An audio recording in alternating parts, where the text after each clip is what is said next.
Hello, hello, hello, and welcome once again to Meatballcraft's Dimensional Ascension 420 edition. We've got some stuff to do today. I also have a fun announcement to make, which is that you're finally caught up. That's right, I have no more future episodes recorded and waiting to be published on YouTube. This is it. You're now fully caught up. This is where I am. I have nothing more from here on out. It's going to be me making the videos and then posting them as they come. How exciting! We've got a fair amount of things to get with today. We should be going to Omethal, I hope. We got to talk about some new multi-blocks that I've created, multi-block machines from the pack, things that he's introduced, specifically the things that are used by Abyssialcraft to autocraft things. Essentially, he's got a couple of multi-block structures that run on energy and other kinds of liquid fuel, like liquid corallium and antimatter, but they will allow you to automate the processes that you can normally do on the ritual circles that require you to click with the Necronomicon and that summons lightning and things. I've built those because that's the only way to make the Omethal Warp Cleanser. I don't think you can make it on the normal ritual. You have to make it in his machine. We've also got to talk about Tinkers, and we are going to throw hands with the Gaia Guardian a lot.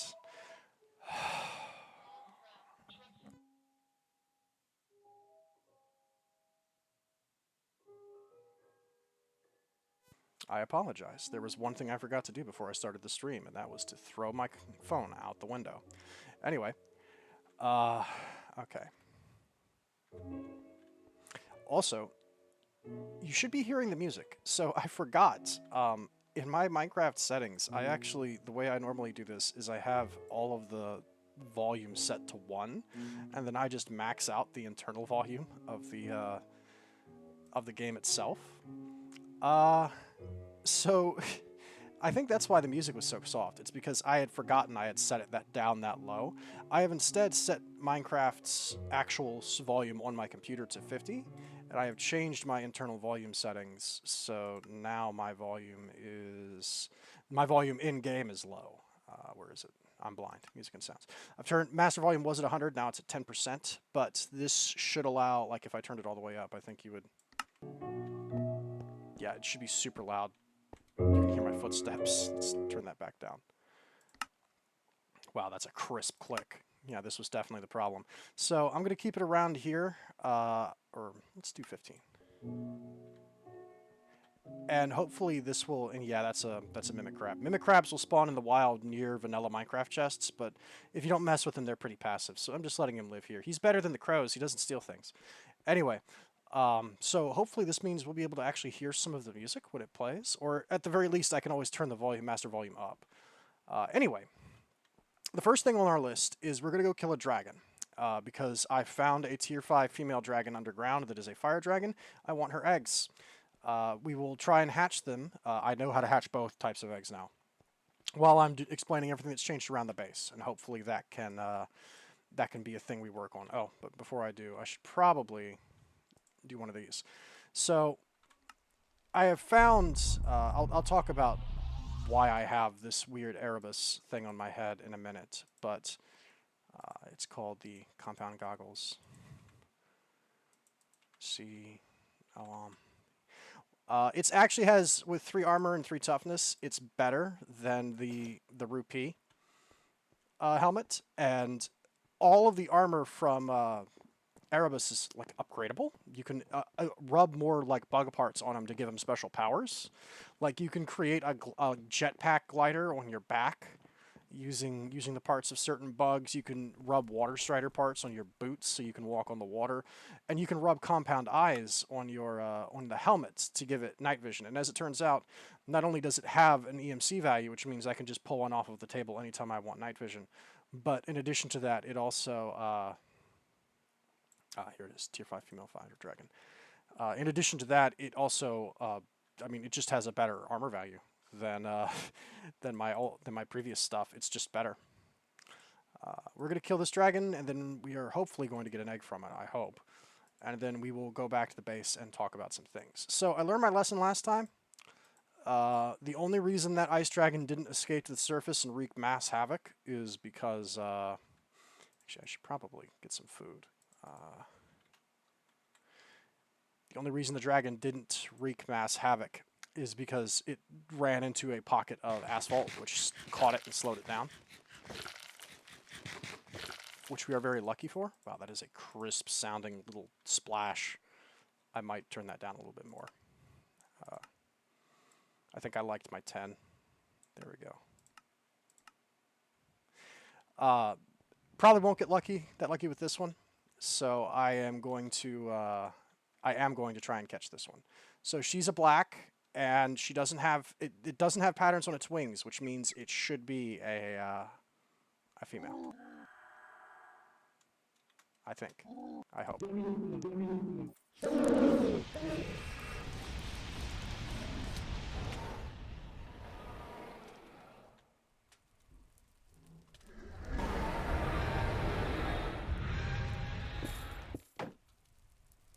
Oh, she's just hauling.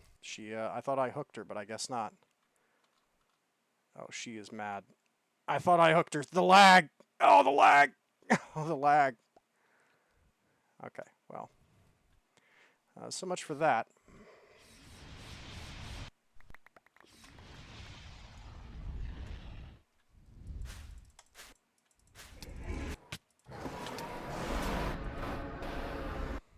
Well, this is going poorly. She is just doing somersaults through the terrain, and it is causing so much lag. Stop! Oh, good lord.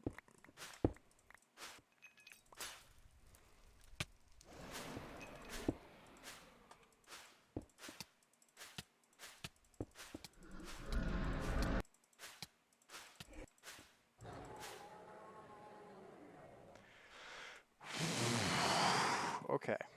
Well, that went as badly as it could have possibly gone. Let's go ahead and put everything that we caught in this real quick. Just empty all that out. Well, that went poorly, but I don't know. I mean, we're still alive, kinda, I guess. Oh, there is so much lag still. Hang on. This isn't even the right one. Hang on. Which one is the one that's the right one? That's the right one. Nah, I'll leave it on dirt, actually. Why on earth can I not place items? Oh, stuff is like, everything is like still loading. That's crazy. Like, I can't quite put things here. I don't know why. Maybe it's because that's technically her hitbox.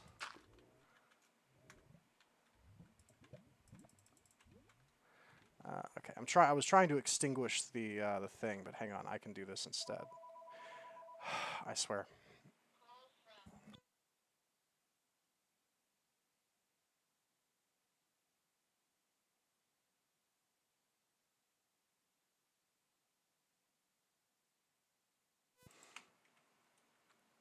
If it's not one thing, it's another. Finally get all the things fixed, and now people will not stop calling for no reason. It's spammers. It's not even real things. It's not real people with real problems. It's spammers. Is this real lava? Yes, it is real lava. Why can it not be voided? What's wrong with this lava? I am not going to do this to the dragon until I can actually click on the dragon. What is this? That's not good. Hang on.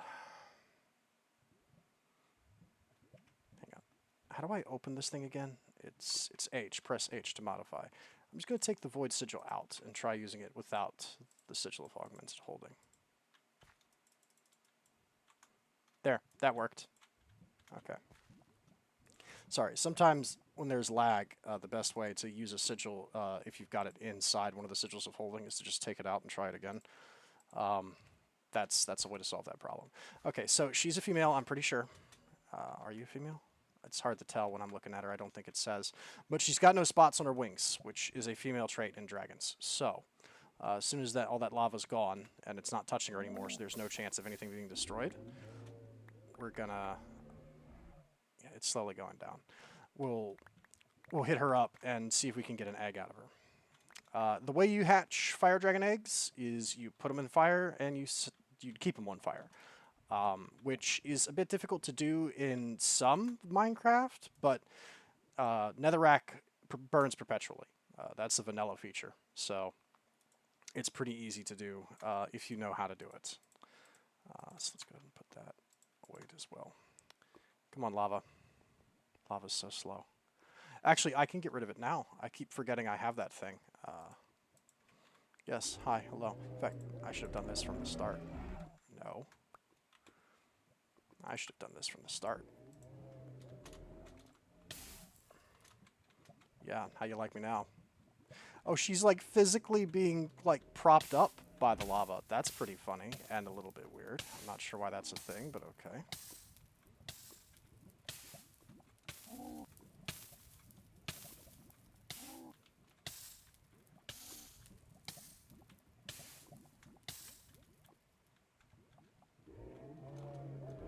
Who's making that moaning noise? No, it's you. It's the Mother Voidwalker, of course. Come on.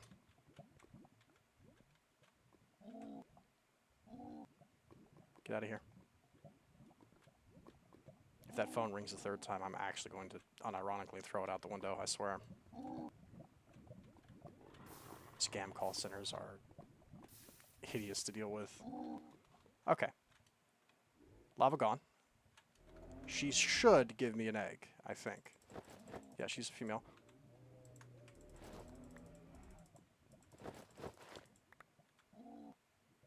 Dragon egg.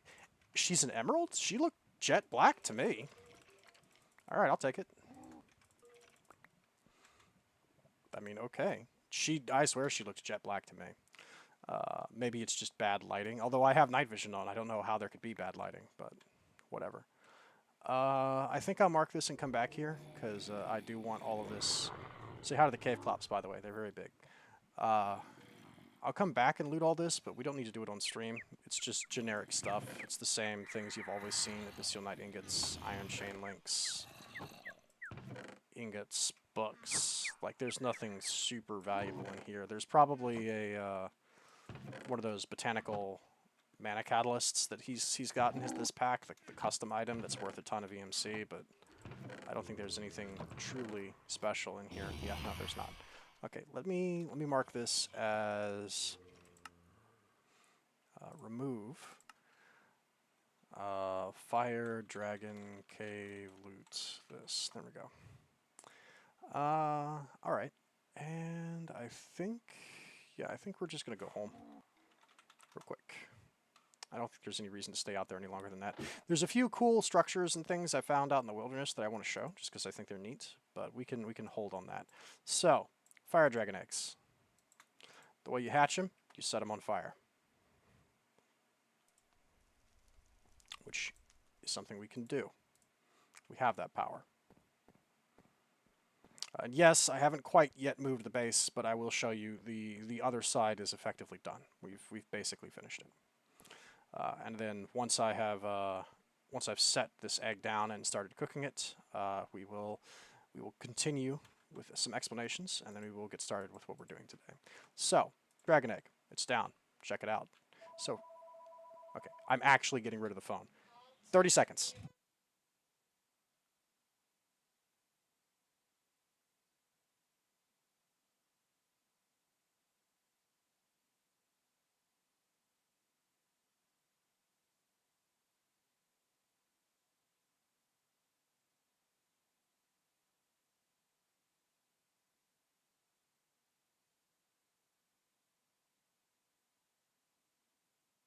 Okay. I swear, if I ever find the people responsible for these scam call centers, none of them are going home alive. Anyway, so, fire dragon egg.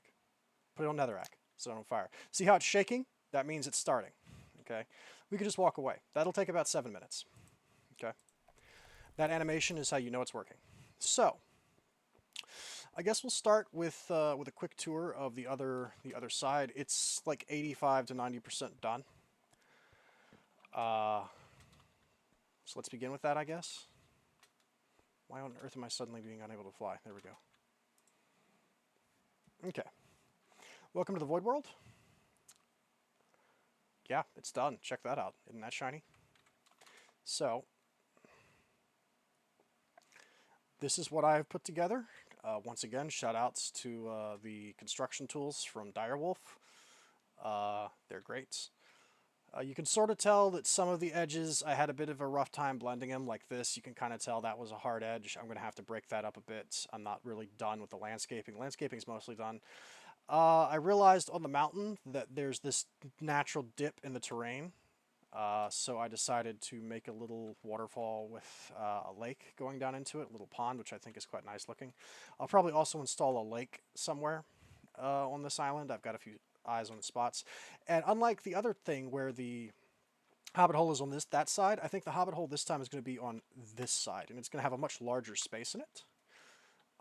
And there's also going to be some stuff, because this hill is right here. I was originally going to put the hobbit hole right here until I counted and realized that this small hill is actually just tall enough to fit a hobbit hole entrance here. So this is actually going to be, what's going to be inside this hill is like my bedroom. I'm going to have a nice little hobbit hole bedroom in here. So you have to go into my hobbit house and then go upstairs into like a little loft to get into my bedroom. And when you teleport in here, you're going to come out on top of the world. So, and this is what the below looks like. If we go over here, this is all cobblestone. The entire edge, it's cobblestone, but I've used Chisel to change the textures, so it's cobblestone tiles, cobblestone twisted. That's cobblestone trodden bricks. This is cobblestone pillar, and these are cobblestone marker, which just puts a white dot on them. I think the idea is you use them for trail markers or something. But I've used this. This is entirely cobblestone. I decorated the whole thing like this.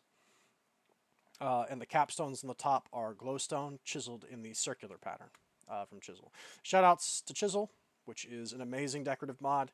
If there is literally any pack that has no decorative options, just add Chisel to it, and just with that alone, you have immense decorative options, right?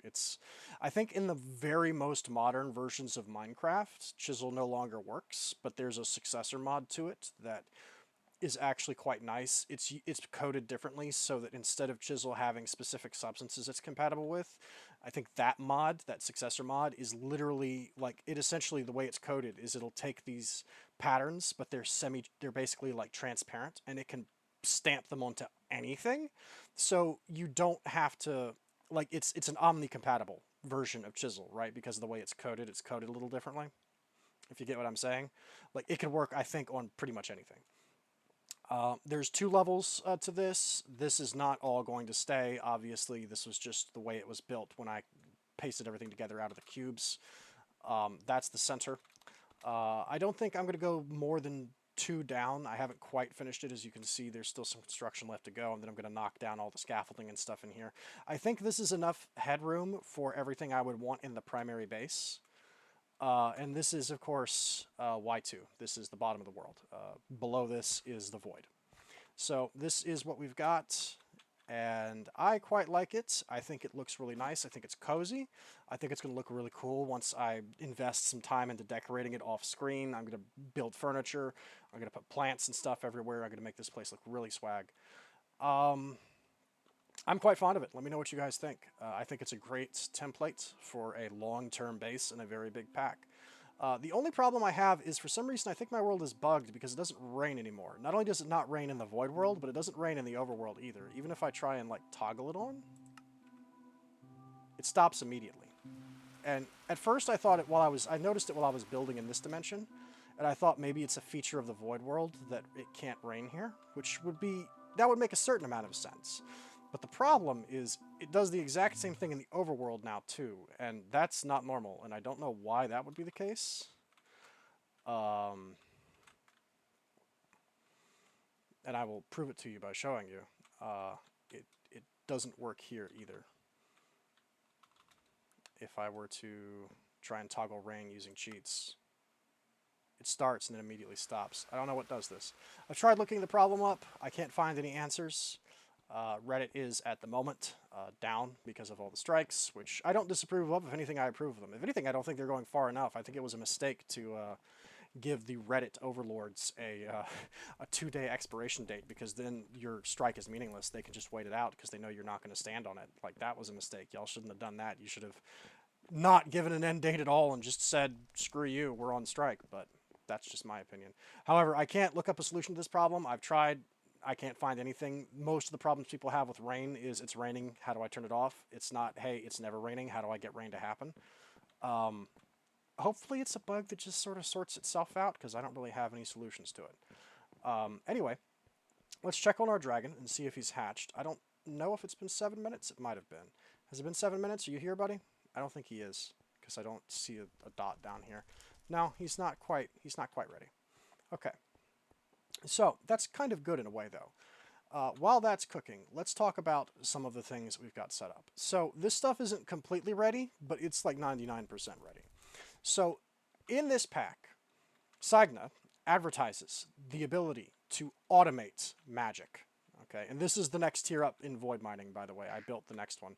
There's like 14 of these things. When I move this over to the void world and set it up, I think what I'm going to do is I'm going to stack them all on top of each other and have a giant tower of them, which I think would look pretty cool. So this is the beginning of the tower, essentially, starting at tier 1 and then just going all the way up to tier 14. But sainagh advertises this as essentially being, hey, I have custom multi-block machines that let you do the processes. I keep glancing at the dragon, I'm sorry. That lets you do processes that will essentially automate all of the magical processes in the mods. Like, there's an automatic version of a... Ooh. Oh. Oh, it's a baby girl. Look at her. Look at her.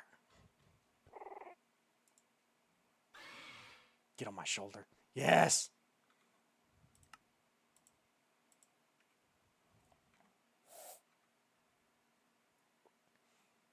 Look at her. I look hideous with this weird bug helmet on my face. Let me take that off. It's super dark in here now. I need to light this place up. You can actually have up to 3 they work on, when they're small like this, they work on parrot mechanics, so I should be able to shift-click to get her off. I should be able to do this. Now, normally, dragons of different species will fight, but if they belong to the same owner, they won't, which is, I hope, true, because if not, these two dragons are going to go at each other.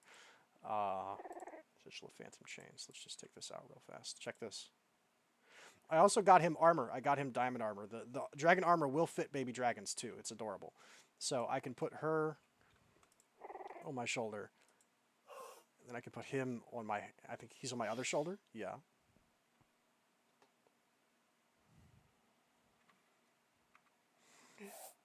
Look at them! Look at them! They are my children. I love them very much. If you weren't, like, at any point in your life 16 and wanted this more than anything else in the world, you're not a real human being, and I don't respect you. Anyway. Let's put these guys away for now. I think she's adorable that the armor scales to the model of their size. That she's got this tiny little baby dragon armor on. She's ready to go to battle against very tiny enemies. Against tiny threats. I also have 2 blank soul receptacles for them, so we're about ready to let them, come out and play with us. We can take them on adventures. Anyway, now that that's done, we did hatch dragon on stream. Hey, there you go. Promise made, promise kept. Anyway, let's continue. So, these are multi-blocks that will essentially create things that simulate the normal magic processes. Like this block, the Sterilized Sacrificial Altar, Sterili. There we go.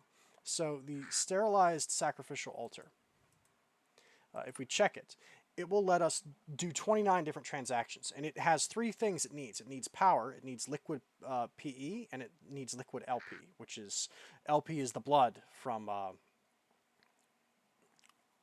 blood alchemy, and liquid PE is liquefied potential energy from Abyssal Craft, okay?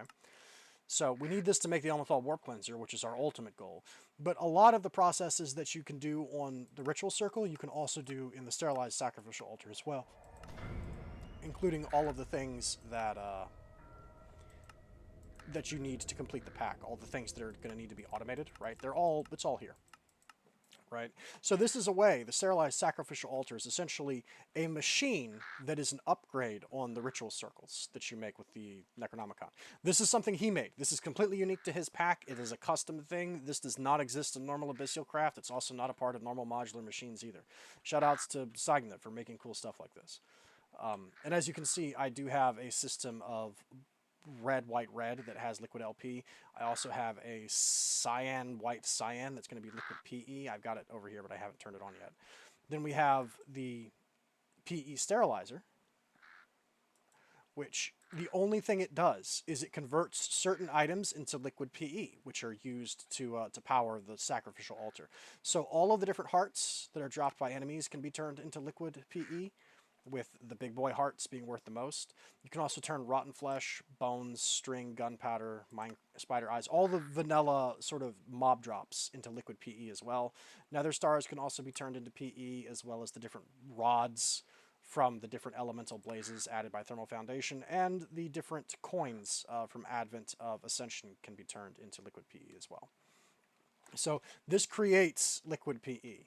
And I have it in a drum right here. We've got 192 buckets of it, and as soon as I turn this on, it'll start filling this ender tank, and it'll path over there. And this is a way to get the liquid LP. This is the exact same thing as that, but it just makes liquid LP. It is the LP harvester, and it does the exact same thing. It just turns different kinds of raw meats into liquid LP. The conversion rates are in general pretty bad, but I mean, it's free. And some of this can be made. The beef, mutton, and chicken all has an EMC value, so you can just 3D print this off of your tablet if you want to and get huge amounts of liquid LP this way. So that's what this setup is we're preparing to make the Elmenthal Warp Cleanser, because I really, really want one. This is another block that he has added. This is one of the blocks that is similar to the Valenite Gateway and the Gravitite Enchanter. The Gravitite Enchanter, for all intents and purposes, a lot of its recipes are, it lets you turn mundane things into things from the Aether, so you don't have to go back to the Aether over and over again and harvest stuff there and strip mine the place to get things. The Valenite Gateway is essentially the exact same kind of thing, but for the Betweenlands. It uses liquid corallium, whereas the Gravitite Enchanter uses liquid starlight, but it uses liquid corallium from Abyssal Craft to make things from the Betweenlands for you out of mundane items. This is very similar. The Dimensional Stabilizer, D-I-M-E-N. The Dimensional Stabilizer, it does one thing. It only does one process. It turns life essence from blood magic into stable fabric from the Dimension Doors dimension. So if you need stable fabric for any reason, you don't have to go back to the Dimension Doors dimension to get it. You can just make this multi-block, and then it will produce stable fabric, all the stable fabric you want. Now, I will note, I had a bit of trouble extracting from this one, and I don't quite understand why. For whatever reason, this particular thing didn't seem to respect Ender IO item pipes at all, so I switched back to the transport pipes from Buildcraft, which is working quite well. Once again, if you seem to have any trouble with Ender IO stuff, I would recommend just switching back to Buildcraft pipes, because they seem to be pretty idiot-proof. This is the stuff, I've already shown this before, but this was from the first tier of void mining. You've seen all this. This is essentially the stuff from the second tier. I kind of got this switched up, so now everything from the Void Miners is going into this orange, red, orange chest, which I made it orange, red, orange because that's the default color of the modular machinery things when they aren't completed and color swapped. It's black and orange themed. So this is all the stuff from the next one. I think the idea is each of these are themed off of a dimension. The Tier 1 Void Miner seems to be based off of Earth, or Terra. It seems to have objects from Terra. Shark fins, dark bricks, copper coins, crab claws, whale fins, cyclops eye shards, right? All these things seem to come from Terra, right? They're like items that drop from mobs and enemies and creatures in Terra. This seems to be, the Tier 2 one seems to be Nether based. Okay, it's dropping carved runes of reality, molten shards, Tier 2 excavation tokens, purple blaze, nether tokens. It's dropping these power flower bonsai pots, which are essentially like, it's a bonsai version. It's a tiny version of the Power Flower, and the idea is it's server friendly, so it doesn't cause lag. It generates EMC once a second, and it produces 120 EMC each second. So the idea is if you need a big EMC farm, which we don't, we have billions of EMC now, but in the future, we could theoretically tear down, we could obsolete even what I'm doing over there, and just have a room with a bunch of decorative power flowers in these bonsai pots. These apparently don't produce any lag at all, so they're quite nice, and they come out of this version of it. We've got 52 of them, or 51 of them already, which is quite nice, and I think that's about it. It also produces chilies and fire and wither runes and some other things, but essentially that's the way it goes. I think each miner is essentially a way to get stuff from a specific dimension. Anyway, let's talk about my armor real fast, because we are about to do some serious fighting, and that will necessitate us to upgrade our armor. And also, I think we're getting close to saying goodbye to our current armor. We're getting there. We're starting to reach a point where the armor is going to be obsoleted, which I know is quite sad. I quite like this armor, but all things in life must come to an end. So, there's two Tinker's mods in this pack. There's Tinker's Construct and then Construct's Armory. Tinker's Construct is the original mod, and that's the one that creates the tools and the weapons. The Armory mod is what lets you make the armor, okay? So, there's a lot of materials in Tinker's Construct. There can be a lot of materials in the armor version, but he doesn't have that many. I think sainagh has deliberately not put in a ton of plugins for this, because this is more of a mid-tier armor. I think he really wants us, once after this is done, to move on to better armors, right? There's going to be better things than what we can make in Tinker's. And we're coming up on a set of armor that is going to be objectively better than Tinker's. It is the Bloodmaster set. So this is made from his these are the things that all the skeletons and zombies are wearing. They're dropping it, right? But it can also be super enchanted on the Hellfire Forge using a full health piece of the armor, a demonic blood shard, an ethereal slate, and a crystal cluster. It costs a minimum of 10,000 will to do, and it drains 3,000, but it turns it into this: Shock Protection 4, Protection 10, Projectile, Magic, Frost, Fire, and Blast Protection 4, Unbreaking C, Last Stand 2, Mending. It also has an Armor Toughness of 6 and an Armor Rating of 5. That's way better than anything we could ever make, I think, with Tinker's Armory, at least with these plugins. I don't think we have nearly the resources or the tools we would need to exceed that. So once we get the Bloodmaster set, my current armor is, we're going to give it a salute, and then we're going to put it on an armor stand and probably never use it again, because that's bonkers. So this is essentially the last hurrah of my Tinker's armor. We got it, we used it, but as is the nature of time and technology, it marches on. So here's what we're going to do. I'm going to put everything I can on this armor. And we are going to upgrade it to the max, because we are going to get some use out of it. We have to go fight the Gaia Guardian. So I've prepared in advance all of the things we're going to need to pimp this armor out to what I'm pretty sure is the maximum degree to which it can be taken. And then, or at least it's going to be everything that I want to put on it, and that I can. And then we're going to salute it. So, in Tinker's Construct, you kind of want every modifier you can get. Tinker's Armory, in my opinion, is a little bit different, because there's not that many things you can put on the armor that's super, super, super good, that just makes you salivate. Speedy is nice, it makes you move faster, but it's not quite as vitally necessary as making your tools and weapons attack or work faster. Resistant is the big one. It's a universal damage reduction, and it only requires one level to be applied. But it's not compatible with other resists. We can make multiples of these, actually, and I don't think I have. I think I can make some more of these and apply them, but I've got enough for each of them.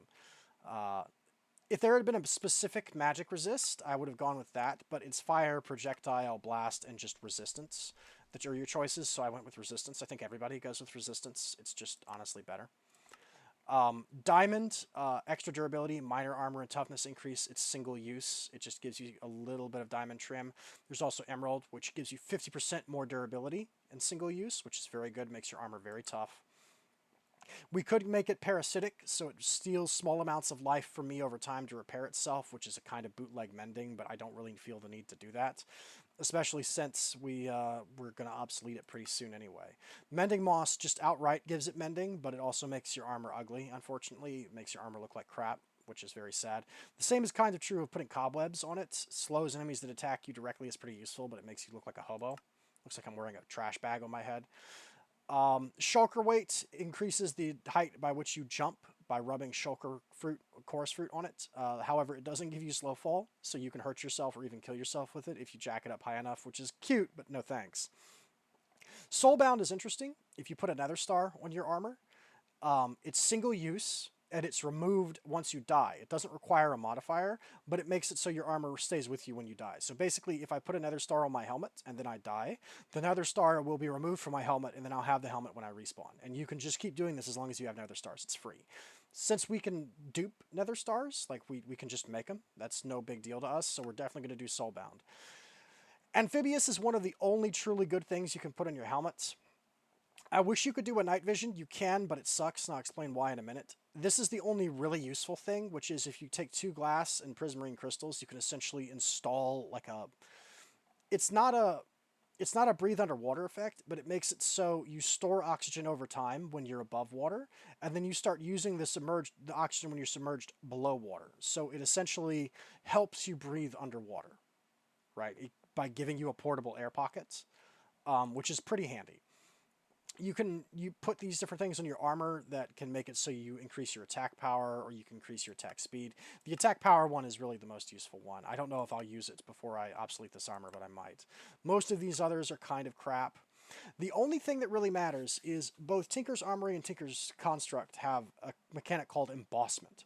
And what this is it only works once, but you can take a part, okay, and emboss it by taking a green slime crystal, a blue slime crystal, a magma slime crystal, a block of gold, and that part. And you can essentially combine these 5 things onto your armor. It adds the traits of this armor part, okay? And the trait is essentially equivalent to swapping the part out, but you don't. So it's just essentially like if I did it on, and I've chosen steel for this, because steel has the indomitable trait.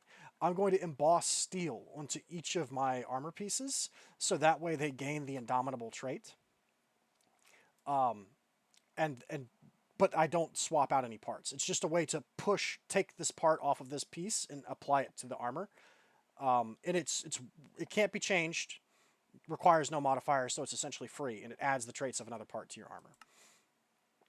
These are the accessories. I think they're cool in theory, but they kind of suck. The problem is all of these accessories. The Traveler's Goggles give you a zoom-in feature. The Traveler's Goggles, there's a night vision version that lets you see in the dark. There's one that gives you wall hacks. There's a portable backpack you can attach to the back of your chest piece. There's a Traveler's Cloak of Invisibility, a Traveler's Cloak of Slowfall, right? A belt that gives you essentially another backpack. The problem is all of these items have 2 things wrong with them. One, they have unique keybinds, so I'd have to go rebind my keys specifically to use these. And 2, they require durability as fuel, like the night vision. I can put night vision goggles on my helmet using this system. However, keeping the night vision on uses durability, which sucks. Like, I feel like this is an example of power creep in modded Minecraft, right? Like, back in the day, I think the guy who made this particular plugin thought that was a good balancing feature. He's like, oh, well, I can't just give them slow fall for free. Right? That's way too good. I'll make it so that when you slow fall, it takes durability off of your chest piece, or when you night vision, it takes durability off of your helmet. I'm sure he thought it was a good idea at the time, but in reality, I can just have things like the reinforced compound goggles, or there's even a book in Astral Sorcery. Or no, it's going to be night vision. Astral Sorcery straight up adds a vanilla Minecraft book that lets you enchant any helmet with night vision. Like, there's no reason to use these goggles that damage your helmet when you can just get night vision in a dozen different ways. So I don't really use many of those accessories that you can put on, the little trinkets and toys, because they're complicated to use. They require you to rebind your keyboard to use them, and also they take durability off of you. And it just, I don't know, it seems crappy to me. Unfortunately, kind of wish someone would, I don't know, modify it slightly and make it so that they don't use durability. Then it might see some play. But there's another similarly long lecture about materials and you, but we're not going to get into that right now because that's for next episode, once we actually have some really good weapons. That's right, we're going to do a redux of Firearms Blessed and Vitae. We're going to do another gun test, but we need to kill the Gaia Guardian first so we can get ranged weapons. So, first of all, let's go ahead and repair all of our armor to full. Okay, and the reason these are black now is because when you install resistance on them, it turns the primary color, the primary plates to that color. So if I'd use the fire resistance, these would be a dull red.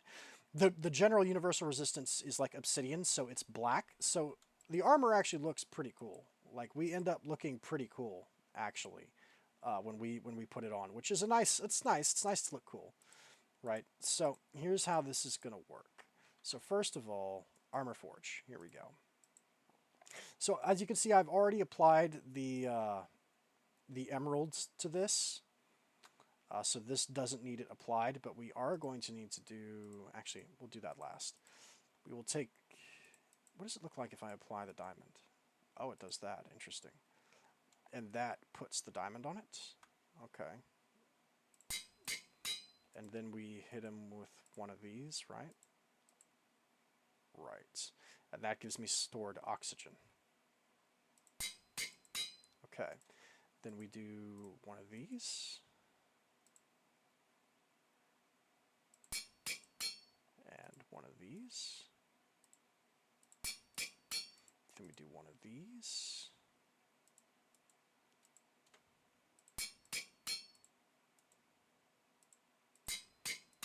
And then we do one of these.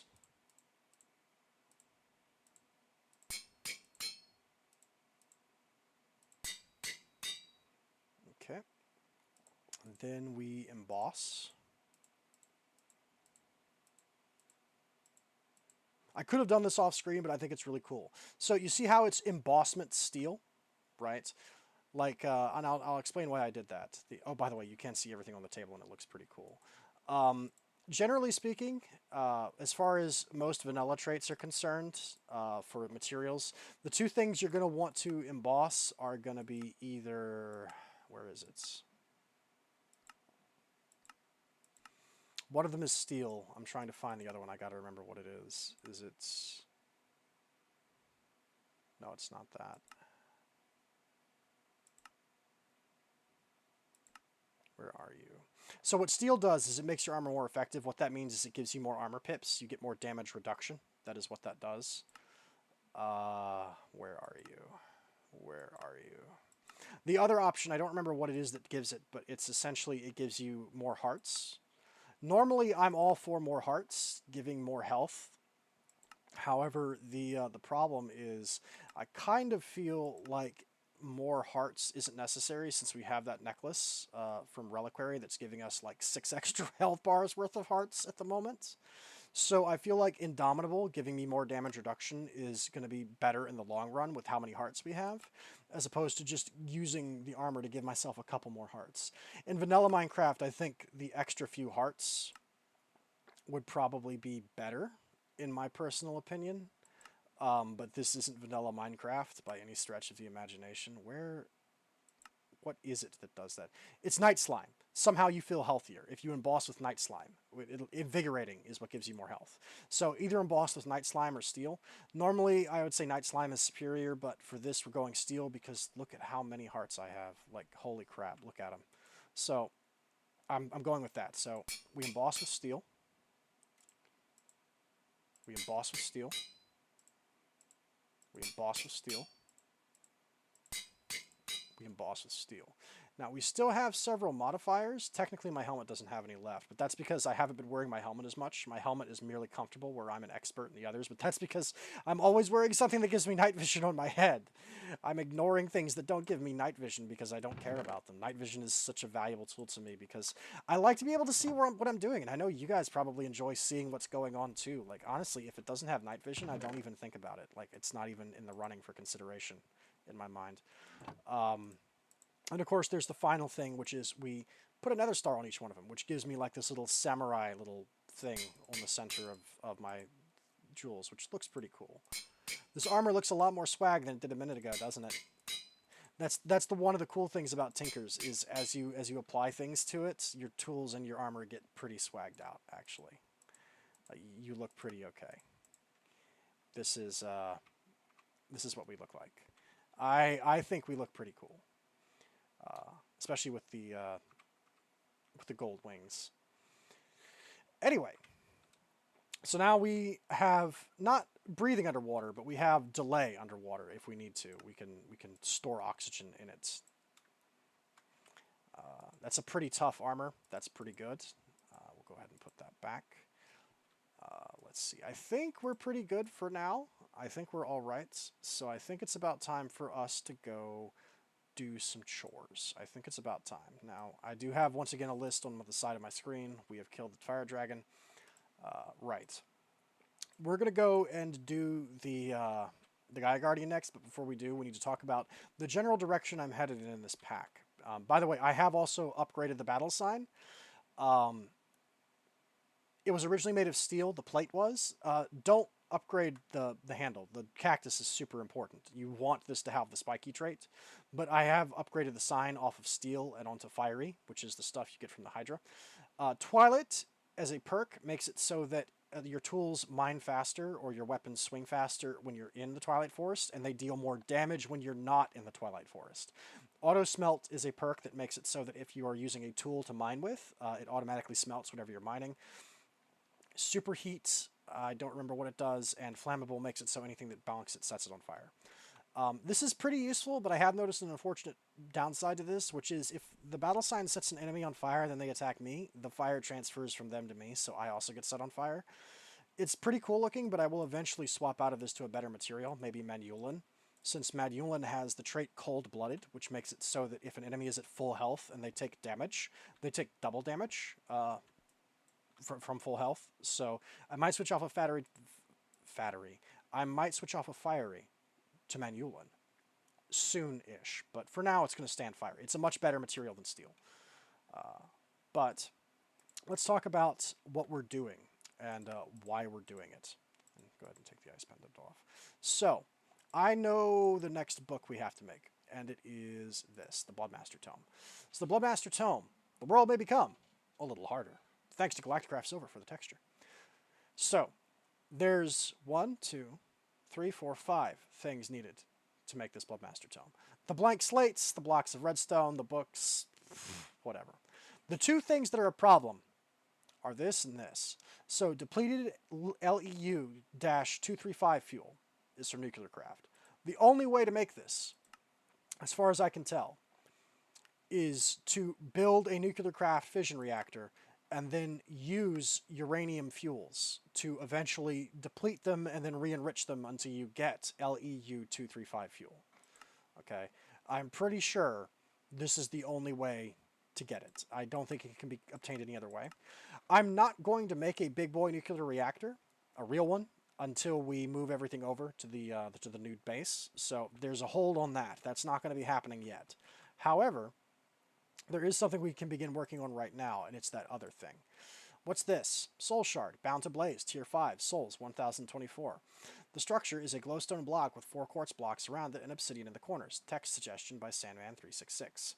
So, there is one more mod that is added by this pack that essentially allows you to control and manipulate mobs, and it is Soul Shards Respawn. Soul. We'll just do Soul. This is what it adds. It adds a soul cage, which I can actually make one. The essences of fear, darkness, helplessness, and solitude. are crafted from different components on the alchemy table, which is a crafting table that is added by blood magic, and it actually has an EMC value. I should probably go throw mine on the EMC table. But anyway, you make these essences of darkness, helplessness, solitude, and fear. You have to go to the Dreadlands to be able to make them because they all need Dreadium plate. Dreadium plate is made from Dreadium ingots and Dread cloth, which is obviously from the Dreadlands, go figure. And what this does is it acts as a blank spawner, okay? Now, what you can do is you can make these unbound soul shards. And in fact, we're going to make one. I'm going to make one right now. It should be pretty easy. It's a glowstone block with 4 quartz blocks around it. And then obsidian on the corners. So, glowstone block, quartz, 1, 2, 3, 4. And then it's got 1, 2, 3, 4. And I think you click it with a diamond is how this works. D-I-A-M-O. I did do a little bit of research into this. But basically how this works is you do one of these. Then you put it with blocks of quartz surrounding it. Then you put obsidian on the corners. Doot, doot, doot, doot. And then a diamond, and you click it in the middle. Yep. And it breaks everything. It's all destroyed. And you get an unbound soul shard. Okay. Now, we want this out of our inventory as fast as possible because the first enemy we kill, that soul shard is going to be bound to it. And then essentially, over time, these soul shards will fill up. They have tiers and they have souls. As you add souls to them, they increase in tier. To get to tier 1, you need 64 souls. To get to tier 2, you need 128. Tier 3 is 256. You can see the pattern here. A tier 5 has 1,024 souls in it. A fully charged tier 5 soul shard can be inserted into a soul cage, and it will start spawning those creatures pretty rapidly, actually. I believe you can insert lower tiers into it, but it spawns them much more slowly. So essentially, it's a customizable spawning system where we can go out, hunt enemies, and then make a cage to grind them with, right? Soul cage, there we go. I got one. Soul manipulation. That was a quest. It was, where was it? It was up here somewhere. Yeah. This recursion prison that prevents me from dying, combined with some blood magic, can be very beneficial. Many of the creatures involved in this conflict, willingly or unwillingly, seem to be permeated by it. For most, it's a small amount, much less than me. Recursion seems to be directly tied to the soul, and thanks to the magic knowledge I now have, I can start using it. It's nothing big, but I don't need essence to create living matter anymore. This means of organic replication is much more involved than using the standard essence method developed back on Earth, which is what I've been using until now. That said, on the upper end, it's much more effective. We've made a soul cage. Okay, so that sounds like a lot. Is there a way to shortcut it? Well, yes, there is, and it's the Vile Sword. So the Vile Sword, every time you kill an enemy with it, it adds an extra soul to your shard. Okay, so if I killed an enemy with it, instead of it adding 1 soul to the count, it would add 2. This also adds Soul Stealer as an enchantment, which you may be able to guess what it does, but each rank of Soul Stealer, all the way up to 5, adds even more to your count. So if I had a Vile Sword that was enchanted with Soul Stealer 5, I believe, if I understand it correctly, every time I kill like a zombie with an unbound soul shard, it would be worth 6 zombie kills. It would be worth 6 souls instead of 1. So it would rapidly increase the rate at which we could obtain really high level shards that we could then install into our soul cages and make spawns. Now, here's the thing. Notice something important here. Vile Sword can be super enchanted thanks to Chaos Strikes for fixing the script. We can super enchant the Vile Sword by applying pristine wither matter, 6 blocks of Nether Stars, and the Aldenari, reusable, found in the darkest depths of the darkest abyssal world of darkness, which is the dimension below Omathal. That's the darkness world that we're going to hopefully go to this episode. But if we super enchant this, we can get the Soul Stealer, which has Soul Stealer LV, which I don't even remember what Roman numeral L is because I'm a dingus, but it's a very high number, and Unbreaking 6 as well. So I know why he's thinking Chaos Strikes for this, because I looked up Soul Shards, because I had never seen it before and I didn't know anything about it. Apparently, if you try and make Soul Stealer a higher level than it's supposed to be, it breaks, and the modpack developer, like the guy who made Soul Shards, mentions it on his page on CurseForge. He's like, hey, some of the higher levels of this don't quite work correctly. The script is broken, and I apologize. I'm working on fixing it when I have free time.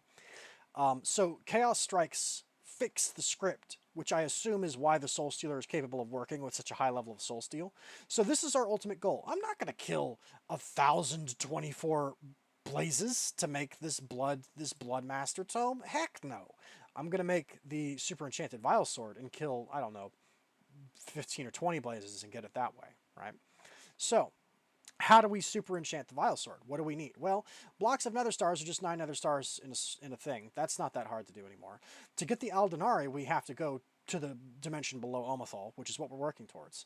So the real question is pristine wither matter. How do we get that? Well, it's from deep mob learning, right? And like all pristine matter, we get it by running these data modules, and then we have a chance of getting pristine matter from the transaction, which is essentially extra free stuff. Instead of just making extraterrestrial matter, there's a chance to get pristine wither matter. Now, I actually went and killed, like, here's the thing. It's not immediately obvious, but in deep mob learning, you can't just make a module that you've never used, like this Blaze Data module, which is tier faulty, right? A faulty tier module has a 0% chance of making pristine matter. It can't, okay? You need at least a basic tier to have, I think it's a 5% chance, right? Let me double check that. Vile. It's at least a 5% chance. Hang on, let it cycle through. Superior is 20, self-aware is 30. Basic is 5%. Faulty won't do it, right? It has to be at least basic.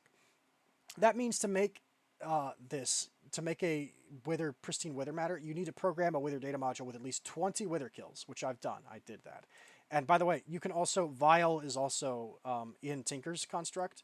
You can make a Tinker's tool that has Vile, which is the exact same trait. It lets you add souls to the gems. It has compatibility with weapons, so you could do that if you wanted to. But I'm making the super enchant because it's going to be better.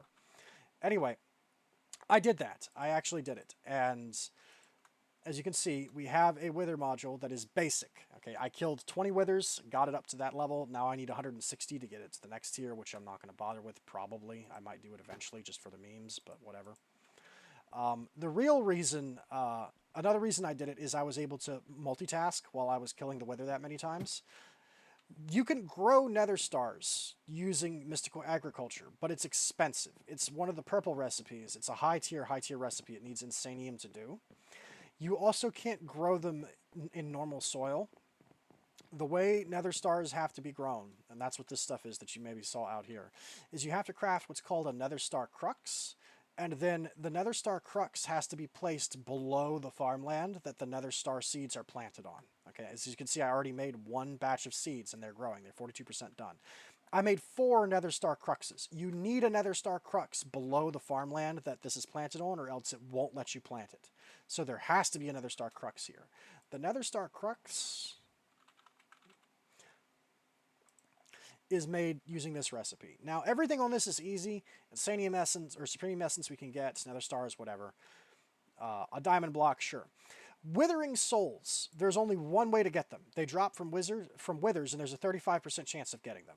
I was able to get 8 or 9 Withering Souls in the 20 kills I got. So I got enough to make 4 Nether Star Cruxes. Later on, this will help us when we need larger amounts of Nether Stars to do bulk transactions that are going to cost recipes that need them. Because I'm going to have 4 Nether Star seeds growing, and I'll just be auto-harvesting them in the background. But I wanted to show this to make it clear that you can do this. These don't work in the Phytogenic Insulator. You can't automatically grow them because they need the Nether Star Crux to grow, right? There's no fertilizer you can put that'll make this grow. It's not even a listed thing. You can't put these in the insulator to grow them in the box. They have to be grown outside like vanilla farmland. But of course, we have ways of automatically harvesting that too, and I'm going to set that up. But I just wanted to show that. I have 4 of the Cruxes. We will eventually have 4 of those seeds, and I will be growing Nether Stars as opposed to duplicating them off of the book, because the book can be a bit tedious using the Alchestry Tome. Anyway, I've talked a lot. And I've explained all of that stuff. So let's go ahead and start some things cooking in the background, and then let's go get into some big fights, okay? I will take this module off because I don't want it, and we are going to start fishing for pristine wither matter. We need at least 1. So go ahead and take the Twilight Swamp data module out, put the wither data module in, and then let's go ahead and make a full stack of polymer clay. With a 5% chance, I believe we will get some pristine wither matter from a full stack of polymer clay. But we're just going to let that run in the background, and it's going to produce some matter for us. So let's take this and put that back. And what should we do? I don't know what we'll do. It'll probably summon... This Gaia Guardian will summon skeletons. Let's get some freebies. Let's get some free skeleton data while we're here. Just for laughs. Just for the funsies. Okay. So... let's talk about Botania, because that's where we're going next, as we're heading to Botania adjacent things. This is, by the way, from Draconic Evolution. It's called a Disenchanter. It's craftable. It's not difficult to make. Disenchanter. What this does is it costs a Draconic core, which you can craft from 4 blocks of Draconium, 4 crystalline, and a corrupted stone. 2 emeralds, any 2 enchanted books, an enchanting table, and 3 bookshelves. What this does is it essentially, if you put something that's enchanted and a book here, you can pay in XP levels to extract the enchantment off of whatever you put in here and put it onto the book, which is quite handy. I use that for some transactions off screen, but it's a pretty handy item to have. Mjolnir is still here and it's still invisible, by the way. I still don't know what to do about this. Anyway, some things have changed in this room. Oh, wow. What's all this? Okay. So, this is a much more advanced, pretty endgame, actually, system of mana generation in, man, you can really hear that munching sound, can't you? In Botania. So remember how I said there's 2 kinds of flowers? There's processed flowers, and there's functional flowers, and there's generating flowers, and the generators are just make mana. So the Kekimuru is a generating flower. It's a high-tier generating flower, too. They're pretty expensive to make. And yes, all of the stuff in Botania is memes. It's Kek, I know. The Kekimuru, this flower is a lie. Ha ha ha, the cake. Yes, I know. This is made from 2 white, 2 orange, 2 brown, a rune of gluttony, and pixie dust, okay, to make a Kekimuru. And what the Kekimuru does is it eats cake. It eats cake that's placed down in the world, and then it generates a significant amount of mana when it does it. Each one of these is hooked up to its own Elven Mana Spreader, which is the Tier 2 version of the Mana Wood Spreader. I had to upgrade them because these things actually generate so much mana that they overflow the Tier 1s. They're kind of overflowing the Tier 2s, too. They make a lot of mana. And then each one of them is launching their mana into this Mana Splitter. What's a Mana Splitter? Well, it's a way to help manage your mana. What the Mana Splitter does is, when mana is shot at this central point, it is evenly divided on each of its sides that has a mana pool. So this way, the mana is being spread across 4 pools instead of all going into 1. It's a way to help. It's a way to help store your mana, so if you're generating large amounts of it, it'll overflow more slowly. I think we're not going to run out of cake anytime soon. You can, by the way, just make cake using EMC. There's lots of ways to finagle using cake, especially with Astral Sorcery. Starlight Transmutation is actually capable of turning pumpkins into cakes, so it's possible without anything else. You can use Astral Sorcery and Botania together to Starlight Transmute a pumpkin patch, and the pumpkins regrow over time, and then every time they plop down, they get Starlight transmuted into cakes, and then the Kekimurus eat them, and you can totally automate that. There's no reason to do that much work, though, because I can just make cakes off of my tablet. So these Kekimurus have been making an outrageous amount of mana. We're pretty much post-mana at this point. I have as much mana as I want. These mana pools are full. So, what the heck is this thing? This is the Elven Gateway that I mentioned, okay? To make the Elven Gateway, you're going to need 1, 2, 3, 4, 5, 6, 7, 8 pieces of living wood. You're going to need 1, 2, 3 blocks of glimmering living wood, which is made by combining living wood with glowstone. And you're going to need 1 Elven Gateway core. Okay, and I think we can actually... Can I use the wand to turn this off? I'm pretty sure I can. I thought I could use the wand to turn that off. Maybe not. It doesn't need to be turned off. It's just... I wanted to show it to you. But essentially the way this works is you need 2 Natura pylons, okay? Now, remember how I mentioned an episode ago the Elven Gateway core needs 3 Terra Steel nuggets to craft? Well, each one of these needs 3 Terra Steel nuggets to craft as well, which, if you'll do the math, you get 9 nuggets from 1 ingot of Terra Steel. So your first ingot of Terra Steel, turn it into nuggets, you can get 2 Natura pylons and a Gateway core out of it, right? So, The Natura pylons can be anywhere within 5 blocks of the gateway core, okay? And they must be placed over a mana pool, okay? So this is a setup that works. If it's set up correctly, when you click on the gateway core with your Wand of the Forest, it will turn on. Now, this isn't a dimension portal. I can't go in it. Like I said, the Elven dimension, Elfheim, isn't really real. This is just a machine. It's a really fancy, cool-looking machine, but it's a machine. And it does trades, okay? In Minecraft, generally speaking, when you are in modded Minecraft, there are things you can do to turn mundane materials into more advanced materials that are used to craft things, okay? A good example of that is the Pure Daisy. This is tier 1 Botania.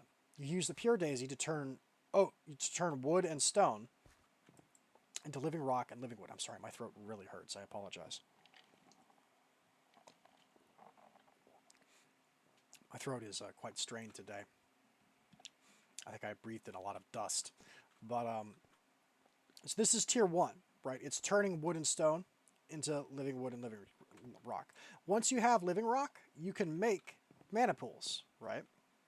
And once you have mana pools, you can throw things into them, right? The tier 2 materials for Botania are mana pearls, mana steel, and mana diamonds, okay? And they are made by throwing stuff into mana in a pool, right? So we're going to take an iron. Come on. Iron. Going to take a pearl. And a pearl. We're going to take a diamond. All right. These are all vanilla resources, but if we throw them in a mana pool, that turns into mana steel. The inner pearl turns into mana pearl, and the diamond turns into a mana diamond. Okay. Now, these materials are used to craft things, right? They're the tier 2 materials. Combining all 3 of these together on the agglomeration plate is how we make Terra Steel. But once we craft the Elven Gateway core, these 3 tier 2 materials have an additional purpose. Each one of these materials... Oh, jeez. I swear. No. No. No. Get out of here. You nerds. There's another one of you here. I see you on the radar. I swear. I'm going to find your boss one day, and I'm going to turn him inside out. I'm going to turn him into a Muppet. I'm going to hollow him out and make him talk to me like Kermit the Frog. Anyway. We're going to need another iron to demonstrate this. But once you have an Elven Gateway core running, these items have another use, which is they can be turned into the tier 3 materials. Okay? And you do this by throwing them into the Elven Gateway. I tend to stand in the Elven Gateway to make sure they don't disappear, because if you throw things that don't serve a purpose into the Elven Gateway that aren't specifically part of a transaction, the Gateway will normally just delete them. Okay, that's how that works. So I tend to stand inside the Gateway when I do transactions to make sure I get everything I threw in back, to make sure it doesn't fall back in. But if you throw a mana diamond in, it goes in, and you trade with the elves, and you get a dragon stone. If you throw a mana pearl in, you get it back, and it comes back as pixie dust. And if you throw 2 mana steel in, you get 1 elementium ingot. These are the tier 3 materials of Botania. Okay, and this is the stuff that we needed that was blocking us off from crafting a lot of things. I'm going to go ahead and put them back in here. Every time you throw something through the portal, it does cost a small amount of mana. It doesn't cost any mana to maintain this portal, like just sitting here, it's free. However, every time you do a transaction, it does take a small amount of mana to do that transaction. I haven't made Elementium armor yet. Oh, is it the fog that's doing this? Sometimes the fog, when these guys attack me, it causes the armor stands to disappear. Dang it, Guardians. Hang on just a second. Should I get internal server? This will only take a moment, but I want to show you because I've made Terra Steel armor. Yeah, 420. Ha ha ha. 420 edition. Funny internet number.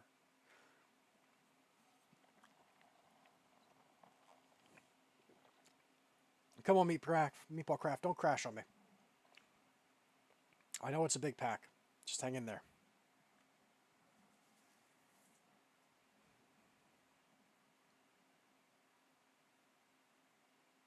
So how have y'all been? Doing okay? Still alive? You haven't been arrested yet, have you?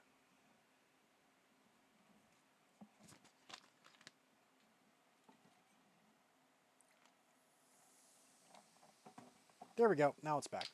So you can make armor out of these materials. I've made a Mana Steel armor set and a Terra Steel armor set. I haven't made an Elementium armor set yet, but I will eventually. I don't know why the fog makes armor stands disappear sometimes. It's kind of weird, but whatever. The armor for the Terra Steel actually looks pretty cool.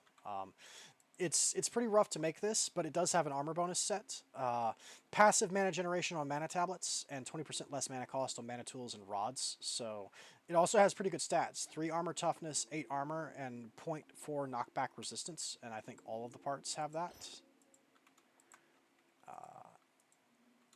And if we put it on, this is what it looks like. It's a pretty cool looking armor set.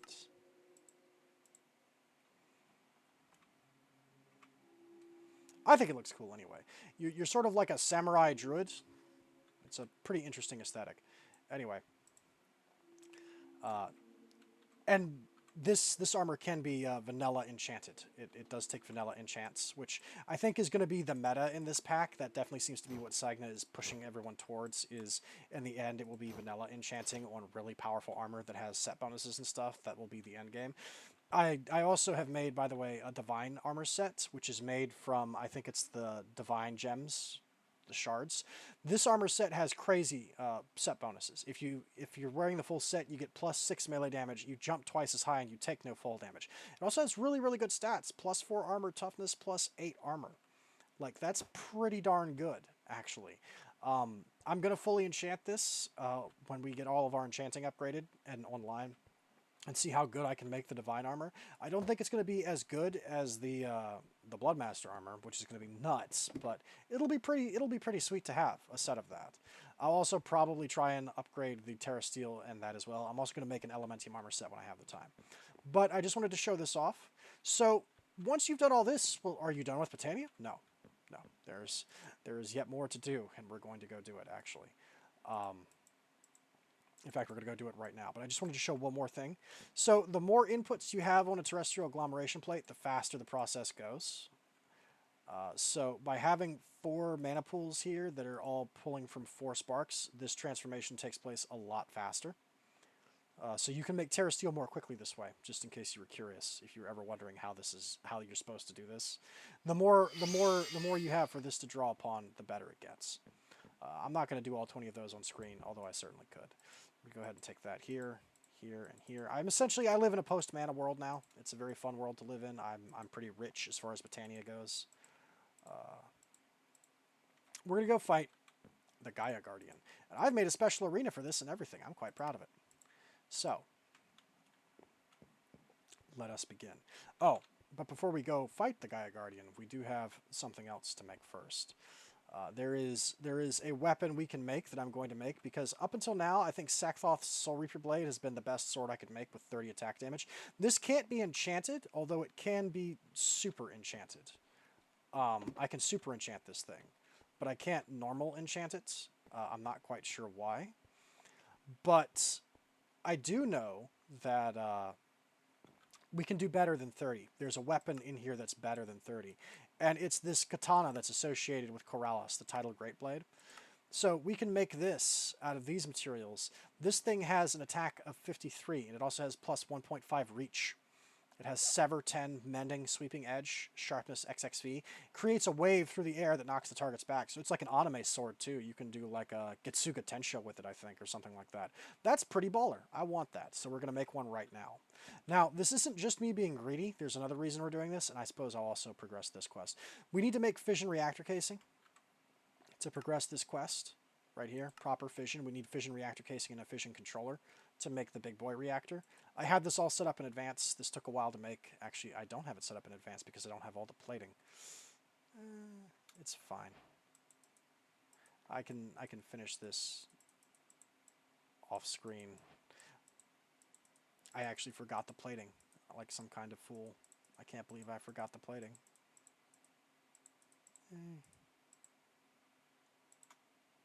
Whatever. Anyway, the point is, this is how you make that. And we're going to go ahead and just dump it all in here. I'll sort it later. But we're going to need this to make this.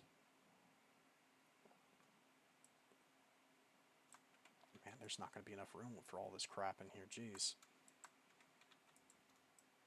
I can't believe I forgot to make the basic plates. I'm such an idiot. The advanced plates.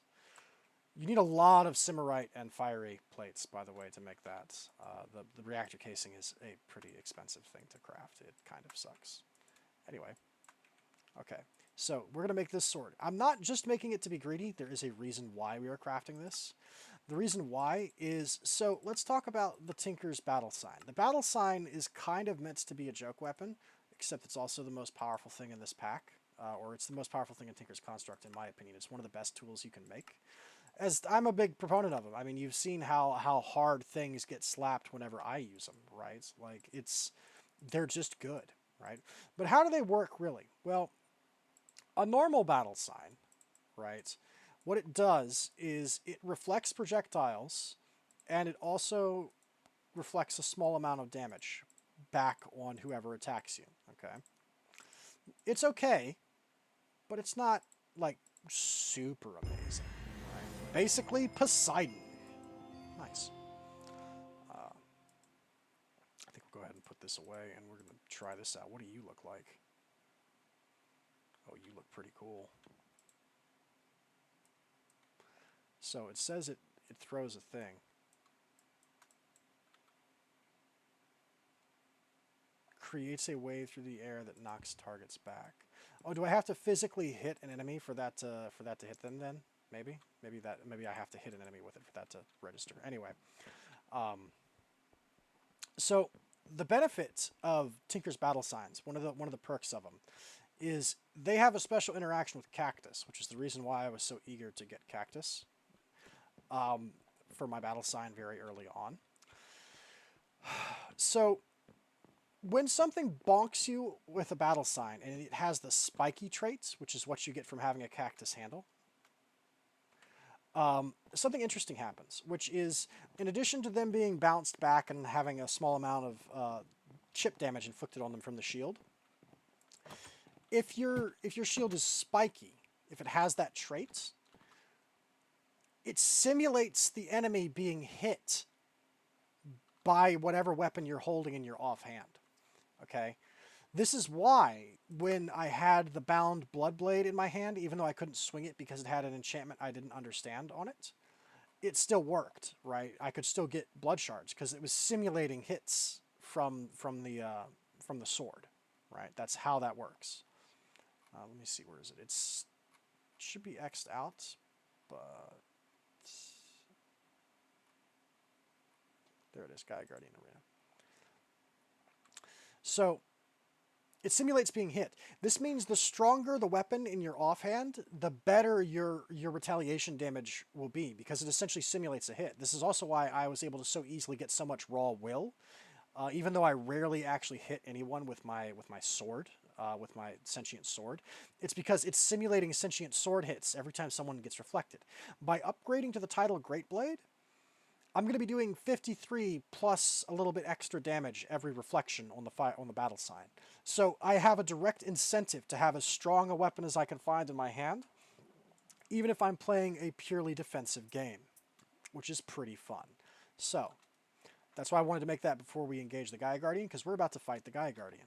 I made an arena just for this. I hope you think it looks cool, because I worked really hard on this. So these are some special blocks that are made in Thaumic. They're called Starfield Glass. There's Dimensional Fracture, Magic Mirror, and Rift, and they each have a different pattern. It's becoming day, so I want to show you. It looks really cool from below when you're looking up at the night sky like this. I think that looks really great. I kind of want to, in the void dimension, I want to make a whole wizard tower or some kind of structure floating in the air that has that as the outer material for it. So it just looks like there's a spear or a spire of stars floating in the sky. I think it looks really cool.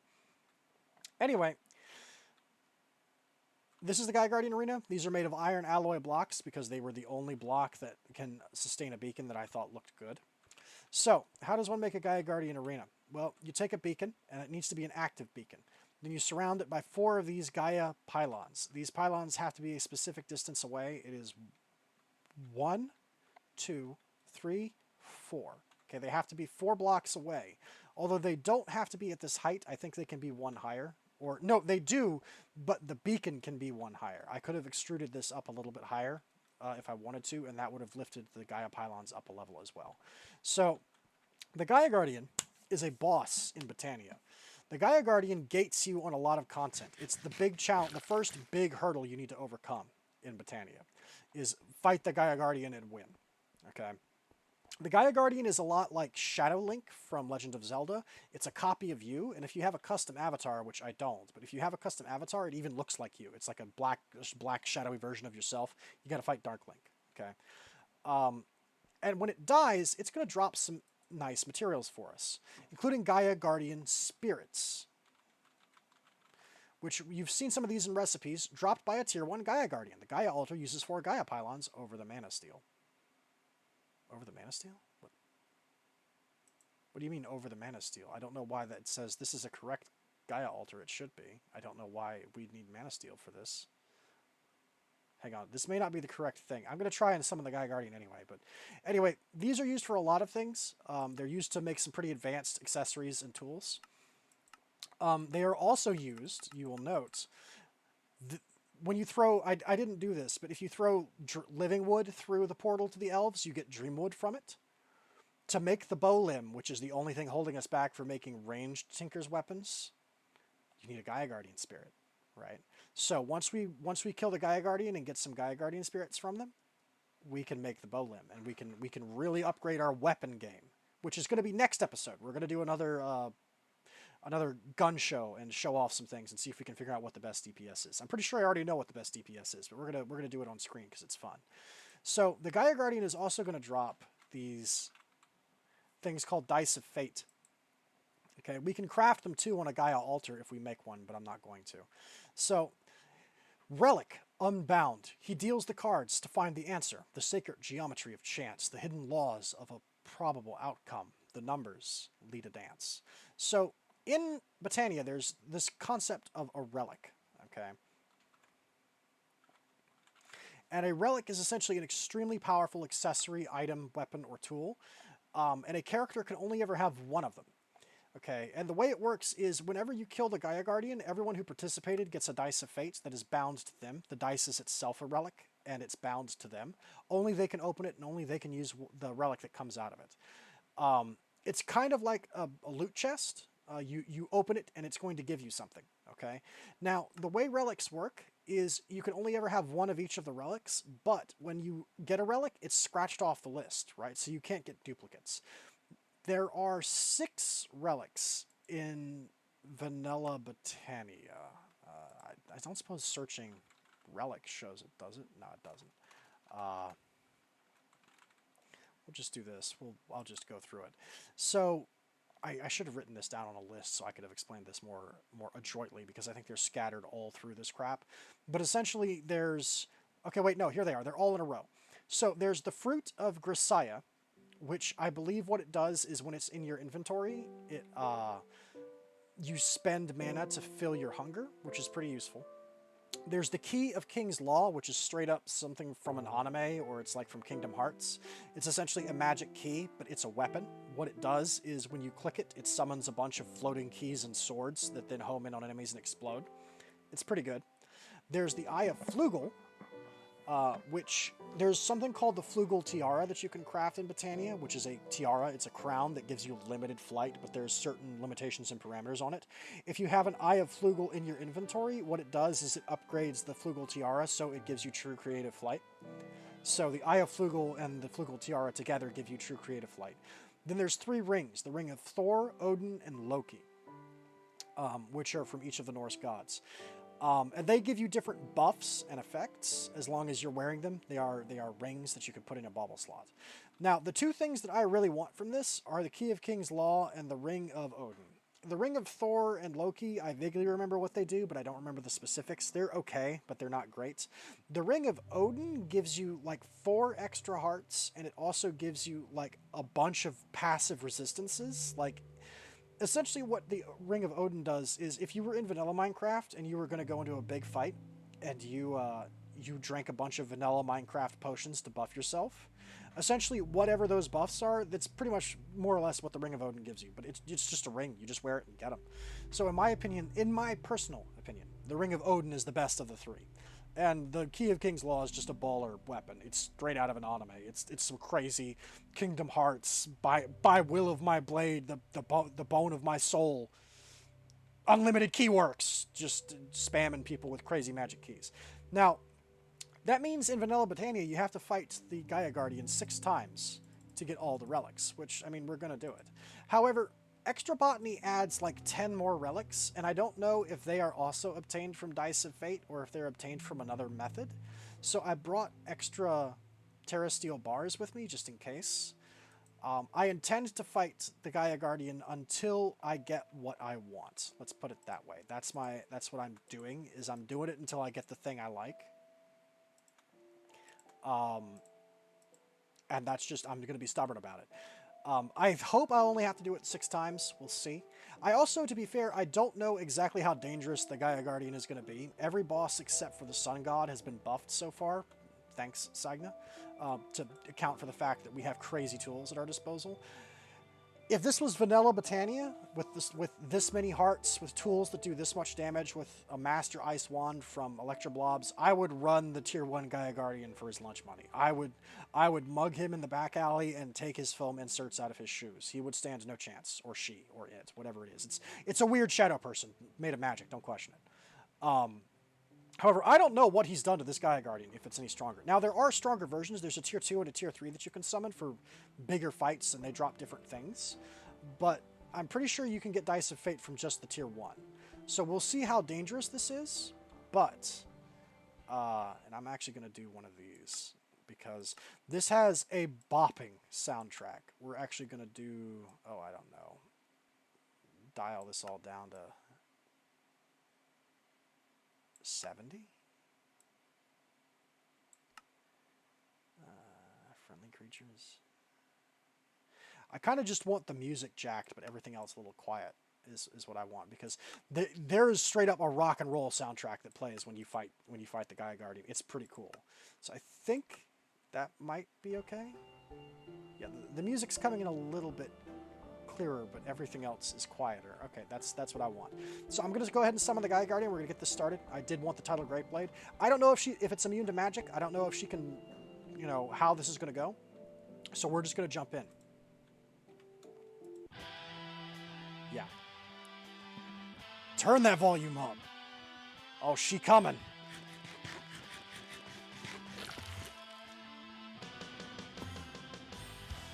Summon Vex Swarm. I can summon Vexes now, that's right. I'm a real wizard. Now, how much does the Reflect do? Oh, it does a lot. Oh, the Reflect does so much damage with the Tidal Great Blade. Look at its damage. Yeah, I don't even care about the creep you've got on the floor. I'm standing in it. I don't care. I'm withered? Ooh. I don't care. Where's the Gaia Guardian? Where'd she go? She's summoning things. She's summoning extras. Go ahead and do another Vex Swarm. The Vexes do a ton of damage, by the way. They're great.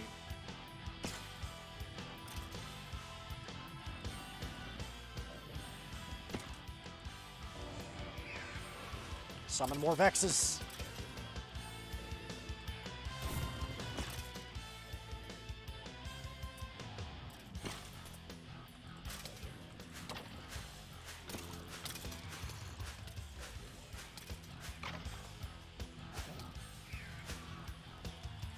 All you got? Oh, just slapped. Slapped down.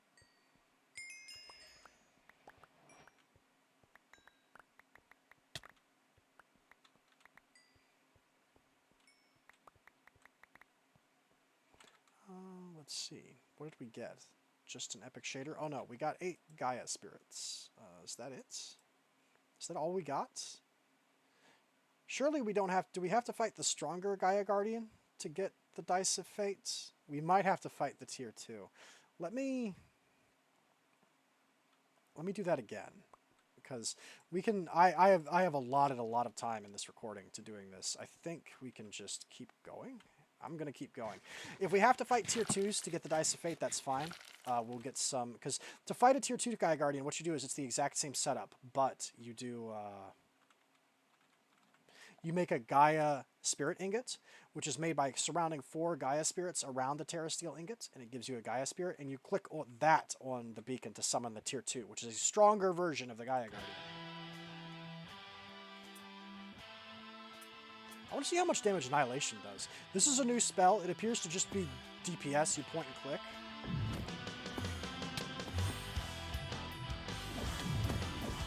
Does pretty good damage. Summon the Vex Swarms. The Vexes were doing work. Get the Vexes out of here.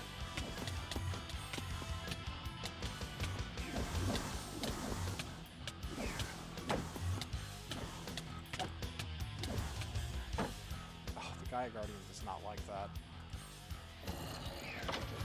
So this is supposed to be an ad phase where she summons a bunch of monsters to fight you, but since I'm wearing the Cloak of Invisibility from the Aether, none of the mobs see me. So this is it's not working as intended. This is zombie model reached basic tier. Nice. Look at all the Vexes we've got flying around. They do like 20 to 40 damage on hit. Like, they do a lot of damage to Vexes. The Vex Swarm is actually the best summon a creature to fight for me spell I've found so far. It's pretty good, actually. They're also highly expendable. They don't have a lot of health, but that's okay. You summon them as a swarm.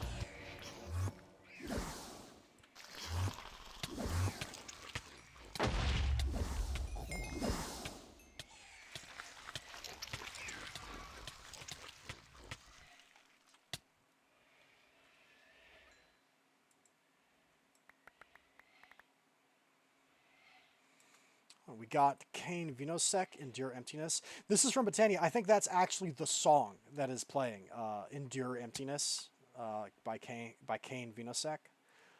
That's actually the song that plays when we summon her. So she can drop the music disc for her too. To make 6 things, we would need to summon her a few more times. We're gonna fight her a few more times and get enough Gaia Guardian spirits to summon the tier 2. And then we're going to try the tier 2, because it may be the tier 2 that drops the Dice of Fate. I want some Dice of Fate. I want some Dice of Fate. We're getting the good stuff.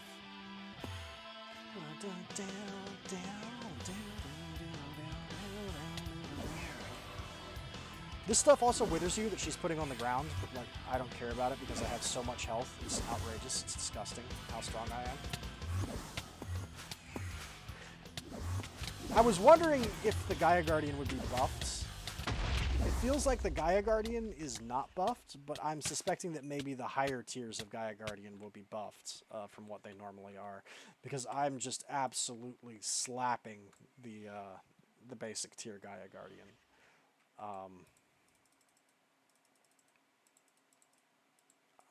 I believe that's enough. Yeah, that's enough to make 6. We'll fight her one more time because I'm going to need extra Gaia Spirits to make other things. We do actually need them for things. So we'll do one more fight with her.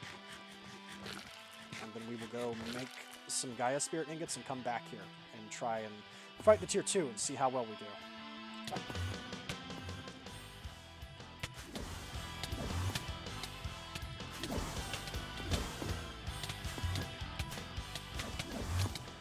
She's not immune to magic. I almost got her without having to do this phase. If you do enough damage to the Gaia Guardian, you can skip this summoning phase. I did it last time, you saw it. I just smacked her so hard, she died. But come on, Vex. Fly, my pretties. Fly. I'm a real wizard now. I have pet dragons, and I have flying monkeys.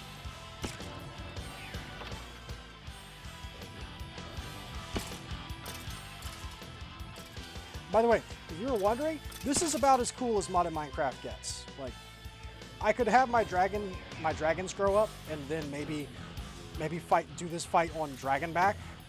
But like this is pretty high tier Minecraft content, honestly. Oh, I missed. Sorry, minions. Ouch! Ouch! Ouch! Ouch! Ouch!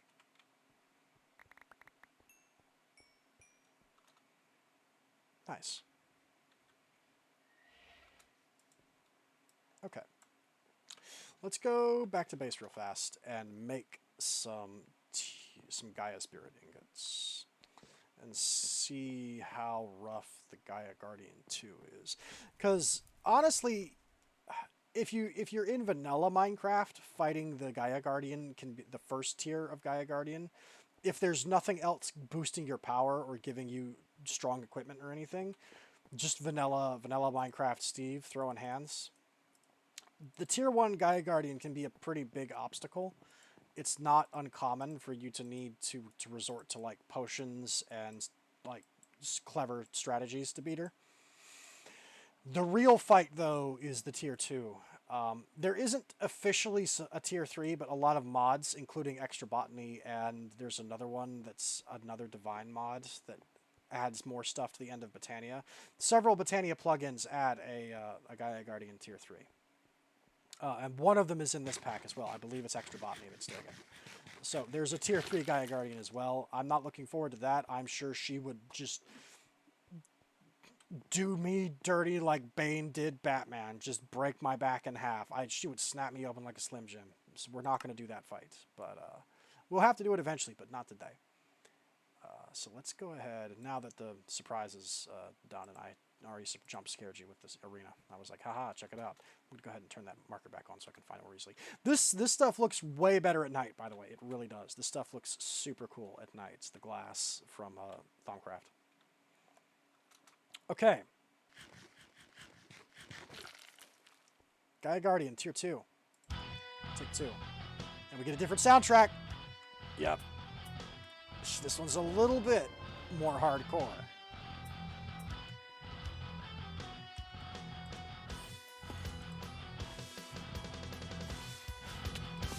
Yeah, she starts using magic too now. She's not playing games anymore. I'm still doing a lot of damage to her though, and she's not immune to magic either. Okay, we've already got her to phase 2. Okay.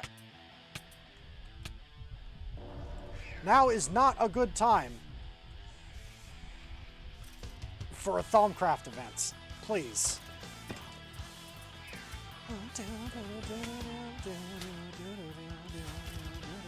Also, she cheats in this version of the fight because even though she's invincible right now, she's still attacking. She's in an invincibility phase, but she's still throwing out these magic missiles. You're a bit of a cheese lord, Gaia Guardian. A bit of a cheater.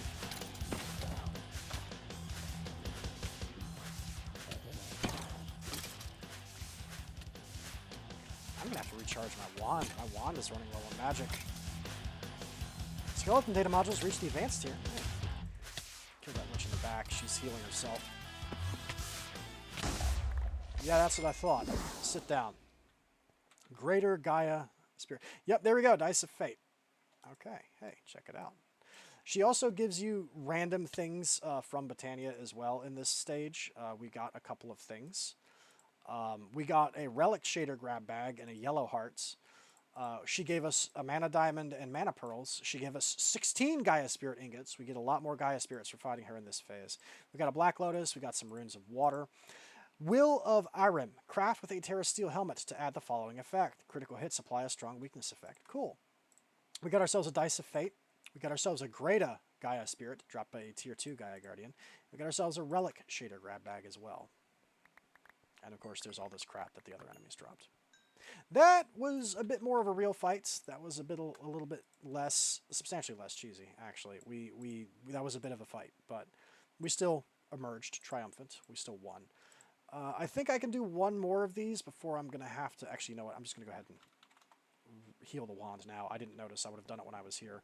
But we need to repair that wand. We need to put some more mana on the wand. And then I guess we'll open the dice and see what we get. I'm going to do all 6, but we'll see what comes out of it. Hopefully something cool. And I believe you can also get this fight's music as well. I think she also drops a music disc for this too, which is pretty cool. Let's see. No, don't care about any of that. Do we have any crystals? Yeah, we got a full stack. Go ahead and recharge, please. Thank you. Okay.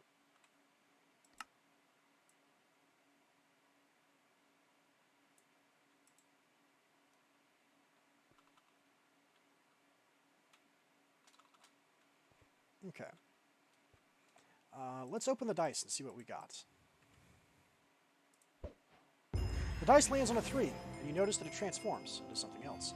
I've completed the achievement, Angel of Death. We got an Eye of Flugel. Cool. And that's Relic, Soulbound to Lord Rain, which means no one else can ever use this. If we were in-game, if you were playing along with me in this world, and then you got the Ring of Odin and you didn't want it, but you really wanted the Eye of Flugel, we could not trade.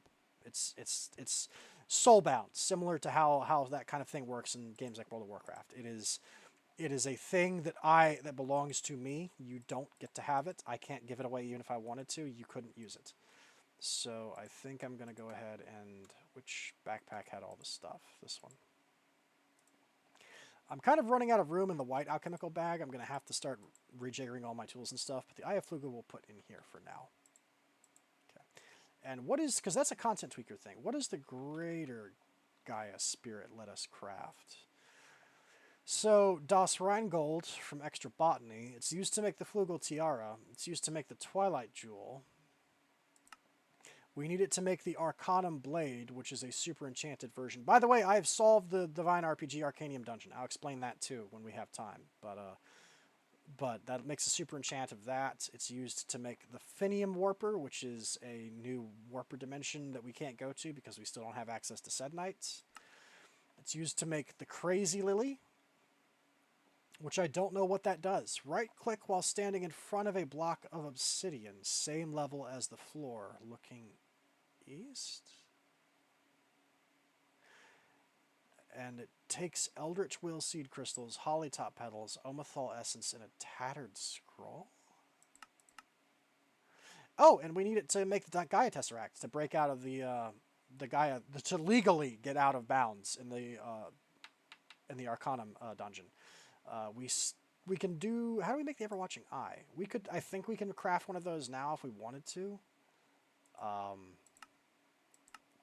It's the Parasecta wing that we don't have. I've fought the Dramix, but I don't know how to summon a Parasecta. It's a boss. I don't know where this dude comes from or how we fight him, but as soon as we can find him...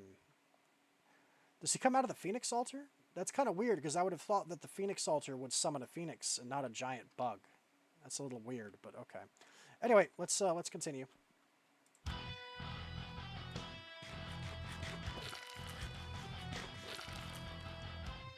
Greetings. So far, I haven't seen anything new out of the dice. So.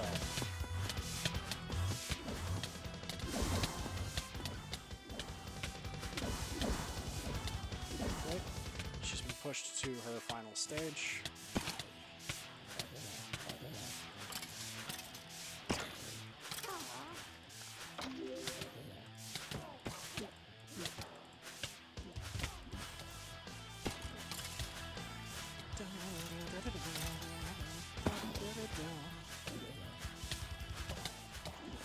In my personal opinion, the Gaia Guardian is the standard for modded Minecraft bosses.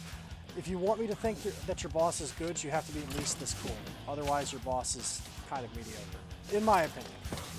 Everyone else has their own standards. This is mine. I consider this to be the upper high bar of adding a cool boss to Minecraft. I'm gonna need a rock and roll track. I'm gonna need a cool concept. Ouch! Ouch! Ouch! Ouch! Ouch!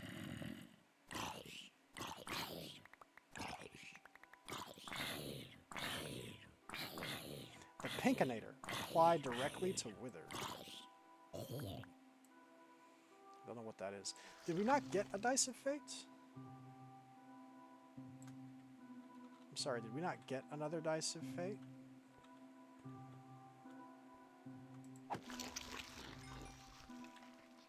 Oh no, it dropped. It's just over here. Alright, let's see what we got this time. Lost Time Memory. We got the Ring of Odin. Nice! I'm putting that on. There we go. And as you can see, I think we now gain regeneration. And it's kind of hard to tell because I think the apple buff is still in effect. But you can tell our hearts have changed color yet again. They're changing from purple to pink. That's because the Odin ring added yet more hearts to our bar. As you can see, we have even more health now. In my opinion, the Odin ring is like the best ring. In my opinion, other people just may have their own opinions on that, but I think it's the best one. So right now we are looking for the Key of King's Law. Can I get a Key of King's Law?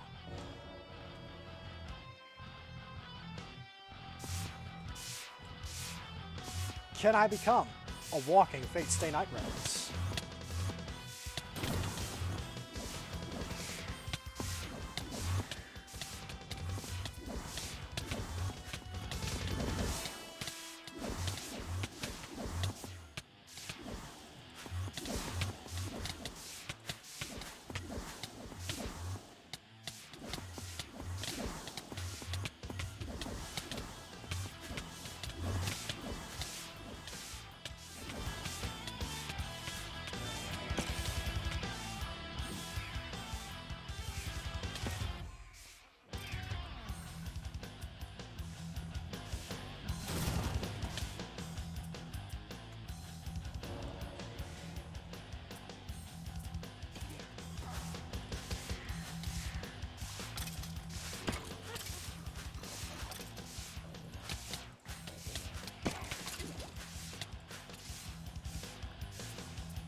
Also, I did fully upgrade both of my, what on earth happened to change the music? The music just died. I did fully upgrade both of my, ice wands. So as soon as we get the materials to do it, I can make the ice sword and then upgrade it. I'm quite looking forward to that. Oh, I think we got... Is that the music? No, that's a vanilla Minecraft thing. Man, we have so much crap in this backpack now. Is there anything here that has EMC value? Hang on, let me get the dice first. I don't think the dice can despawn because they're a relic. Relics don't disappear when you drop them in the world, but... Okay. One step layered. We got a Ring of Thor. Okay. Not that useful to me. I probably won't use it, but it goes in the box nevertheless. So you have an EMC value, you have an EMC value, you have an EMC value, you have an EMC value, you do, you do, you do, you don't, you don't, you don't. You can be thrown out. The bows can all be trashed, actually. Well,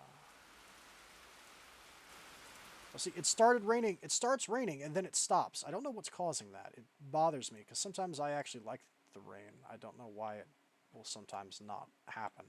Need to figure that out. If any of you know what causes it in Minecraft for the rain to just not work anymore, please let me know. I'm curious as to what that is and how to fix it. That can be thrown out. Dragon bones have an EMC value. They go on the table. Emeralds have a value. The iron sword can be destroyed. That has an EMC value. That has an EMC value. There we go. We also have several of these wills. The Will of Arim, critical hit supply or weakness effect, critical hit supply or weakness effect, and then Will of Darok, critical hit damage increases with lower HP. Interesting.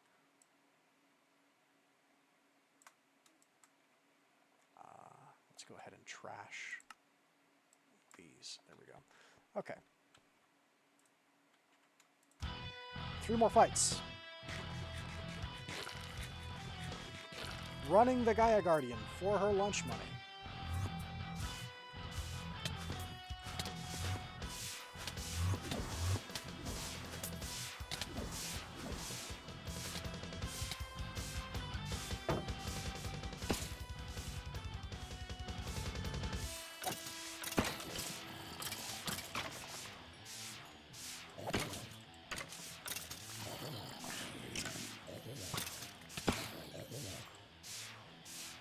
Oh wow, you're holding like Elementium weapons. That's pretty cool.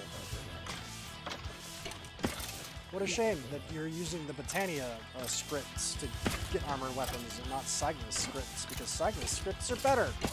You came in here with, oh, are we about to get jumped by more events? In Thumbcraft we are. Actually, the fog makes it easier to see the enemies. That's kind of funny. I'll take it.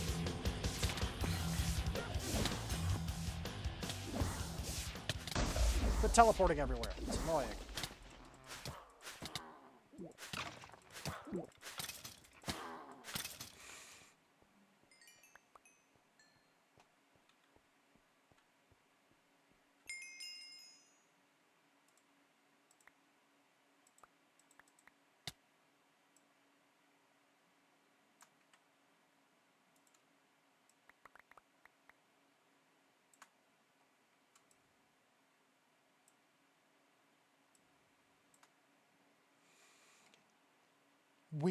Will of Guthan.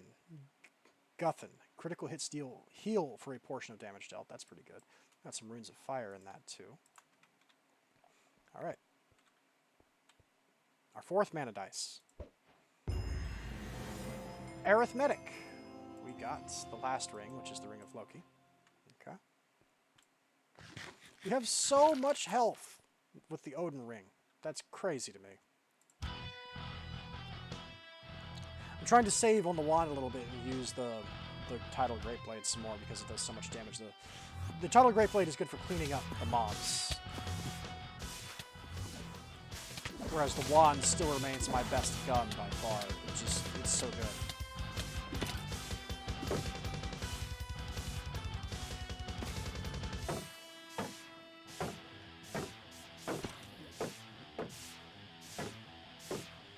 Oh, my shield can actually block that. That's pretty funny. Now, I noticed the promised, like, wave that knocks enemies back isn't really happening. Either it's a lot subtle and more weak. It's a lot more subtle and weaker than I thought it would be, or it's not working. That's fine, though. It still does an outrageous amount of damage as a sword, which is all I really need it to do. Even if it merely wrecks face, it is still a good face wrecker.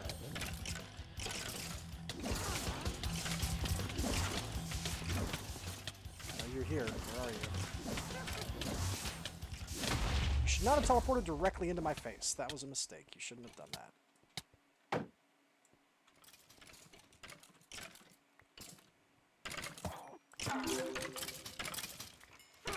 If I get a King of Kings Law, I might try and use it in the fight if I can get it before we run out of dice.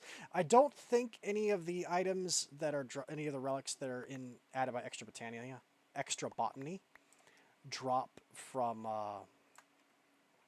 the dice, because I think we would have seen one by now considering the odds. Extra botany literally adds like 10. It adds like 10 freaking relics to the pool. So it must be something else that we get the things from. And I think I know what it is. It's probably this, because that's added by extra botany. Pandora's box. Drop by a tier 4 Gaia Guardian? What? You can't use it until you complete the corresponding achievement, Killer Lady. Okay, that's definitely a loot box, but a tier 4 Gaia Guardian? What?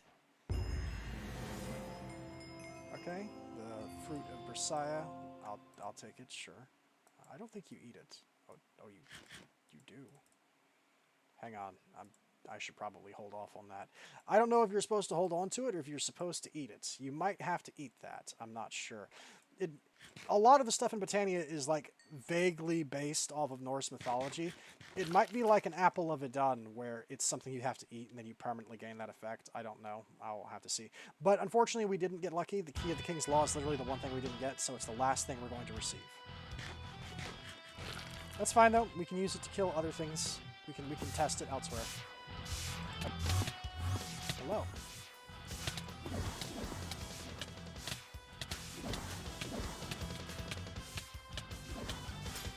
By the way, if you're wondering why I don't fly for this fight, it's because I can't.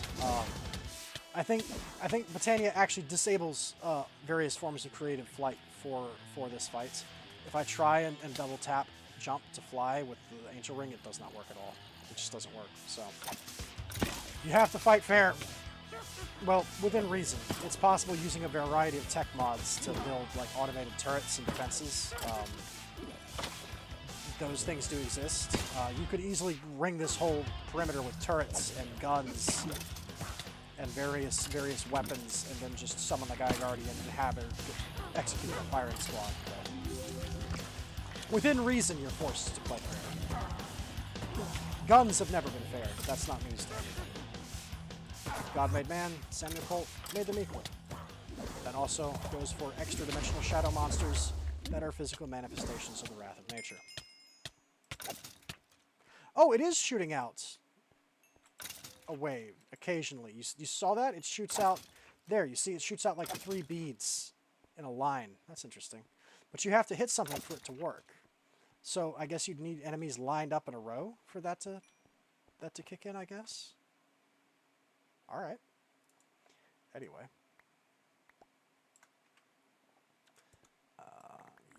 Yep. And there's my dice.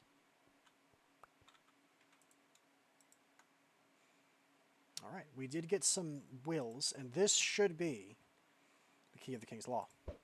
Yes. Dice lands on a 2. A fake psychotropic. Key of the King's Law. Now that needs mana to use, if I recall correctly. So, hang on, let me put that away. Let's actually go home, because we do have other things we need to do. Okay, we still have an hour left on our time. I've got other things we need to do besides fight the Gaia Guardian. This. Hang on. So, this is a good time to mention. I have tried using the things to cleanse warp that Thumbcraft provides, like the soap, which you're supposed to scrub yourself with, and for whatever weirdo reason, it doesn't work. This is probably because I'm just stupid, and I don't understand how to use it. I've tried using it bare, I've tried using it while standing in water, and I've also tried using it while standing in the purified bath salt water that gives you resistance to warp. I can't get it to work on me for whatever reason. However, I have found that scrolls of purification, as we mentioned from Coriel Tombstone, do in fact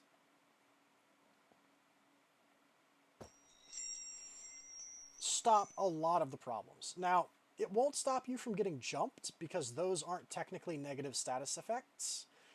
Getting jumped by the spiders and getting jumped by the Eldritch Guardians are just you getting jumped. It's just an event. But all of the things that can happen that are negative status effects, like Thaumaria, the Flux Flu, going blind, the Sunblight that makes you essentially undead, the Cannibalistic Hunger, etc., etc., etc. All that stuff, they're negative status effects. So the Purification Scrolls from Coriel will absolutely not only cure them, but prevent any of them from happening for their duration. So for the next 11 minutes, you don't have to worry about them. Which is pretty cool, I think. So, let's go ahead and rejigger all of our stuff. A lot of this is going to get just straight dumped out, but we do have some things that are going to go in specific places. We did get kind of lucky. I've heard apparently the Pinkinator, if you hit a wither with it, what happens is the wither turns into a friendly pink wither with a big goofy smiley face on it, which I think is kind of funny. Also a little weird. Not sure why someone thought that was a good idea to put in a mod, but you know what? We're all weirdos at the end of the day, and I won't judge. If you want a dumb, friendly pink wither that follows you around like a puppy dog and does dumb pink wither things, then sure, why not? I will not judge you. Well, that's not true. I will judge you, but I'll judge you quietly, as a polite, civilized person would. I will not judge you loudly and rudely. The judgment will be silent and implied. It will be implied. Go ahead and put the Pinkinator in here, too. And we got some Runes of Summer as well. Wow, we got some nice stuff off of her. Okay, the shaders we'll put away for now. The epic shaders are actually used to craft something. There's a custom recipe he's got in this pack that requires epic shaders to make. Or relic shaders to make. So I'm going to hold on to those for now. Let's see. Yeah, let's empty all this out. Is there anything stupid valuable in here, or can I just, for now... Wow, we got so much mana steel from fighting here, too. That's crazy. Give me the music discs, I guess. Are any of these new spells? Some of them are new. Kinda. One of the things that I'm very sad about, this is just me complaining, there is a thing in Tinker's construct, the weapons, that makes it so that there's a weapon part, there's a tool material that you can make a part of your tool out of that turns it's absolute trash, but what it does is it turns your thing into a portable stereo. So your tool or your weapon has an inventory that you can open that just puts music discs in it, and then it plays the music discs for you. You're getting better at hiding Mimic Crab, I'll give you that. You're learning. And it gives it a slot for music discs, and it'll play them while you're out and about. So it's a portable boombox. One, I think that's a really cool idea, and two, I feel like that shouldn't be that shouldn't require you to screw yourself over with a crappy tool. I feel like, much like how the thing works with the Nether Star, right, and how it's essentially just free. I feel like that should be a free upgrade you can opt into. That it just is a thing you can do. It just lets you, right? You can install a boombox on your tools or weapons if you want them. Because if so, I would definitely walk around all the time in Minecraft listening to rock and roll music from Botania. I absolutely would, no questions. It feels kind of bad that you have to gimp yourself to get that when certain other things are free. I feel like there was a chance to be cool, and somebody chose to not be cool. Someone chose to be a lame-o instead. Okay, so we have some stuff we need to do. I think we can stand on that, but we don't have to. We really don't have to stand on that. I'm not going to stand on that. Let's empty it. Okay.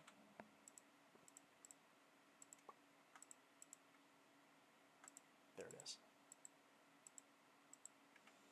Okay. So we have some places to go. We need to get to Omathal, and we should have everything we need to accomplish that. Let's identify this book real quick.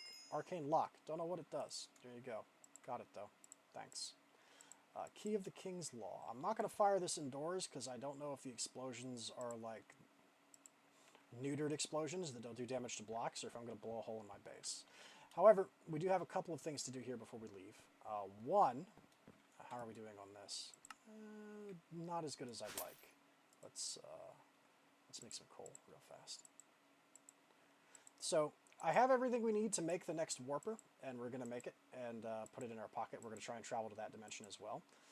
We should also be able to travel to Omathal and the Dark Dimension in this episode as well. There's no reason not to once we get the Omathal key, which we will get shortly. But the warper should be set up. Yes, it is. So this is everything you need to make the next warper. The only real change is it takes deep blue matter instead of whatever was in these slots before, and instead of like realmite, it takes arrowmite in these slots, but that's the only thing that changes. This makes the Diamaressa warper. I'm going to endeavor to attempt to get these names correct. There we go. We have the next warper. Was there anything else we needed to build in here? No, we have what we need to make the next warper, but we don't have Horcruxes yet because we can't make the thing of Hern. The Altar of Hern is the only way to make Horcruxes, and to make the Altar of Hern, we have to go to Omathal. Okay. So, we now have the Diamaressa. D-I-A. Diamarisma.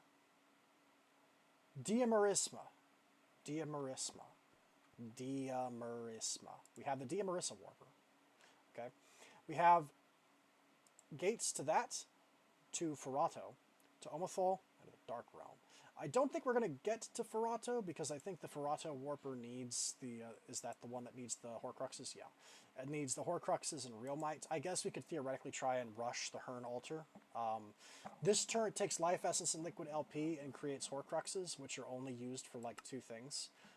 They're used to craft this warper, and they're used in the Dyson compressor with Essence of the Halite Warrior to get Halite ingots, which I'm sure those are super useful at some point, but I don't know what they do. To make the Hern altar, we are going to need, however...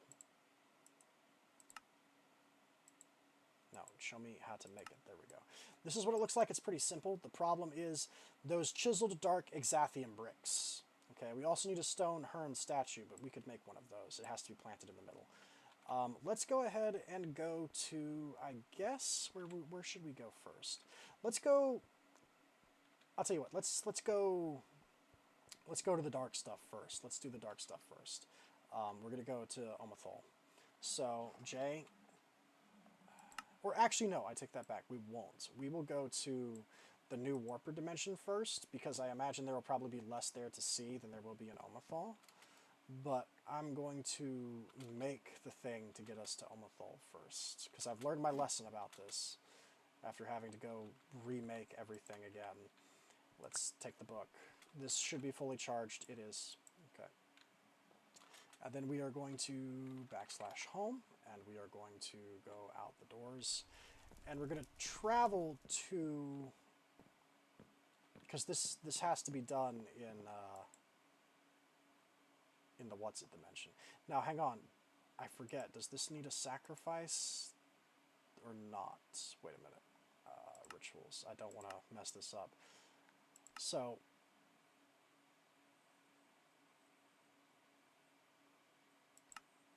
to make the bottom, we need a sacrifice. Okay. To make the top, we need a sacrifice. Okay. I've already made the bottom. We do need the top, is the one I haven't made yet. There's two pieces to this altar, and once you combine the pieces at the correct depth, it'll summon the dungeon that the boss is in.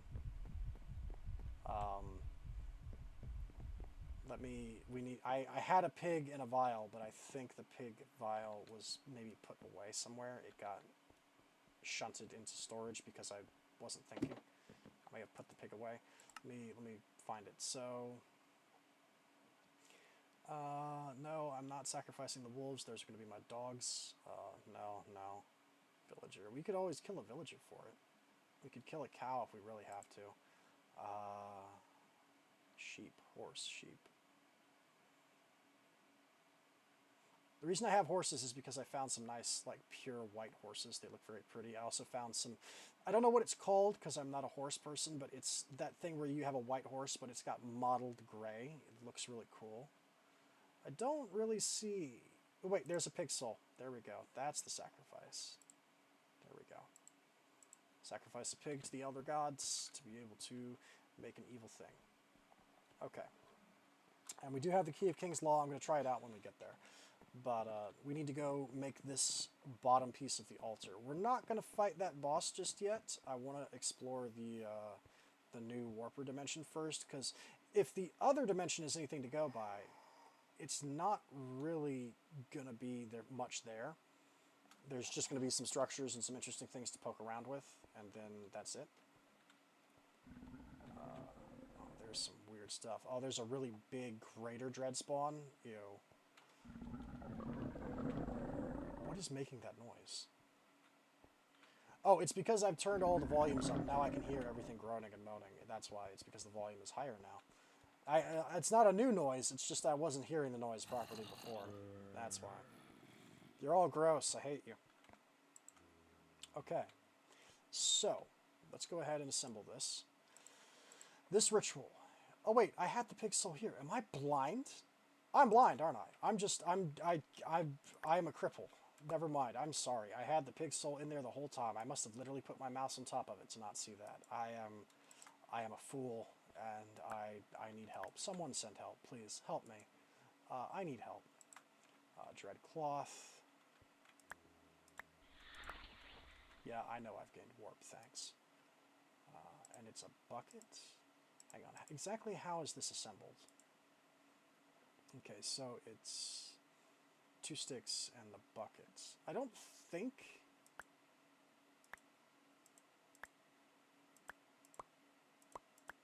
think the order on this matters, but this is such a rude mod, I'm going to do it anyway, just to be completely certain. So and the dread cloth was in that configuration. Again, I don't think this matters, I'm pretty sure it doesn't, but I just don't want to have to do this again. I really don't. Okay, and then there's nothing in the middle. The middle is clean. Okay.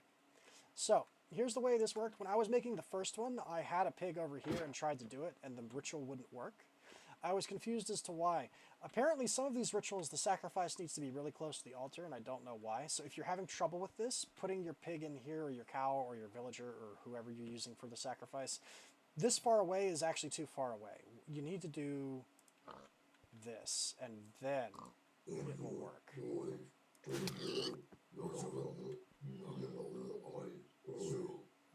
It's a lot more guttural and loud now that I've turned the volume up. It's much more eldritch. There we go. Okay. Now we have the other half of that altar. We have the top half. And the Dreadlands Necronomicon is completely empty, because of course it is. Okay, because it took all 20 to do that. It takes a full Necronomicon. So let's go back real fast. And we will go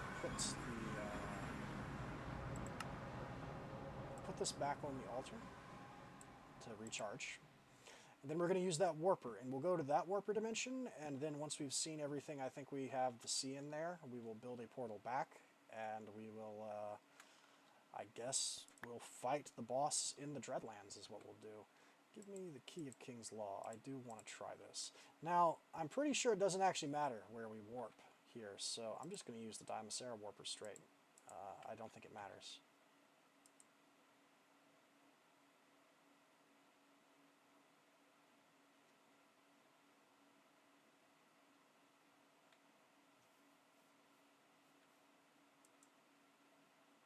There we go. That's a lot of flapping wings. Oh, those are dragons. There's spectral dragons here. Wonderful. Hello. Yes. Hi. Greetings. Gentlemen. Gentlemen. Gentlemen. Gentlemen. Gentlemen. Gentlemen. Gentlemen. Gentlemen, please. Here we go.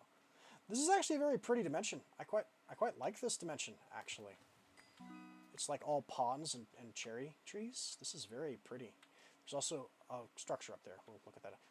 King of Scorchers. Wait, so has he got this? So each of these dimensions. Okay, so I'm pretty sure these warper dimensions are planets that are added by advanced rocketry. Okay, because the cool thing about advanced rocketry, which is a space mod, is instead of it being limited to like real life planets, planets are randomized. Why are squids yeeting up into the atmosphere? Anyway, planets, they're still doing it. These squid, okay, you know, it's not my problem. This is just how squids work in this world. I'm pretty sure this is actually a planet added by advanced rocketry that we're teleporting to. And certain things can be changed about the rocketry planets. They're like infinitely customizable. So it's, in theory, advanced rocketry is infinite extra places to go to, which is very cool. King of Scorchers, has he got it so each of these special warper planet dimensions just naturally spawns tons of one boss? Because last time it was Withers, Tarantula Broodmother, and King of Scorchers. So are we just getting tons of bosses that are just appearing? Is that what's happening? Because it kind of feels like that's what's happening, is he's just got it so bosses are just appearing in these dimensions, which on the one hand kind of cool, on the other hand, I don't know, Chief. 1, 2, 3, 4, 5. There we go. So this is Diamarisa. And we're going to go ahead and build the portal back. This is actually quite pretty, and I rather like it. I like this dimension, actually. It's very nice. There's an undead herald here. I don't think I have collected one of you yet. You guys are the ones who sell the banners, right? Yeah, you sell the different banners. I'm taking you home, because I might need you later. Go ahead and get in my bag. I know I've become a master wizard because I've reached the point in my progression as a wizard that I'm now just saying, hey, you might be useful to me later, and then I pick someone up and put them in my pocket. I just steal them. They're gone. You know what? This is a pretty shallow pond. I think I'll do one of these. 1, 2, 3, 4,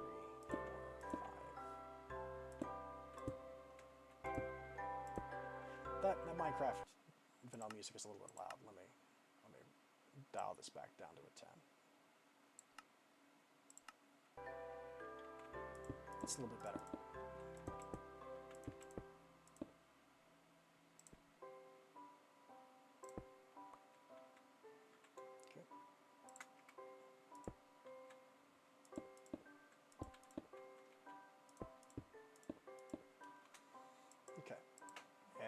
the edges, we need 1, 2. Oh wait, no, we don't need that. We need 1, 2, 3, 4. 1, 2, 3, 4. And then we're going to need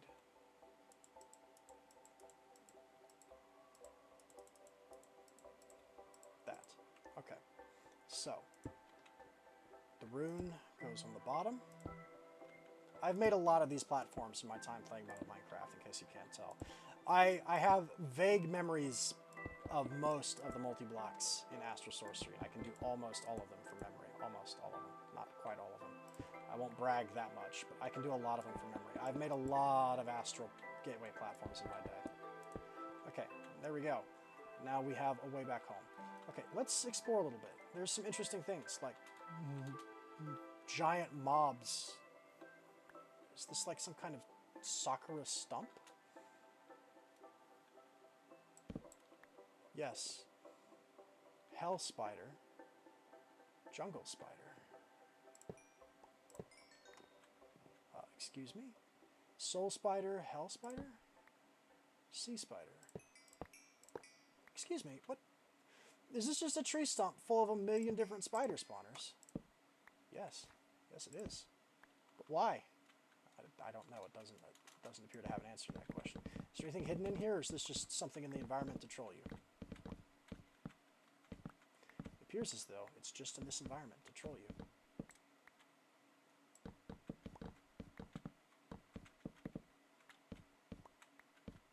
Fair enough. Well, if I ever need spiders, I'll know where to come. Is this the idea? The last one was the bee dimension. This is the spider dimension. Is that the idea here? Maybe. Let me go ahead and mark this as return. By the way, I want to be able to return here. J. New home portal. There. Okay. Now, there's an obvious structure up in the sky. I guess we'll check this out first. There's several things around here, actually. Actually, no. We'll check out... Ooh, there's like a house over there, too. Let's check this out first. What are you? What is this? Okay. Ancient rock from Advent of Ascension. Runestones. Okay. What do you have? Where are you? Okay. So this is a ton of infusion stones from Advent of Ascension, the different types, plus an upgrade key, attack AoE from Draconic Evolution, which lets you turn your weapons into attacks into AoEs. Oh, holy crap. Found in a warper plane. Which one? Well, we found it. Jeez. Okay. Okay. So that's pretty good. Draconic has a lot of really overpowered vanilla Minecraft stuff in it. Like, it's the high bar for, I put super OP stuff in my pack. Oh, wow, what's in your pack, Jimmy? Oh, Draconic Evolution. Wow, my mom won't let me play in Draconic Evolution. There's really overpowered stuff in Draconic Evolution. Okay, let's check this little house, and then we'll check that thing up in the sky. I do really, really like the...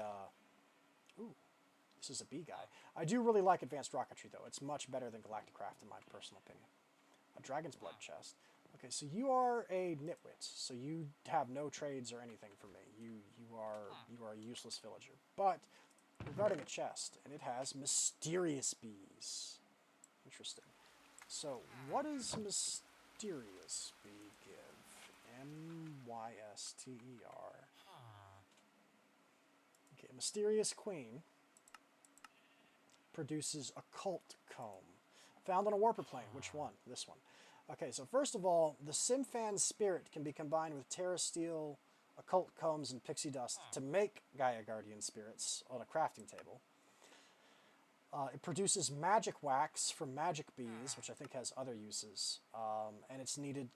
The Gaia altar can also do that transaction as well. Interesting. Okay, and I think they're used to breed something important too.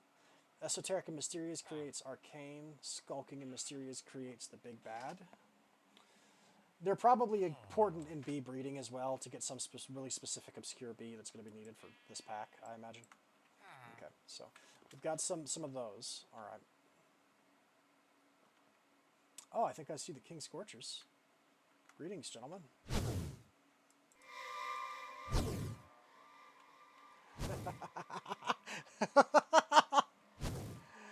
You guys came to the wrong neighborhood. Yeah. Yeah. So the way this works is you summon them and then they all fly. Just like that. That's the key of King's Law. It's not working very well because the trees are in the way, but it's a thing. Oh, come on. You guys are just being rude.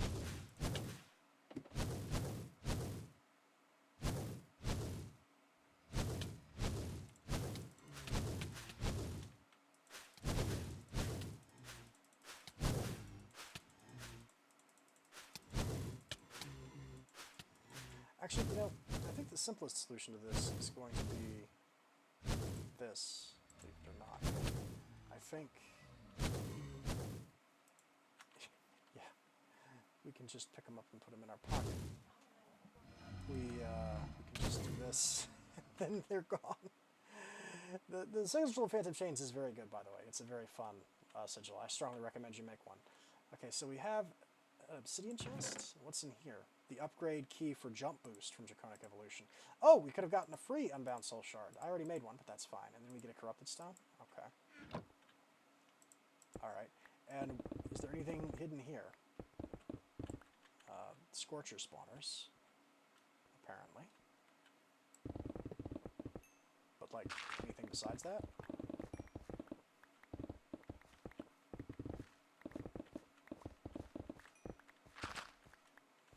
Doesn't look like it.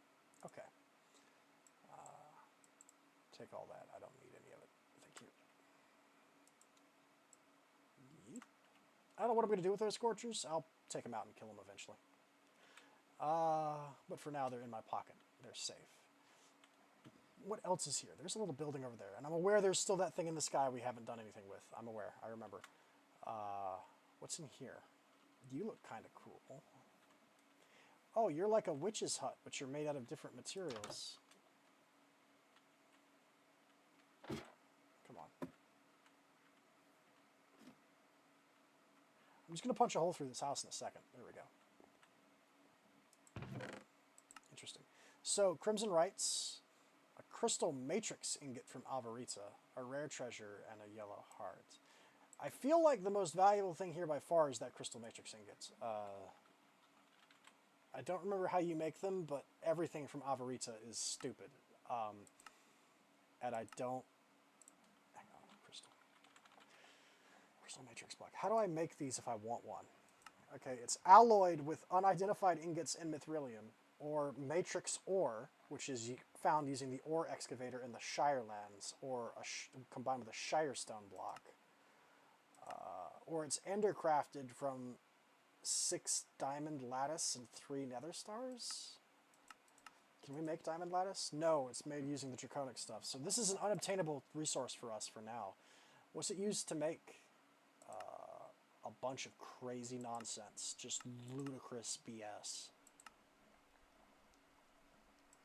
Things you've never seen or heard of before that are incomprehensible to mortal man. Crystal Matrix block looks pretty cool, though. If I could somehow find a way to farm that, I might one day decorate with those if I'm feeling extremely spicy.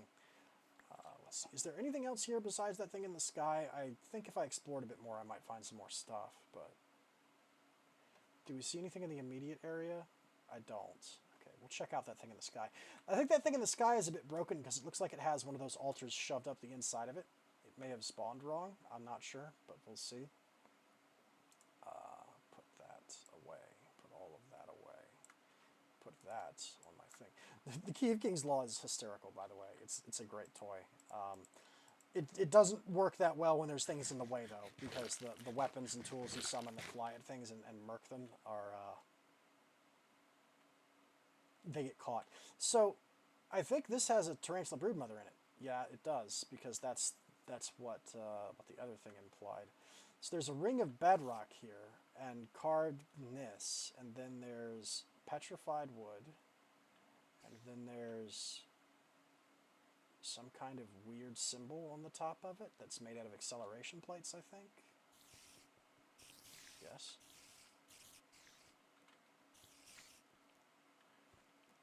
why they did this, I'm not really sure.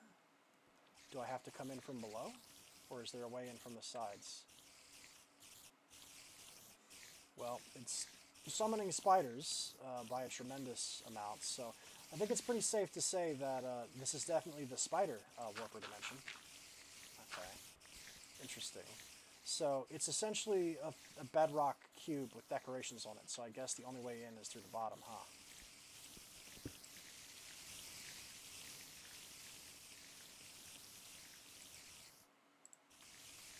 Excuse me, pardon me, coming through.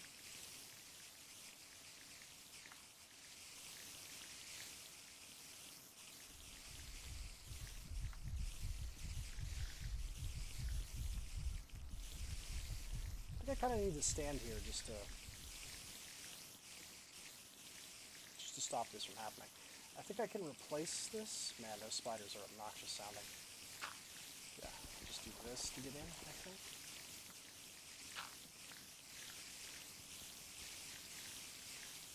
Huh.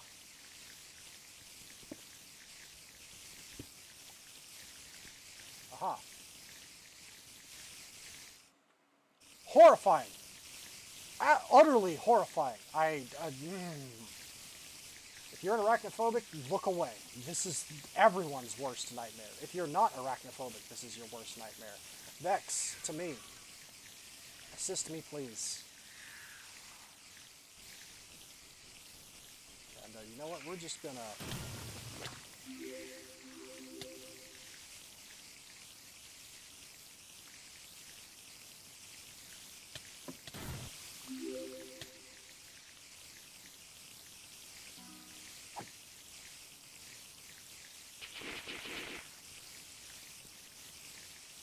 Tarantula Broodmother is once again trying to sit on me.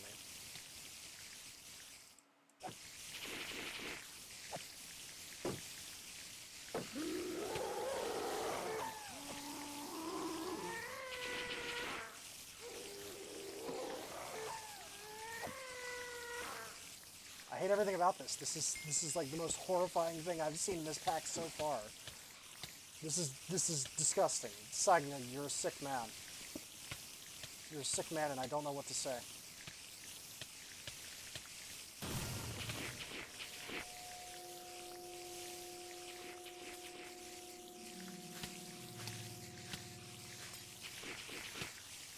There's gotta be spawners hidden in these walls that are doing this.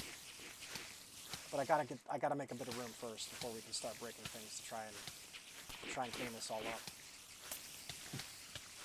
This is horrifying. This is the worst thing I've seen in this pack so far. What on earth possessed you to make this room? Why would you do this? For what reason would you do this? What could have ever possessed you to make this room? Okay. We are in the process of just... Yeah, you know what? Just bring on the lava. That's fine. There's got to be spawners around here somewhere. Yeah, there are. The spawners are on the walls.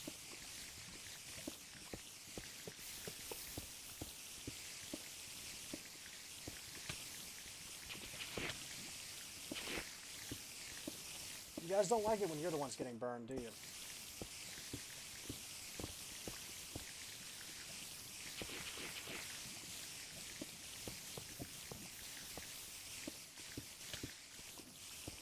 This infestation must be cleansed. Get in the lava.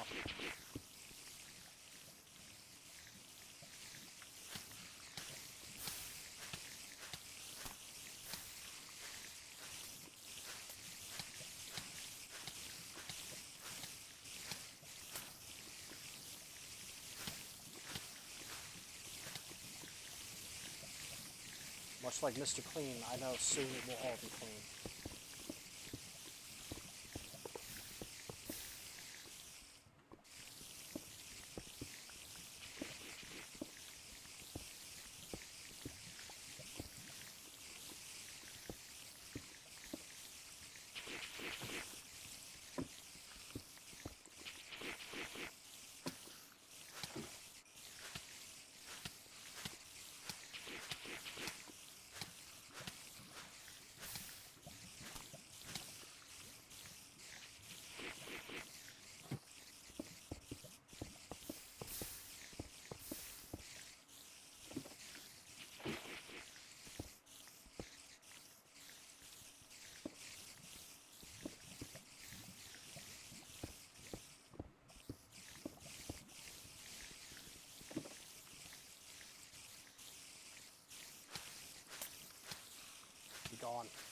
Gone. We're almost done. We've almost cleaned it out. We're almost through. Our holy work is nearly complete.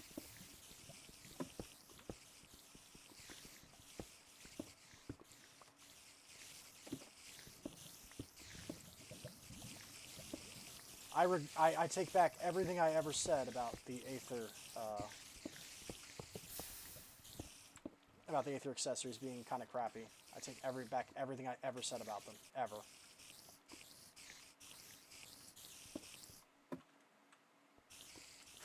I'm not gonna lie and say I didn't mean it because I did, but I do take it all back. I do take it all back. Okay. I think there's still some things on the outside, but I think we've pretty much cleaned up the interior here.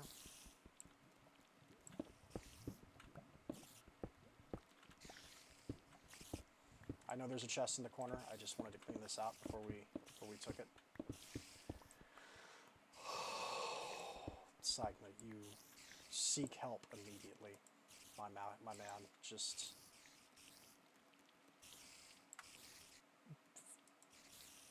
Go out into the woods and pray. Find God, because that was unacceptable. All of that was unacceptable. What is in this chest? Oh, an arrow upgrade, of course. It's the ranged damage one. That would be the one that's trapped in here with all this hell, isn't it? Okay. That's fair. Alrighty.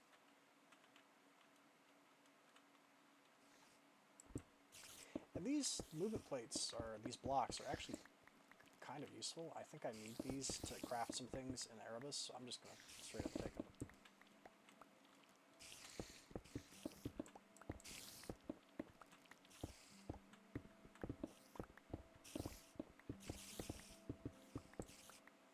There we go. I don't know if that's supposed to be some kind of specific symbol. Wait, is that an Amogus? Did you put an Amogus on the top of this? I just didn't realize it's... Oh. I swear, modded Minecraft. Y'all are intolerable sometimes. Seek help! Was that an Amogus? It kind of looks like it was. Oh no. Guys. Come on. I don't know if there's anything else out here, but I think that looks to be about it. I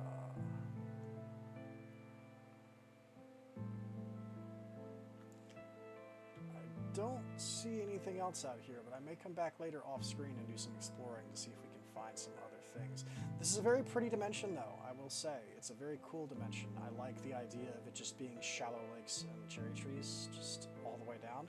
It'd be even nicer if this dimension wasn't overrun with extra-dimensional spider monsters, but I mean, beggars can't be choosers.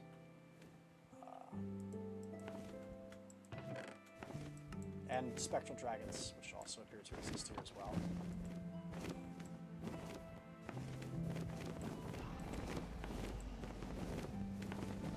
I bet the Key of Kings Law will be really good against them.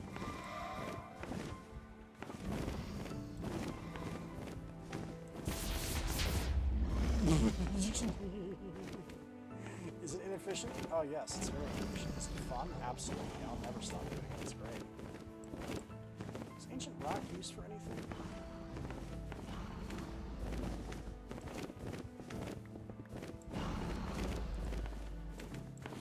No. It's fine. I'm gonna just go ahead and leave. Oh, I will take this too since it's free. Thank you. So apparently we need to come here if we want to upgrade our draconic stuff, which is fair. The draconic stuff is super OP. So having to come here having to go to a specific warper dimension to get everything you need to upgrade it makes sense to me. It is rather OP. Okay, let's go ahead and do a backslash home. I think we'll slash home from that. Okay, so we used the Diamasura. We used the Dia warper. Okay. We have a few things left on our list to do. We need to go to the Deep Dark and the Nether real quick, and then I think we're going to try... I don't think we'll have time. I think I'm going to have to choose. I had originally wanted to finish the Betweenlands encounters today as well. I might rush and try and do it, but I don't think we'll have time. I may have to choose between going to Omathal in the deep dark or the Darklands, or going to going to the other place, but going to Between Lands. But I'll try and do both. We'll see. But we're running out of time. If I wanted to try and keep it tight, I'd need to do it in 30 minutes, which I don't think I can do. But we do have something we need to do in the deep dark. So I did solve the problem, by the way, of the demon attacking me over and over again, which is I used the Sigil of Phantom Chains to pick him up and put him in my pocket. His name is Daki, and then I built a cage for him out of obsidian, and then I put him out of my pocket and back into the tighter cage, so I could bargain with him and I could trade with him. He's still hostile. I'm not sure he would have ever not been hostile. I think those kinds of demons always attack you, but if you can survive while they're throwing hands with you, you can trade with them. And I got him all the way up. I got pretty much everything I think he can sell. He did have some really nice sales, Daki did. Hi, Daki. As you can clearly see, if we talk to the top of his head, he'll trade Magma Cream for Nether Steel, which is a bewitchment thing. It's not as useful as it sounds. Blaze Rods for Tongue of Dog, which is a drop from wolf and dog type enemies. It's a bewitchment spell component. He'll trade Blaze Rods for Gas Tears, Gold for Demonic Horns, Blaze Rods for Enchanted Bows, Magma Creams for Enchanted Bows, Magma Creams for Diamond Swords that are enchanted. He'll trade Gold for Demon Hearts, which is, like, I think probably his best trade, because Demon Hearts are pretty hard to get. You have to kill demon enemies from Bewitchment to get them. And his final trade that I was able to unlock for him was, if you give him 24 gold, he'll give you this Vampiric Amulet, a chance to get some damage and heal at the cost of some magic power. So if you have magic power from Bewitchment in your inventory, like in the form of a book that has magic in it, you can negate damage and heal at the cost of magic power. There's a random chance. I already have a Vampiric Amulet. Now, I don't know. I've given him a lot of trades beyond that and he doesn't develop anything else. However, I don't know if the point of him is to trade with him or if the point of him is to kill him. So I went to a lot of trouble. I had to travel very far to find another one. But I did find another demon prison called the Other Demon Prison. I've called this one Daki's Helporium, but the other demon prison is out here. I'm not sure if what we were supposed to do is trade with him or kill him, but I didn't want to kill Daki because I've put a lot of trouble into farming him up and getting him, getting all of his trades unlocked. So what we're going to try and do is we're going to kill this guy and see if there's anything that he drops. I'm also going to loot shark as well. So we are going to kill this one. See what happens. I also don't need these to be here. I think I've had enough of creepy crawlies for one day, thank you.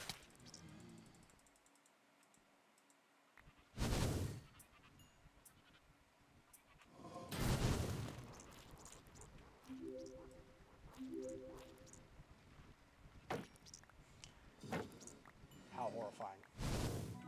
There is a dimension that has dinosaurs in this pack. I can't wait to get away from the bugs and into the dinosaur dimension. I'll be much happier with dragons and dinosaurs than I ever will be with bugs. No thank you. Okay.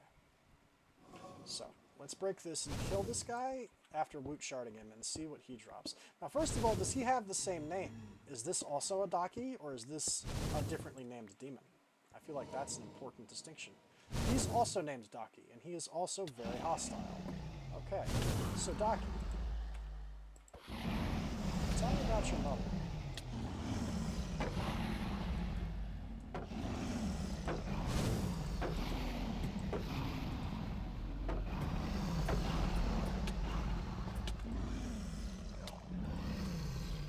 He's just trying to kill me. I can't...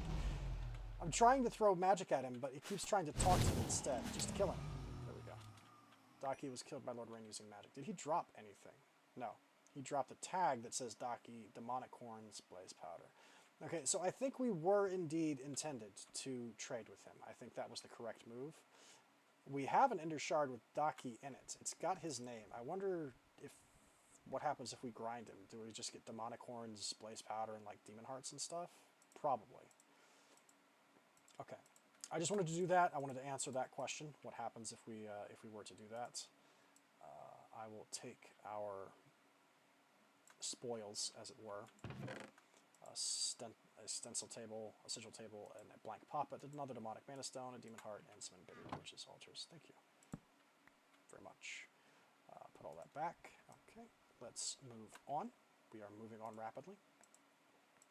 We have to go to the Nether and do two things there, actually. One of which is very important to our progression, and the other of which... So I learned that apparently you can dump out a cauldron in Thaumcraft deliberately by left-clicking it to empty it, and maybe that may be how you do the thing that I was trying to do, where you overload the thing. Just flip the cauldron over. Apparently you can do that. So while we're in the Nether, though, there's another thing we can do, and it's this. I made everything needed to make the basic key. The Vengeful Key opens the door to the Will Crystal Monolith. So to make this, I just want to show the unraveled fabric is the substance that the limbo dimension is made out of, which is the thing that you go to if you die while you're in the dimension doors dimension. That's the unraveled fabric. To make the call to limbo, however, which I believe also will teleport us directly to limbo if we use it. Enter limbo, cannot take you back. To make this, you need to craft a rift blade and 8 unstable fabrics of unraveling. The rift blade is pretty easy. You combine 1 iron sword with 2 stable fabric, which you get from combining stable fabric and an ender pearl, right? So the rift blade is pretty easy. However, it's the unstable fabric of unraveling that are a problem. So we need fragments of unraveling, and then we need to infuse 1,000,000 LP into them on a blood altar to make the unstable fragment of unraveling. The fragment of unraveling is made by taking a Bloodmaster block and then using it in an alchemy array with an ethereal slate, which is the highest tier slate we can currently craft. Bloodmaster is the metal that the skeletons and the zombies have on their armor. It's also the metal that we're going to super enchant our armor set out of when we get it, the Bloodmaster.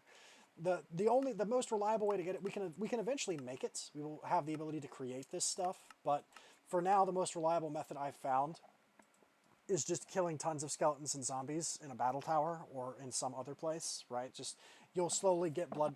What you do is you get their armor. You combine the armor pieces together until they're full health, and then you melt them down in a furnace to get Bloodmaster metal nuggets. It takes 9 of them to make an ingot. You only need 4 ingots to make a Bloodmaster block. I had just enough blood metal on hand to make the to make each of the things.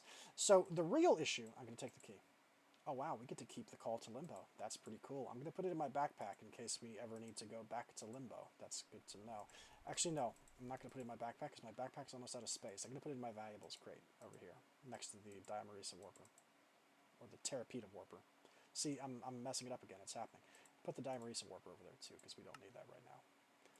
There we go. So, the Vengeful Key. So, here's what I did. And this is just some really, really quick, slightly higher end blood alchemy. Each tier of the blood altar, I think I've already explained this, how it works. There's 2 ways to put blood in. You can either sacrifice it yourself, which costs health, or you can sacrifice the health of other things, which is the longer term meta, is to do that. There is a compatibility between deep mob learning and blood magic, where you can make this item called a digital mob agonizer, which costs power, and what it does is every tick it will consume power, and it can also consume other substances too. It can consume extraterrestrial matter and other things, and you need to give it a data module, and the data module, it essentially simulates sacrificing creatures to the altar to put blood in it, okay? And you can multiply how much blood you get by putting other things in this as well. Like if I put overworldian matter or stuff like that, you can put multipliers on how much blood it makes.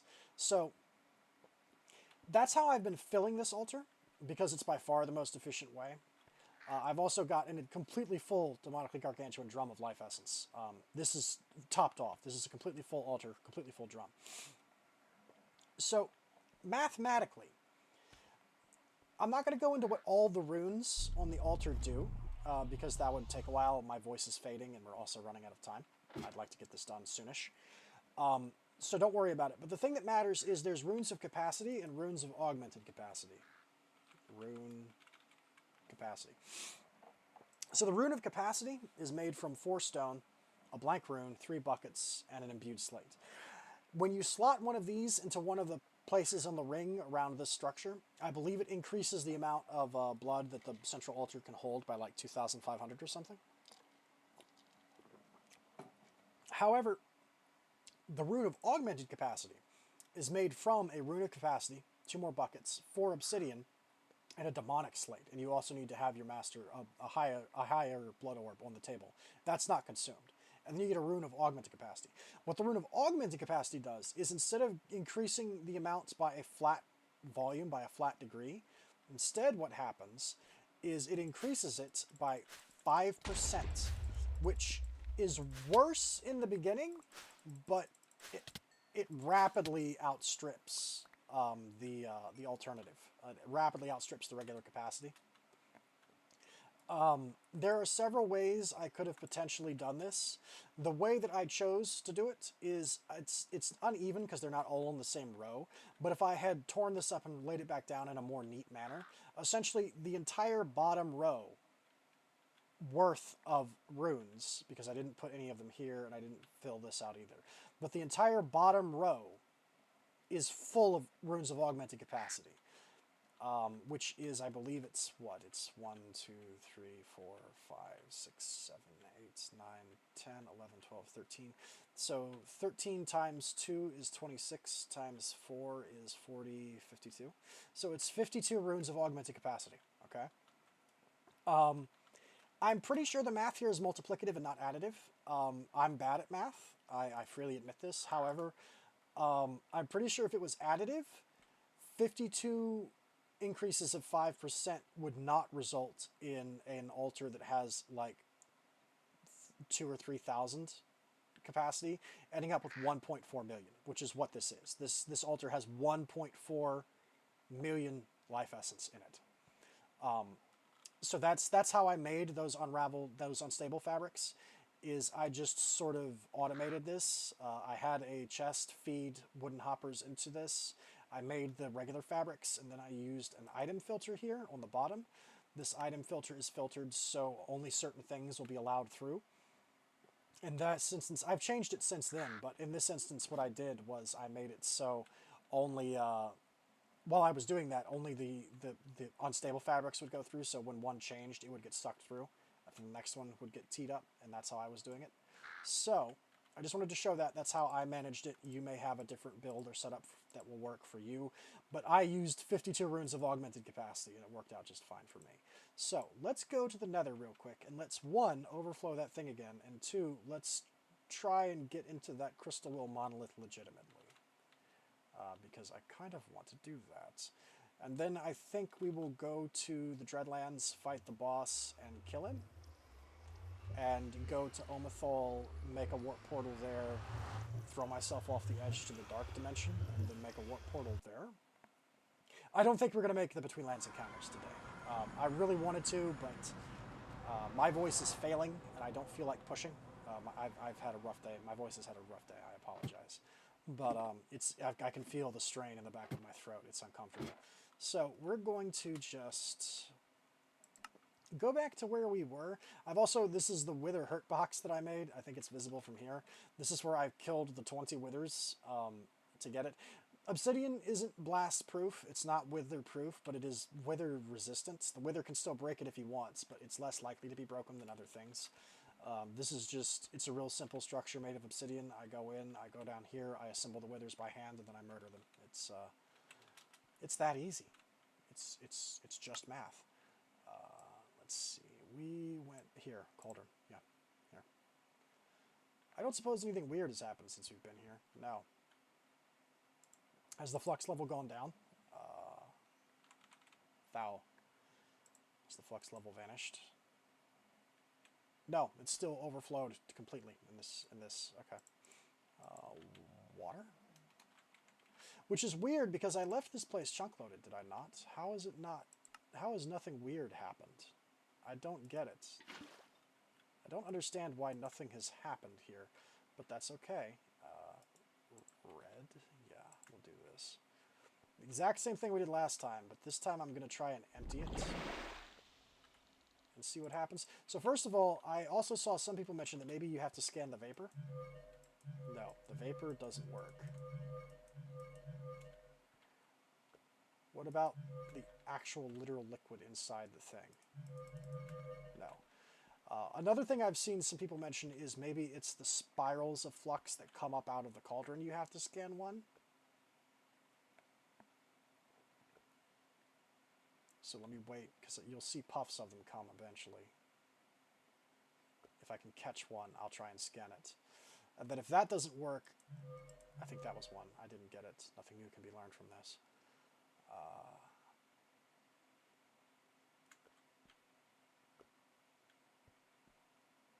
Yeah, I don't think this is working the way I wanted it to, and I don't know why. I don't know why this isn't allowing it to do this, because this is overflowed to hell and back. And yet still, Flux current stage, let the Flux build. Buddy, how much more do you want it to build? I don't know what you want from me. We're gonna left click it and see what happens if I empty the cauldron.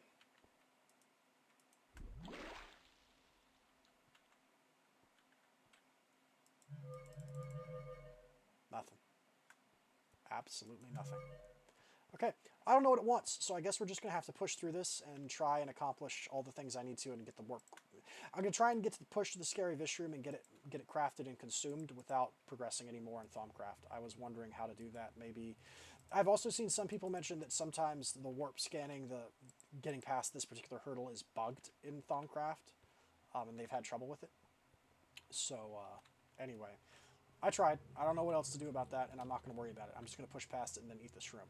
So here's the way this works. The Vengeful Key opens the door to the Crystal Wheel Monolith, but there's another key, okay? And it is... Where are you? Where are you at? Here it is.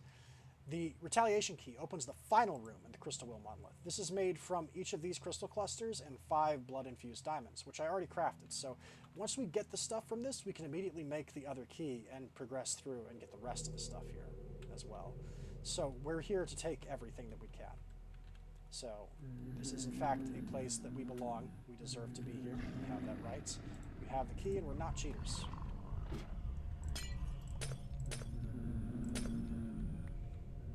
Okay.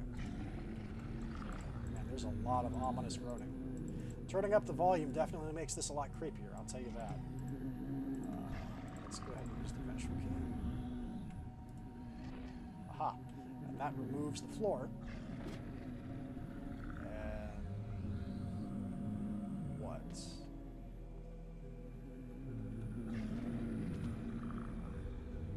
What does one do here? I mean, I'll take these because they're cool decorative things. I'll take these. Thank you.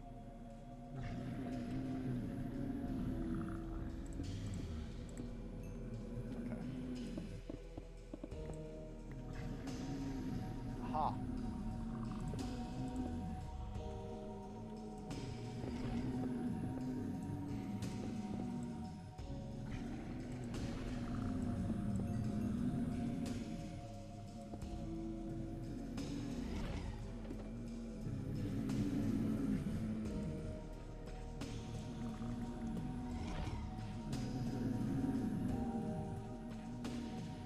I might need a new bag.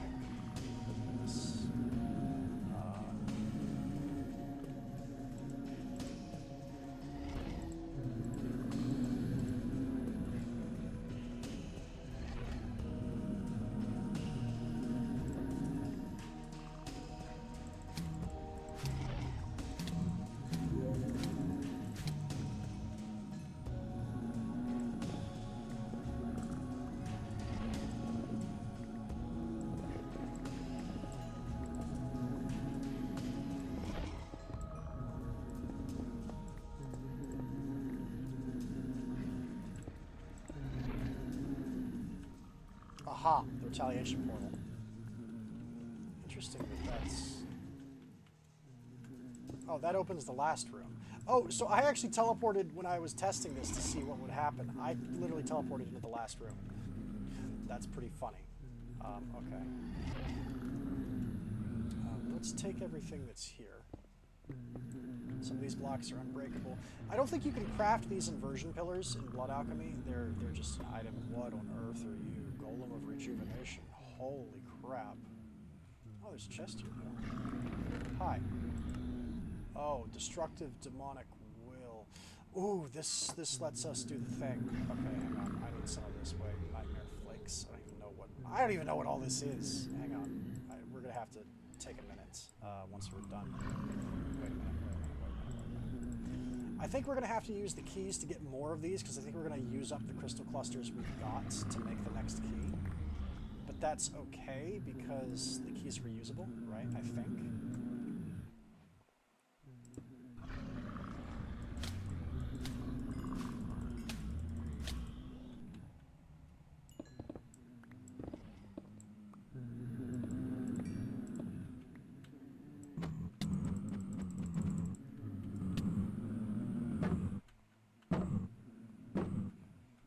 Retaliation damage. He's taking 50 hits. He should have 50 damage every shot.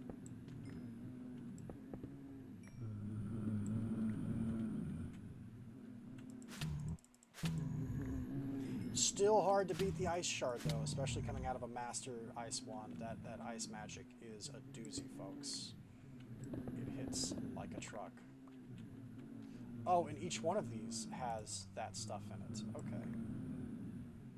Each one of them has a chest that gives us that stuff.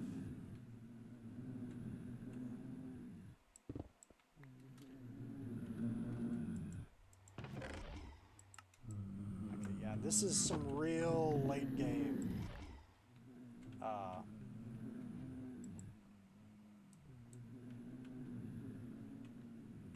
Why is there a block missing here? That looks like some kind of error. But this is some real late game blood alchemy stuff. So let's go ahead and make the final key. So we're going to need craft. Yeah, we're going to need one of these. Okay. To make the final key, we need that. And that makes the retaliation key. Oh, we get to keep them. Oh, excellent. That's fantastic. Wonderful. Great. Good to know. And then the retaliation key opens the final row. Okay.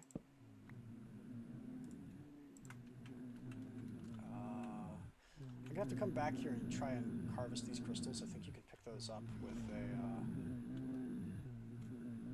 with Silk Touch. I'll come back here off screen and make sure I get everything that these things have, that these monoliths have. I might leave a few more of them off screen too, just to get all this stuff, because there's a lot of good stuff that we're picking up. I also really like the fact, by the way, sainagh, just a thing I'm appreciative of. I like the fact that you put the unobtainable decorative items in these structures so that people, as part of the loot, like I can take these home and use them in my base if I want. Because these are unobtainable in vanilla blood magic. Blood magic, I think I mentioned, it's an old mod and it was never fully completed. There's stuff in it that's not finished. There's no way, as far as I know, to craft these. If you want these, you have to cheat them in using creative mode. So the fact that he put them in here as decorations in his custom structures is stand on the netherrack block inside the will crystal monolith. What?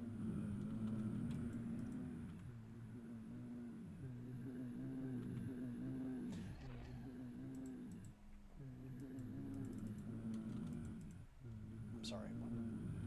Is it on the roof? No. What does it mean, stand on the netherrack block? There isn't a netherrack block, or if there was, I broke it. Hang on. Let me check in here and see how this one works. I'm sorry. I'll open this, but I'm not going to loot it. How exactly did it work in here then? What did you do? This isn't the netherrack block. So what is?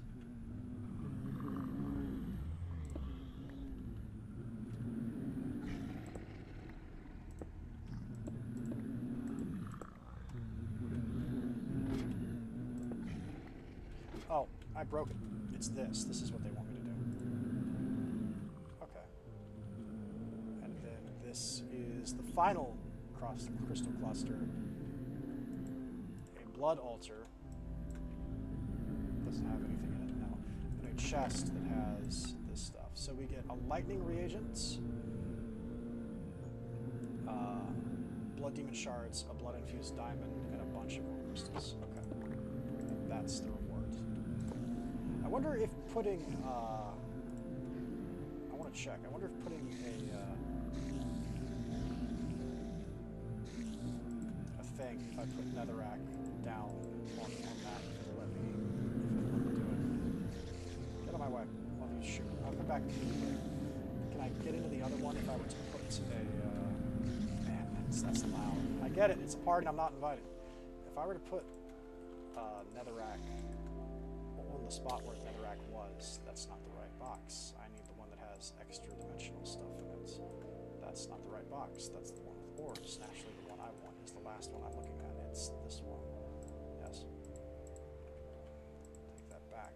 Put that up. If I were to put netherrack there, could I do it, or did I break it by breaking that?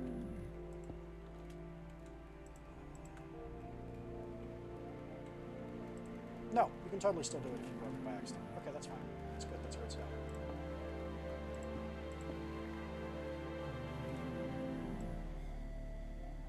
Excellent. Okay. Excellent. We can cross that off the list. We've done it. We now have nothing stopping us from making the final tier of the Blood Alchemy Pyramid, which I will do off screen because we are running out of time. Technically, I should cut it right now, but we do still have a little bit of time left. So I think we're going to go and, yeah, we're going to do the Omathal and the Dreadlands thing. That's the last thing we'll do. And then I will cut it, and we will stop here. I would like to go to the Between Lands, and I might even otherwise be tempted to push it. But like I've said, my throat's failing. It's straining. I can feel it. I can feel the pain. So.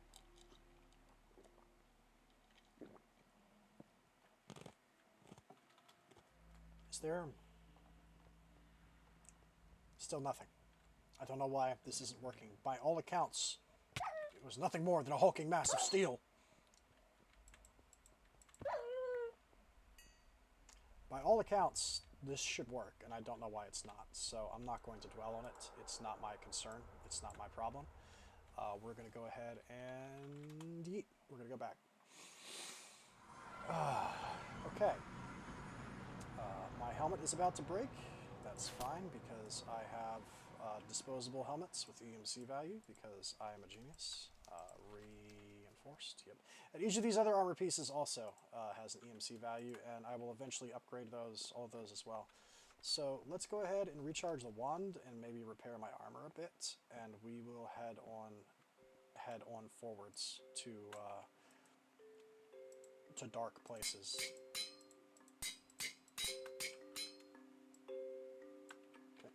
Put some more magic on that wand. And then we're going to go fight an eldritch god of evil flesh magic. We got to go fight the boss necromorph. He's a bit like a necromorph. He's also a bit like the Thing from the Thing. It's a bit of a blend. He's got 3 heads. He's got a lot of teeth. You'll see him. You'll like him. I'm sure you'll like him. You guys will get along just fine, I'm sure. Let's go ahead and go to the Dreadlands. Okay, and I believe we need to be at Y40 to make this work. I believe that is where we have to be for that.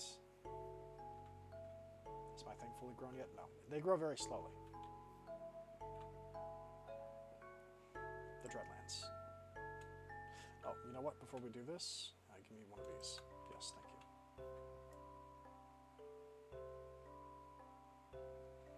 I am too stupid to know how to use soap, but I'm not so stupid I can't cast advanced white purification magic on myself drawn from the School of Restoration to cleanse my body of all ill. Like, I know how to do that. Soap is a little bit beyond me, but I can definitely... That is a crazy looking dread beasts. This is what all the stuff from the Dreadlands looks like. It's hideous. It's some real Cthulhu stuff. I don't think I mentioned this. I don't know if I have, but the gust of wind forces you to the ground. Something's interfering with your flight. The creative flight added by by certain things like the angel ring does not work in certain dimensions. I'm curious to know if other forms of creative flight do. Like if I actually made the VCO mantle and took that perk direction, would it enable me to fly? Would the tiara, the Flugel tiara and the Eye of Flugel let me fly, even though it normally wouldn't? Like, I don't know, but we can find out. I'll experiment with that and let you know what happens. But this, I think we have to be... You're not the right backpack. You're not the right backpack. You're the right backpack. Okay. And it should tell us in our thing, it should say, craft the 2 parts of the altar of Shagaroth and right-click in the Dreadlands Mountains at Y40. Right.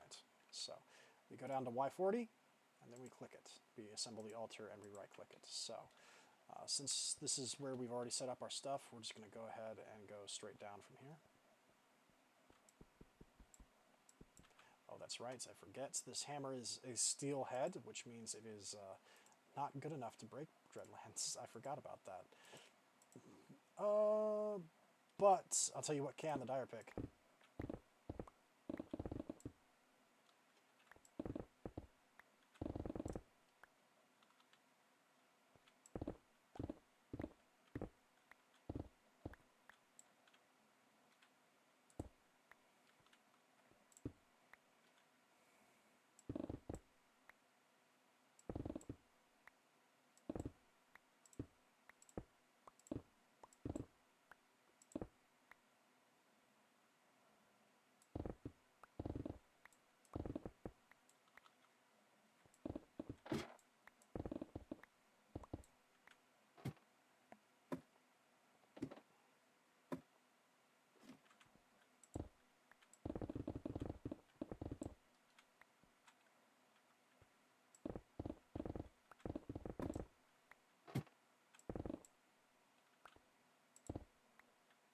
Wow, there's literally a rail cart thing down here. What on earth spawns? Oh, ooh, we get... You know, I kind of don't want to summon the dungeon here, actually, if it's going to be... I don't want to destroy a mine shaft system that's got stuff in it. Like, that's actually useful. What if we go over here and do it? I'll explore all that later. What if we go way, way, way, way over here to the edge and do it? Maybe it'll do it if I do it over here. Although realistically, that system of mines probably extends through the whole mountain, doesn't it? So something's going to get overwritten and deleted by this room I'm about to summon, no matter what I do, isn't it? Yeah, I kind of get the feeling it is. Okay, that's fine. That's fine. We'll go over here and do it. We'll make the shaft here. Is where we'll do it. And no matter what we find down here, we will definitely... 4, 3, 2... Okay.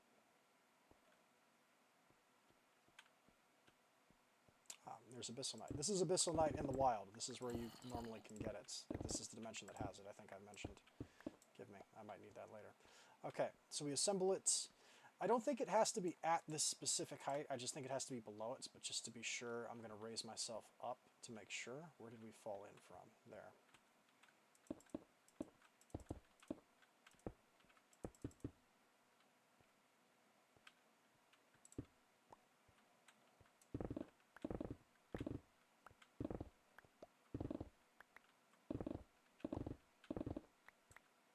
Okay, so we are at 3940.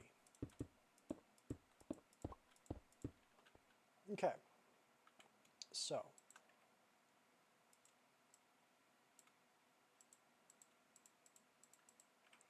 altar bottom. Man, that looks gnarly. Altar top. Click on the top to enter the layer of Chagaroth. So this is the new.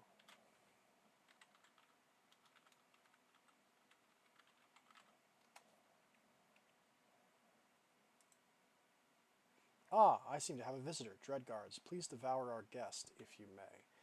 Yes, and I think...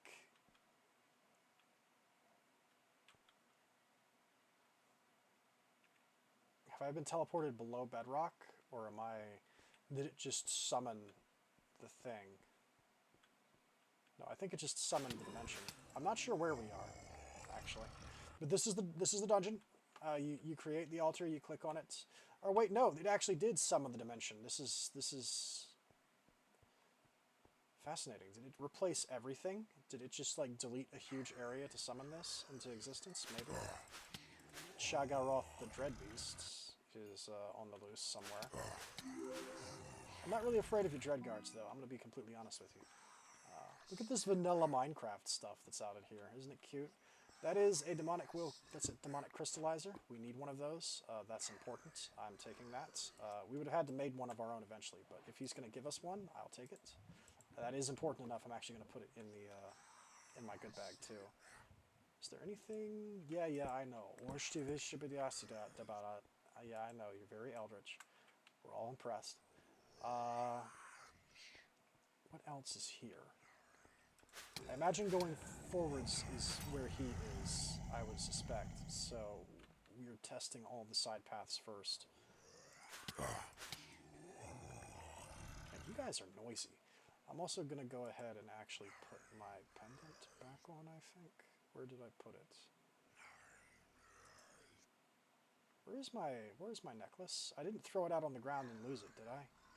If I did, I'll be sad. They're not that difficult to make, so it wouldn't be too upsetting, but it would be a little upsetting if I don't have that anymore. Hang on. It is...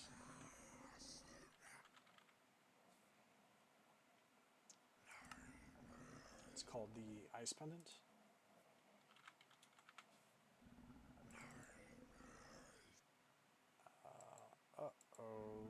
It may have fallen out of my inventory at one point. It's not in my bag of valuables. I swear, I'm always losing something.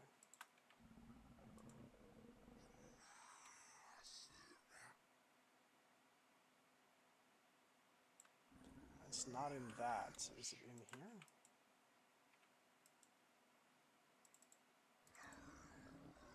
I don't see it.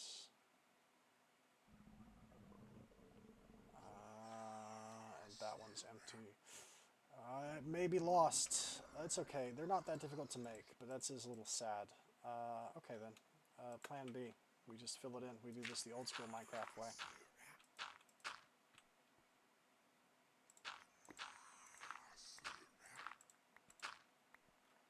You're a talkative one, aren't you? I don't already have it on, do I? Oh, I already have it on. I'm an idiot. Never mind. Sorry. False alarm. I'm just a moron. Don't worry. Just cancel it, guys. Walk it back. You can unring the bell. Don't worry. Are you kidding me? I literally...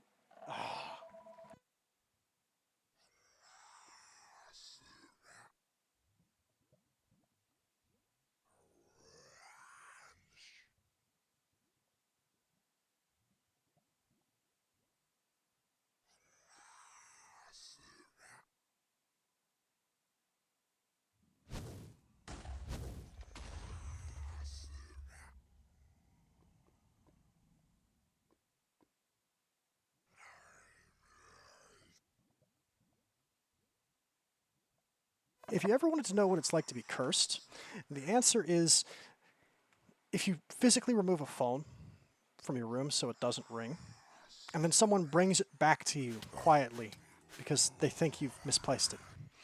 That's what it's like to be cursed, just in case you're curious, if none of you know what that feels like. Just in case you're curious, that's what that feels like. Okay, this is definitely the boss fight. Are those... I'm sorry, is that dread... blocks of dreadium?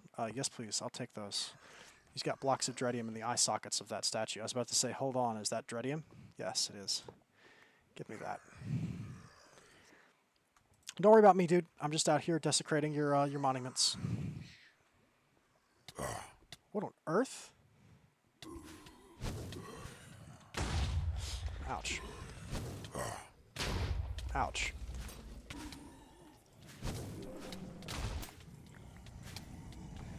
Oh, he's supposed to be attached to the wall, I think, but he's not. He's just kind of loose. He's supposed to be attached to the wall and unable to move. I feel like that's a glitch of some sort, definitely. Oh, wait. Before I do this, hey, dude. I know you said that you hate me and everything, but oh, you cannot capture him. Fair enough. That's fine. Can I capture one of the Dreadlands guards? Oh, I totally can. Give me. I was hoping I could take your soul, Shaggeroth, but I guess I'll just have to settle for your life. That's fine, too. Goodbye. Here, have your key back. Transmute it for a working one.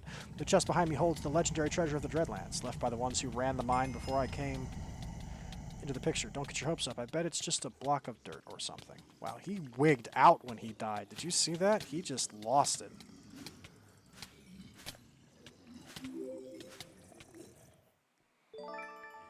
You guys just wigged out. He was surprisingly, like, kind of normal for an Eldritch Abomination. I mean, okay, I guess, sure. Yeah. Okay, so what all did we get? The blocks of Dreadium, but that wasn't drops. You dropped Dreaded Fragments, a parrot. We got a parrot from an Eldritch Demon. So this is the new key, the Dreadplagued Gate key, but it doesn't work. We have to do something to it to make it work, and I know what. I'm set up for that back at base. I'll explain that when we get there. And then there's Abyssal Nightstone Bricks. And there is a legendary treasure in here, supposedly. It's a single block of dirt, the legendary treasure of the Dreadlands, EMC, value 1.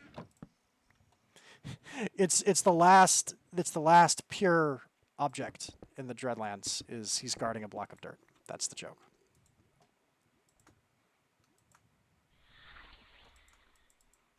I've put it on the EMC table. I don't know. It had value to them because it was the last pure thing in their world. Meaningless to me, though. I am a wizard far beyond those means. Your blocks of dirt mean nothing to me. Okay, home. I tried snatching him. Looks like snatching won't work. That's fine. Thanks Purification, we would have been extremely dread-plagued. We would have been dread-plagued to high hell if it wasn't for that. Instead, we escaped completely unscathed. Thanks, Coriel Tombstone. Much like how I cannot recommend Tinker's Shields enough, I also cannot recommend the Coriel's Enchantment Scrolls enough. They're very, very, very good. They give you very long buffs, and those buffs that they give you are very useful. The Dreadguard, we'll go ahead and put him away.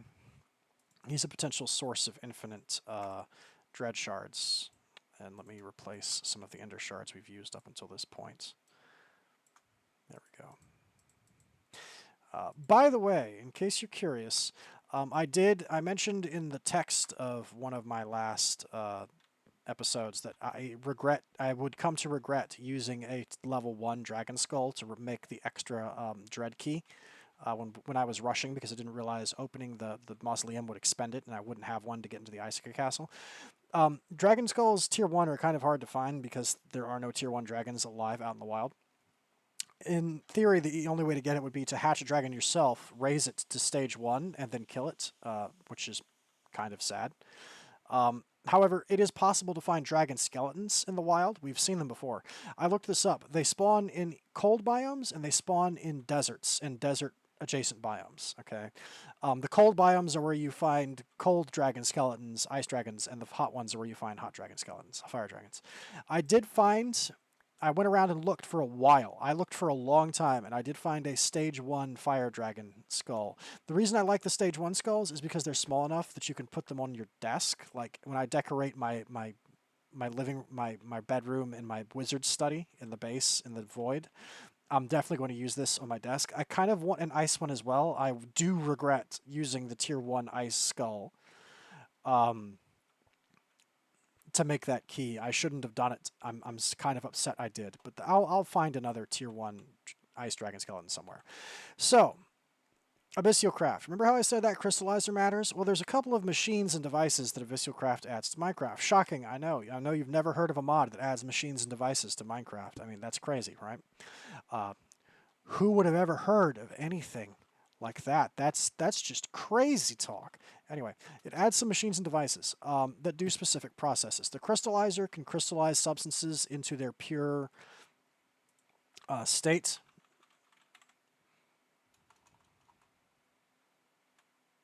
There it is. It is fueled by blaze rods, and essentially what it does is it turns like copper into crystallized copper, molecular formula Cu. Crystallized silica becomes crystallized silicone and crystallized oxygen. Niter becomes crystallized potassium and nitrate. So you can make a bag. Here's the I'm going to give you the boogie woogie on this. I'm going to give you the deal, okay?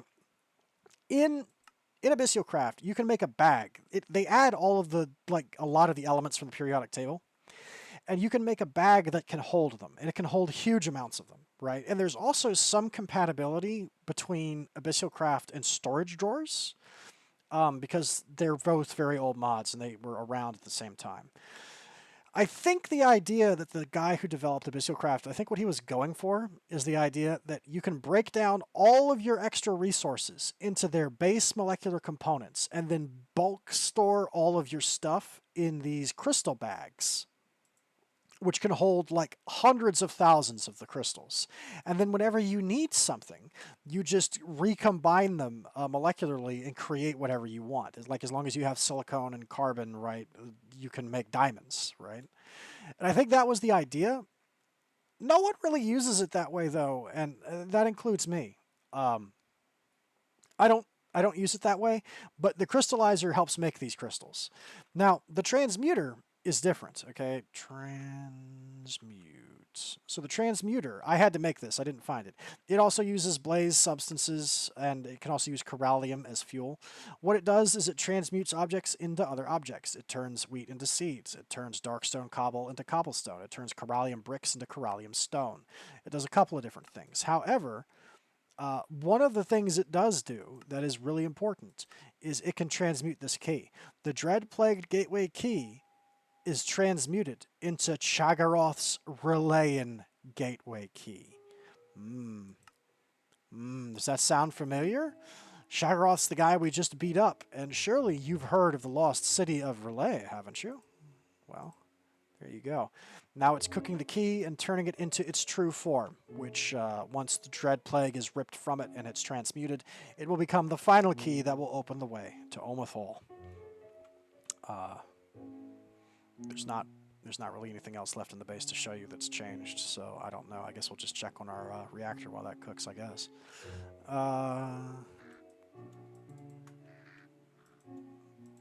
The crows are still here, as always. If anyone... So, also, I know what I can talk about. So, sainagh talked to me. He mentioned in the comments of one of the videos that if you update, it is a stable version of Meatballcraft, but they have removed some things from Meatballcraft. He's blacklisted the crows, I think, so they don't spawn anymore. I'm still not sure if I need to delete the crows I have in captivity in the mob things. I don't know if that's going to cause a problem, but I think he's probably... If I were him, I would have just made it so they can't spawn anymore, which means I should be fine if I keep them. I shouldn't have to dispose of the crows I have captured, because I have 2 of the like alpha crows with the white plumes. I have 2 of them in here somewhere. They're in my great big old box of things I've caught. Are they in the nets, maybe? Smart chicken, lava chicken, anti-cow. So not sure what the smart chicken does. I have a whale, a salamander, a jackaman. Yeah, these ravens are all should all have the white ruffs. I've caught them. I don't know if that's going to cause a crash or bugs if I update while I have them in those soul vials. If anyone could tell me what would happen, I would appreciate it. But essentially, it's a little less stable, but he has done some things to fix other problems. A lot of bugs have been fixed. Ravens are gone. He has added something to this that I must have. I'm going to do the update, okay? Because the problem is, one of the things that got changed is the quest book. The quest book is now different, and it's using different software to run it. So I would essentially have to go back and cheat everything that I've gotten in. Like, I'd have to give myself one of each of these things to progress the quests in order and then delete them, right? So I'd have to either do that on screen for a laugh or off screen, more likely. And I'd probably also need to take a screenshot of my quest book pages like this to know what I did and did not do. And that's a huge pain, and he admits that freely. He's like, hey, you'll have to redo your whole quest book if you update. I'm doing it, though, because of what he's added. There is a mod in modded Minecraft. Hear me out. There is a mod that adds a TARDIS.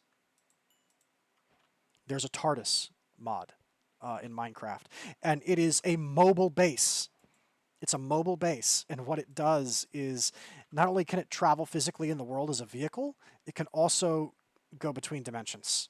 You can travel between dimensions in the TARDIS, and there's room in the inside. It is, of course, it's a TARDIS. It's bigger on the inside than it is on the outside. I'm once again causing problems for future me, recklessly, and with no care for my own personal safety or well-being. Come on. There. We'll just do that. That's fine. But it does everything you would ever hope and expect a TARDIS to do. It works exactly the way you think it would, and you can turn it into a mobile base. It is a mobile base. It's programmable. It's upgradable. You can upgrade it and get extra things for it to make it better. to increase the amount of space you have inside of it.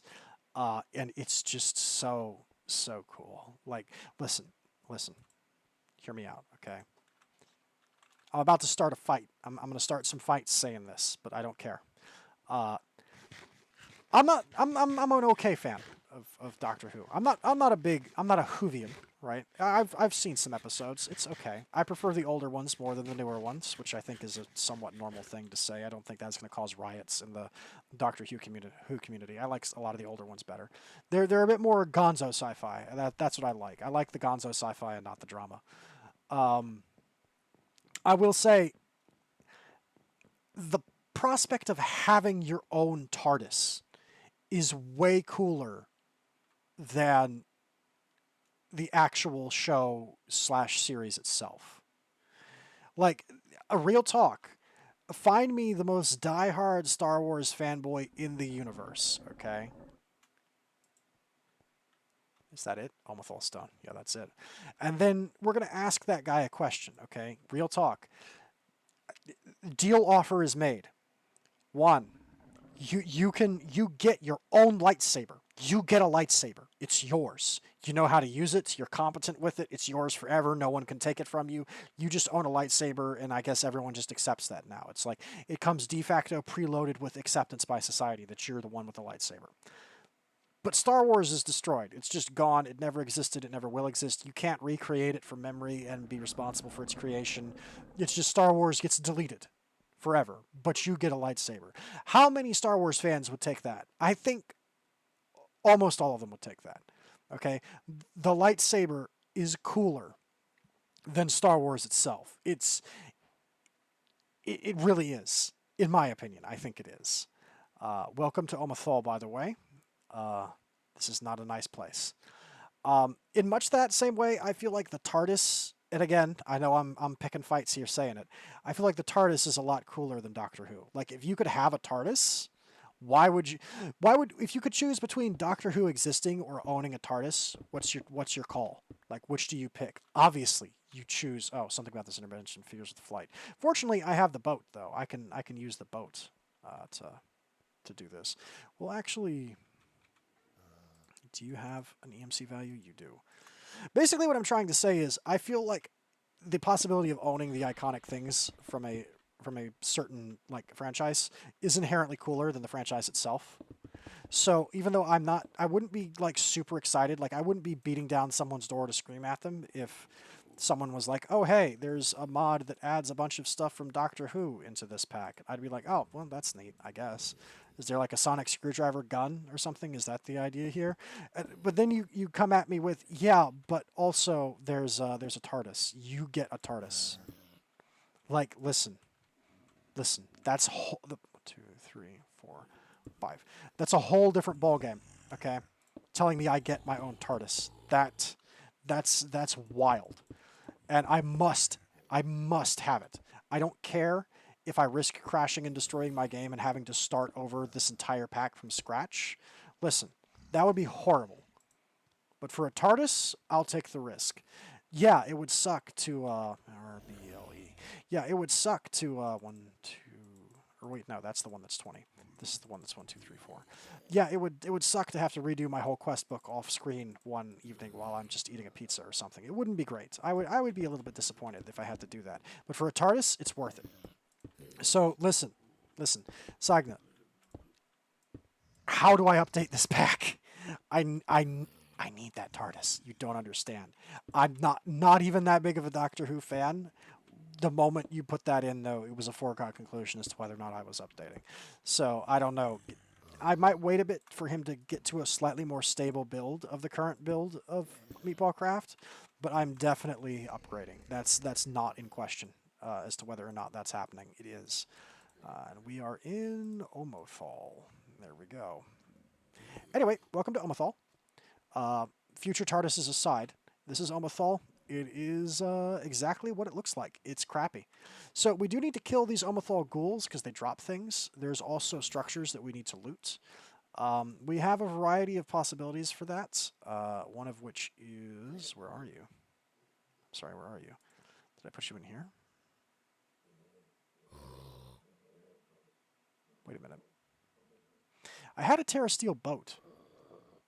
I made the Terra Steel boat, and it was pretty cool. Where is it? Why is it not? Oh, there it is. I'm just blind. Never mind. And I guess we will go ahead and make the glider too. We'll have a glider, E-L-I-D, glide. We'll do a little bit of exploring, and then we'll throw ourselves off the ledge and quote-unquote die. Also, I should probably take the flight ring off and put the ring of squid on, because this does work in this dimension. Yes, it does. Okay. And this is home portal. We'll mark it so we don't get lost.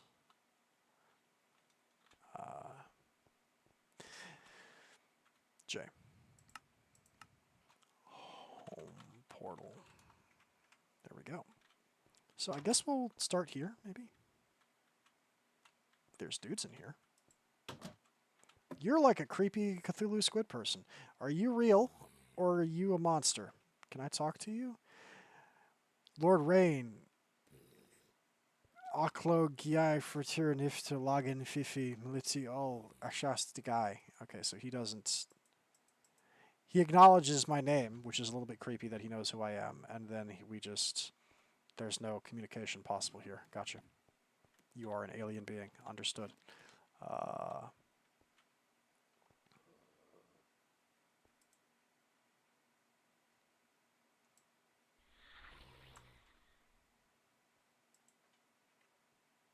Okay. Doesn't look like the books have anything in them. Interesting. I won't take your bed. But that's a little bit creepy. I don't know if there's anything in here. I don't think the ping for treasure chests will help me here, because I think what's actually minion of the gatekeeper. These dudes need to be killed because they drop important things. He has so much health. He has so much health. Guys. Guys.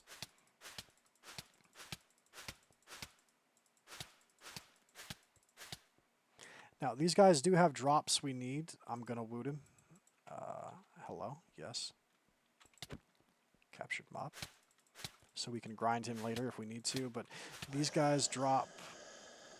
Well, they're supposed to drop certain specific things we need, but I don't think he did it. But they have drops we need, trust me. They do. Man, some of these structures are weird. I've never been to Omathal. Most of the packs that I play stop before... Oh, liquid antimatter. Oh, is this just like an antimatter reversed version of a normal town? That's pretty funny. Oh, well, excuse you.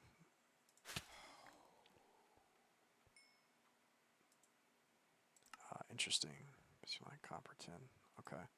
We got Exathium bricks, which is one of the things that we need. It might be worthwhile to come back here later and make a custom card for crates and see what we can get from here. That may be the better way to find treasure. But I've never been here. Most of the packs I play make you go to the Dreadlands. Oh, we got an Eldritch Scale. I think this was the thing that he drops, that the guy drops. Tin, copper, put that away. I guess we'll go ahead and we'll take out a normal satchel and start putting stuff away. Most of the packs I play make you go to the Dreadlands, but then they don't make you go to Omathal. So I've not actually ever been here before. So this is a little new to me. I've never really been here or explored much. I know what this place looks like, but that's like all I know. I know its appearance. I don't know anything else about it. This is the dead city beyond the edge of reality. It's a very typical Lovecraft thing. It's not unusual. I'm not breaking new ground by telling you about this. I'm sure you're already aware. Lovecraft isn't exactly obscure these days. Most people know about it now. Is there anything in this tower, or is this just... I don't see an entrance. Is there a way in? Oh, chiseled Exathium bricks. And we can't harvest it because it's harvest level 8. I just destroyed that block. Okay, this is what we need, but we're going to need a better pick than the dire pick to harvest this? Wow, okay. I'm going to have to upgrade some tools and come back later. Fortunately, we were going to upgrade tools next stream anyway. Like, I was going to make some new weapons and stuff. We might need to upgrade our tools as well. Before. Yeah, the Exathium bricks are all level 8. Everything here is level 8. Wow, okay. Yikes. So,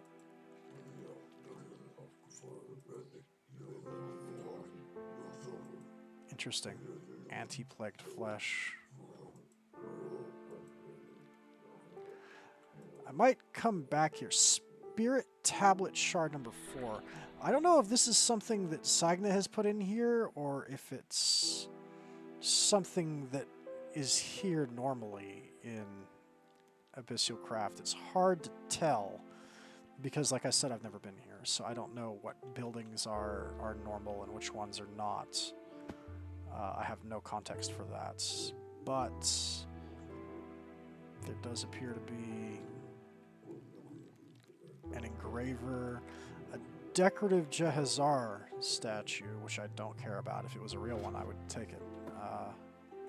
He's got an Abyssal Wasteland energy pedestal. Okay. Then he's got this thing up here. Alright. We might explore one or two of these other buildings, and I'm going to throw myself off the edge, because we're 30 minutes over the time where I wanted to stop. So let's go ahead and establish a warp to the next place, and then bounce. I think we'll call it quits there. But we will open the way to the bad place. What are you cooking? An antimatter potion. He's got antimatter potions cooking. Of course he does. And what's in your backyard? Some kind of weirdo Exathium structure? Okay. That looks like some kind of crazy temple.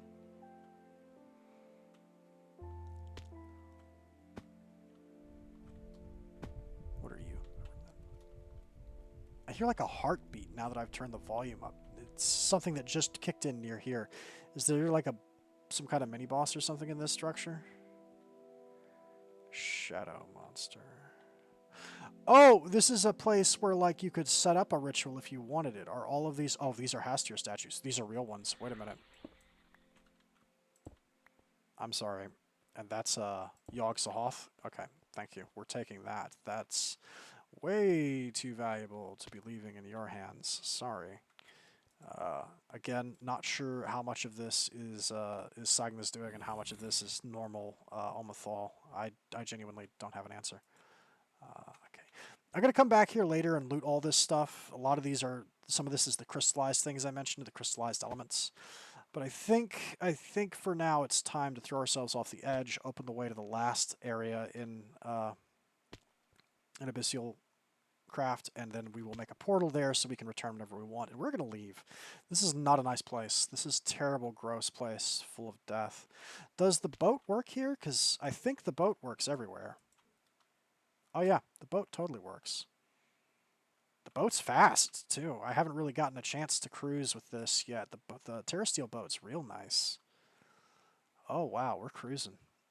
This is a nice way to fly in dimensions where the angel ring is blacklisted. That's pretty winner chicken dinner in my opinion.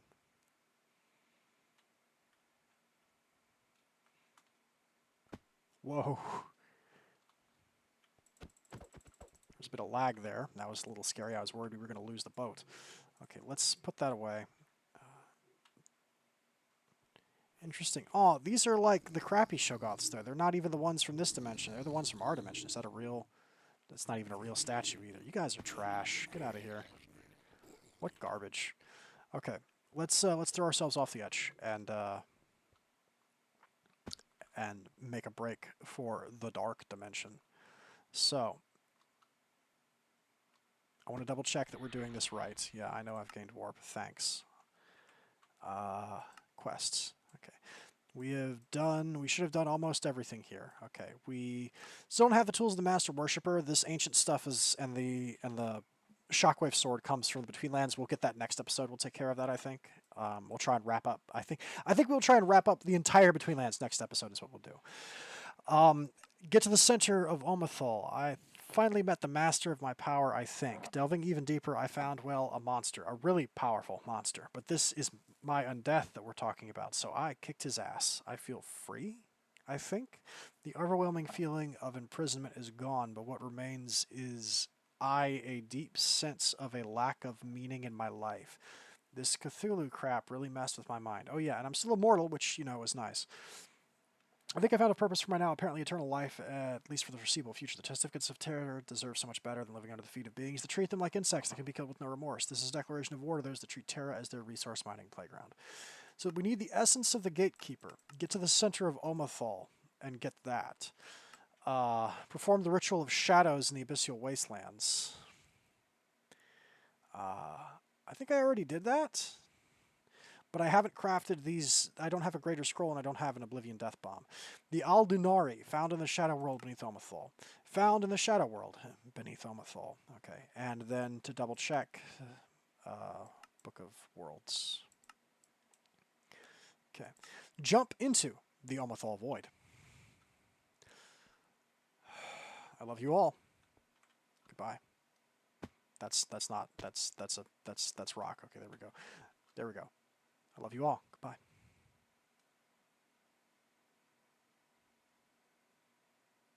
Wait a minute. There we go. You've gained temporary warp. Welcome to the Dark Realm. Okay, we're going to go ahead and build the portal here, and then I'll poke around a little bit, and then we will, I think, stop for the evening. We'll stop. This will be the end of this stream. We'll go ahead and cut that in half. Yes, we have not gone to Furato. I'll prepare the Furato warp for next time. I think we will go to the, because I've got to build the Hearn altar. I had wondered if we'd be able to push and get the Hearn altar and the Furato warper, but the problem is I didn't realize we were going to need better stuff. Like we literally can't break anything in Omathal with our current mining equipment. Even the dire pick isn't. It's good in terms of efficiency. It breaks things fast, but the actual mining level of it is not high enough. So anything it mines, it just breaks. It doesn't mine it. So okay, so 1, 2, 3, 4.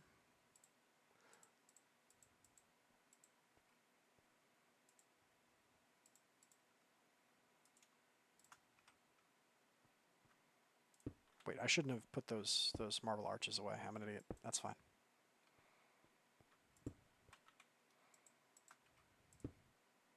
And this is the right Celestial Gateway, isn't it?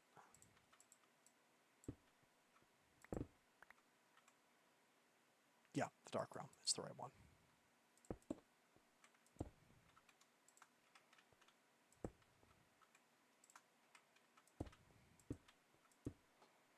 Okay.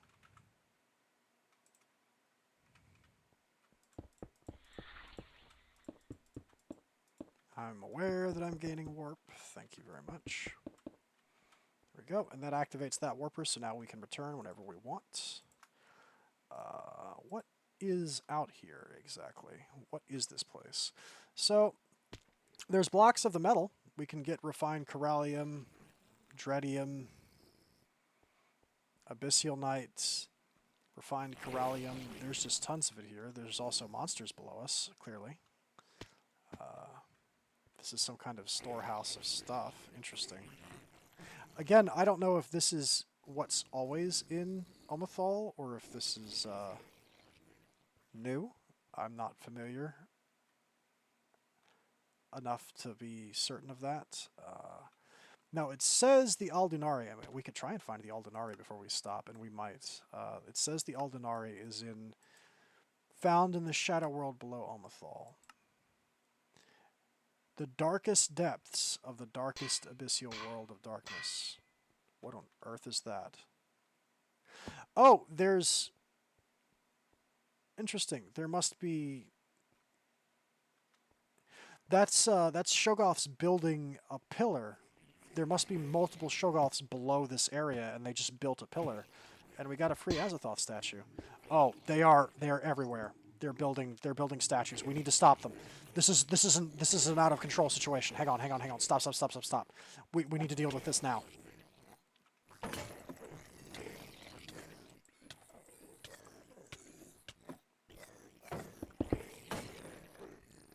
Why do I hear stuff breaking?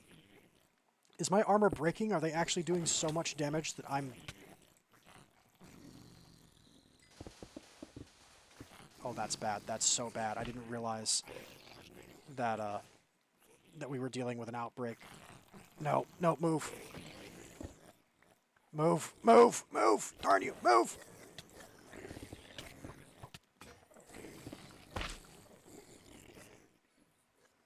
Oh. Okay. Several things broke. Let me... Wow, this is a dark place without night vision, huh? Reinforce. Give me another helmet. They did so much damage that they broke my helmet. That is a lot of damage.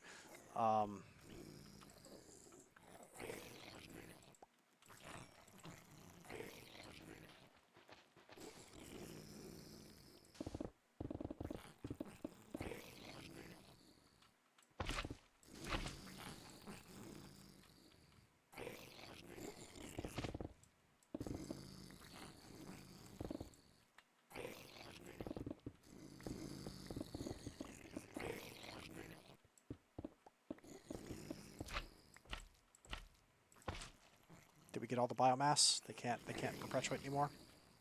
Okay. I don't like that. I don't like that that just happened. That's terrifying that that just happened. That I didn't realize there were that many Shoggoths in the walls of this little building. I'm not sure if that's something sainagh did or if that's something they did, but I'm taking all this material now before it gets destroyed by further columns being erected, because the columns delete anything they come into contact with. We're taking all of this. I'm sorry, but we just are. I don't want any of this to get ruined. This is a lot of resources. I'm taking all of this now. I'm kind of scared, in case you can't tell. That was real spooky. That's the beginning of an out-of-control Shoggoth ball, is what that is. That was the start, is when they start erecting pillar after pillar after pillar. It gets a little... Oh, you're just invisible. You were right here the whole time. Yeah, but I've got a really baller sword in my offhand. Get bounced off my shield, you idiot. There's other Shoggoths here, and they're invisible. Or wait, no, was that the last one? No, there's definitely other Shoggoths here, and they're invisible. I can't see them. That's horrifying. I hate everything about this.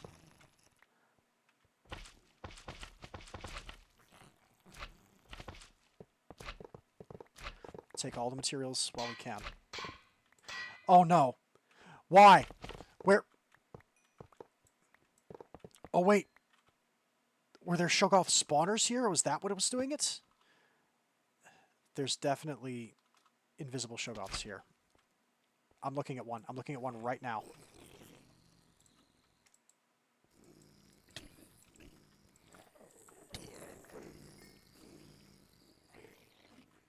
Well, at least we're getting a lot of statues out of this.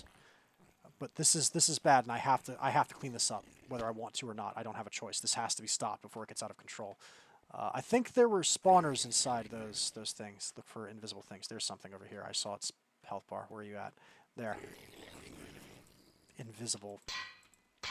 How many of them are left? You need at least 4 or 5 of them to make to erect a column. How are they doing this?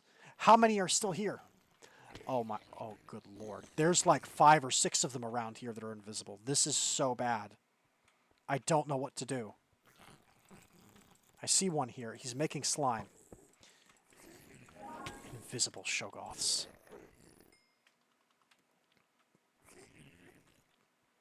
Okay, we need to use the thing. We need to carefully check our surroundings. There's an invisible shadow beast over there.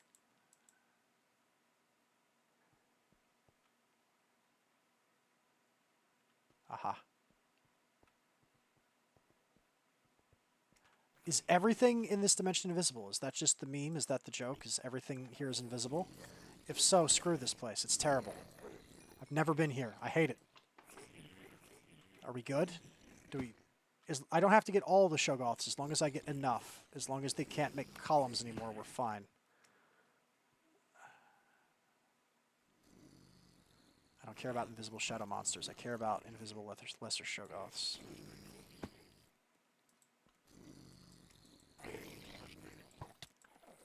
This is terrible. This is the worst thing I've ever seen. We're overrunning by a tremendous amount, but I don't have a choice here. Okay. Okay. Just... There's so many of them left. They are literally still making columns. You know what? This place is just screwed, and I'm not going to bother with it. This isn't...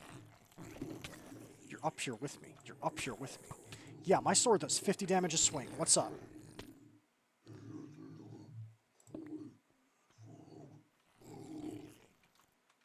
I'm just going to leave this. I don't think I can control this. This would be controllable if I could see the Shoggoths. I don't know how many are left. I don't know where they are, but we're going to just move on. This is bad. So it says in the darkest depths of the Dark Realm. So first of all, let me make a marker here so I can come back as much as I don't want to. That's terrible. Why are you here, random wizard? What could you possibly want in this hellish place that would make you come here? Home. We'll go... It says the darkest depths, so maybe we have to dig down? That would be my guess, is we go down. So let's do that.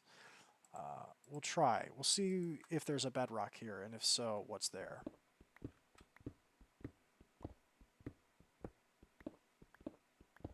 We're pretty low already. 52, 51...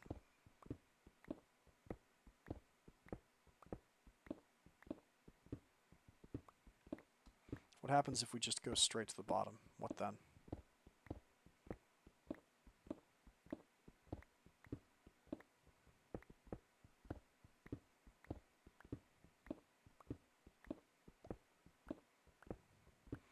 I've got my hand on the jump key because I'm afraid I'm going to punch through the hole on the bottom and just fall into the void or something stupid like that. Interesting. We don't seem to have anything down here, necessarily. Curious.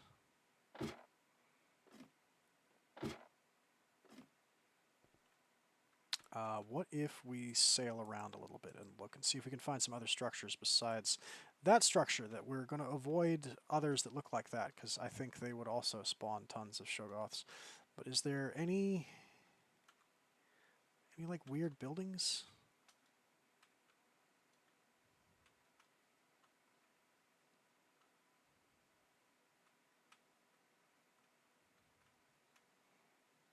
There's another storehouse, which we're not going anywhere near.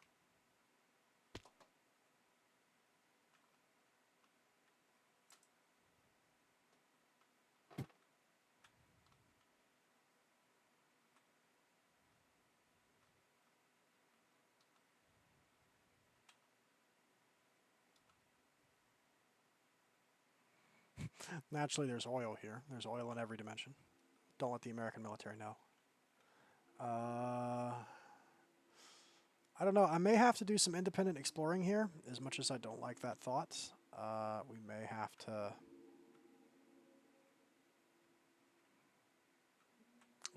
to... just go exploring and try and find... There may be like an underground structure or something that I'm supposed to find. I might scan those bricks and bring a scanner in here and start looking for them. Maybe. I'm not sure what really they want of me, what I'm supposed to do. But there's an Aldunari somewhere in this dimension, and we need it. We need it to progress. It is important. And I'm going to find it. I don't know where, I don't know how, but I will find it eventually. Even if I have to strip mine this place, I will find it. I can just start going through walls and shredding things apart. It's not that big of a deal. Okay. Okay. I think we're going to stop here. I think this is about our limit for where we are at the moment. Shoutouts to sainagh for making a hell box full of spiders. You're a terrible person. You almost make up for it by putting a TARDIS in this pack, but don't think you're off the hook just yet. Hopefully someone can help me figure out how to update this pack. I don't want to progress too much farther than this before updating, because the more I progress, the harder it's going to be to come up with to replace all the progress I've lost by cheating. But I can cheat the quest book. It's going to be obnoxious if we keep progressing much longer. So hopefully we can just wrap up all the dimension stuff in the next few episodes, while sainagh works on a more stable patch of the pack, and it'll be a little bit easier for me if I fill out like all of the dimensional quest progression, because then I will just know that I can I can do that. There was almost a wall hack for a second there. What happens, like, what if we just go down? Is there a down, or is it... I was wondering if there was maybe another floor down from this, and you can get the Aldunari from one of these storerooms, but it doesn't look like it. I don't think it's here, which sucks, but okay. Yeah, I think we're going to stop. I think we're going to stop here. I'll try and figure out what on earth this is, where the Aldunari is. I'll have to find it off stream and then show it to you, maybe. But I think this is going to be it. This is a terrible place to be and live. Wait a sec. Is that natural? That square in the distance? Yeah, that's natural. It's just a coincidence, I think. I don't think that's anything of value or importance. No, it's not. It's just a natural arch. A weird natural arch, but a natural arch. Okay. That's not natural, though. Hold on. I just saw that. Wait a minute. I'm tired, but oh wait, no, that's just another storeroom. Maybe it is in the storeroom. Maybe the storeroom, maybe them building the pillars deleted whatever chest or box the Aldunari was in. That's possible. I'm willing to believe that they just deleted it. I may have to off screen come here a bit better prepared and just smash one of those places up real fast. But for now, I think we're gonna call it quits. I'm gonna / home. Oh boy. Oh boy, oh boy, oh boy. And I think we're going to call it for here. Next time we're going to do a gun show again. Now that we have the ability to do it, we can make a bow limb pattern. In fact, I think that'll be the last thing I do on screen is I'll just make that real quick and then we will sign off. So you need 2 Dreamwood and a Gaia Spirit for this, which we now have. And having made a bow limb, we will have everything we need to make the short bow, the long bow, and the crossbow in Tinker's Construct, which is pretty cool. That's a pretty big deal. And we will talk about my choice of weapons next time, why I'm picking it, and my logic behind it. But there we go. Bow limb pattern. We now have it.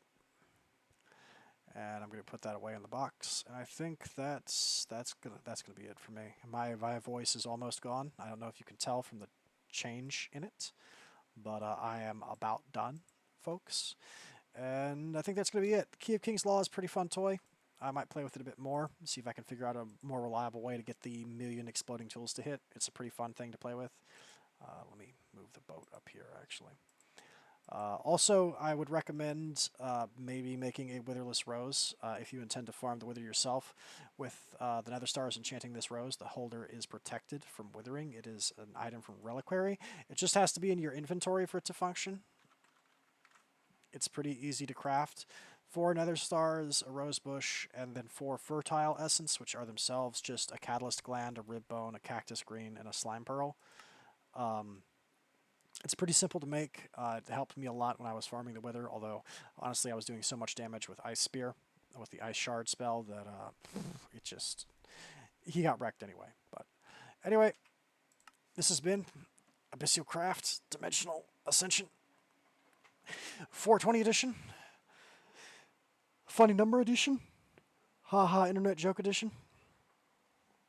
If you unironically laughed at this, you're the reason why they had to take the 420 road mile sign down out in Nevada and replace it with 419.9 instead.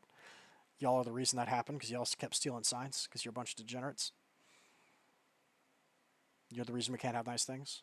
That's okay. If you laugh at it, that's fine. I just know I'm judging you. Anyway, this has been Meatballcraft Dimensional Ascension 420 edition, and I have been Lord Rain. Good night, dear listener. Good night. Holy crap, is that drum line loud now that I've turned the volume up on the music. Jeez.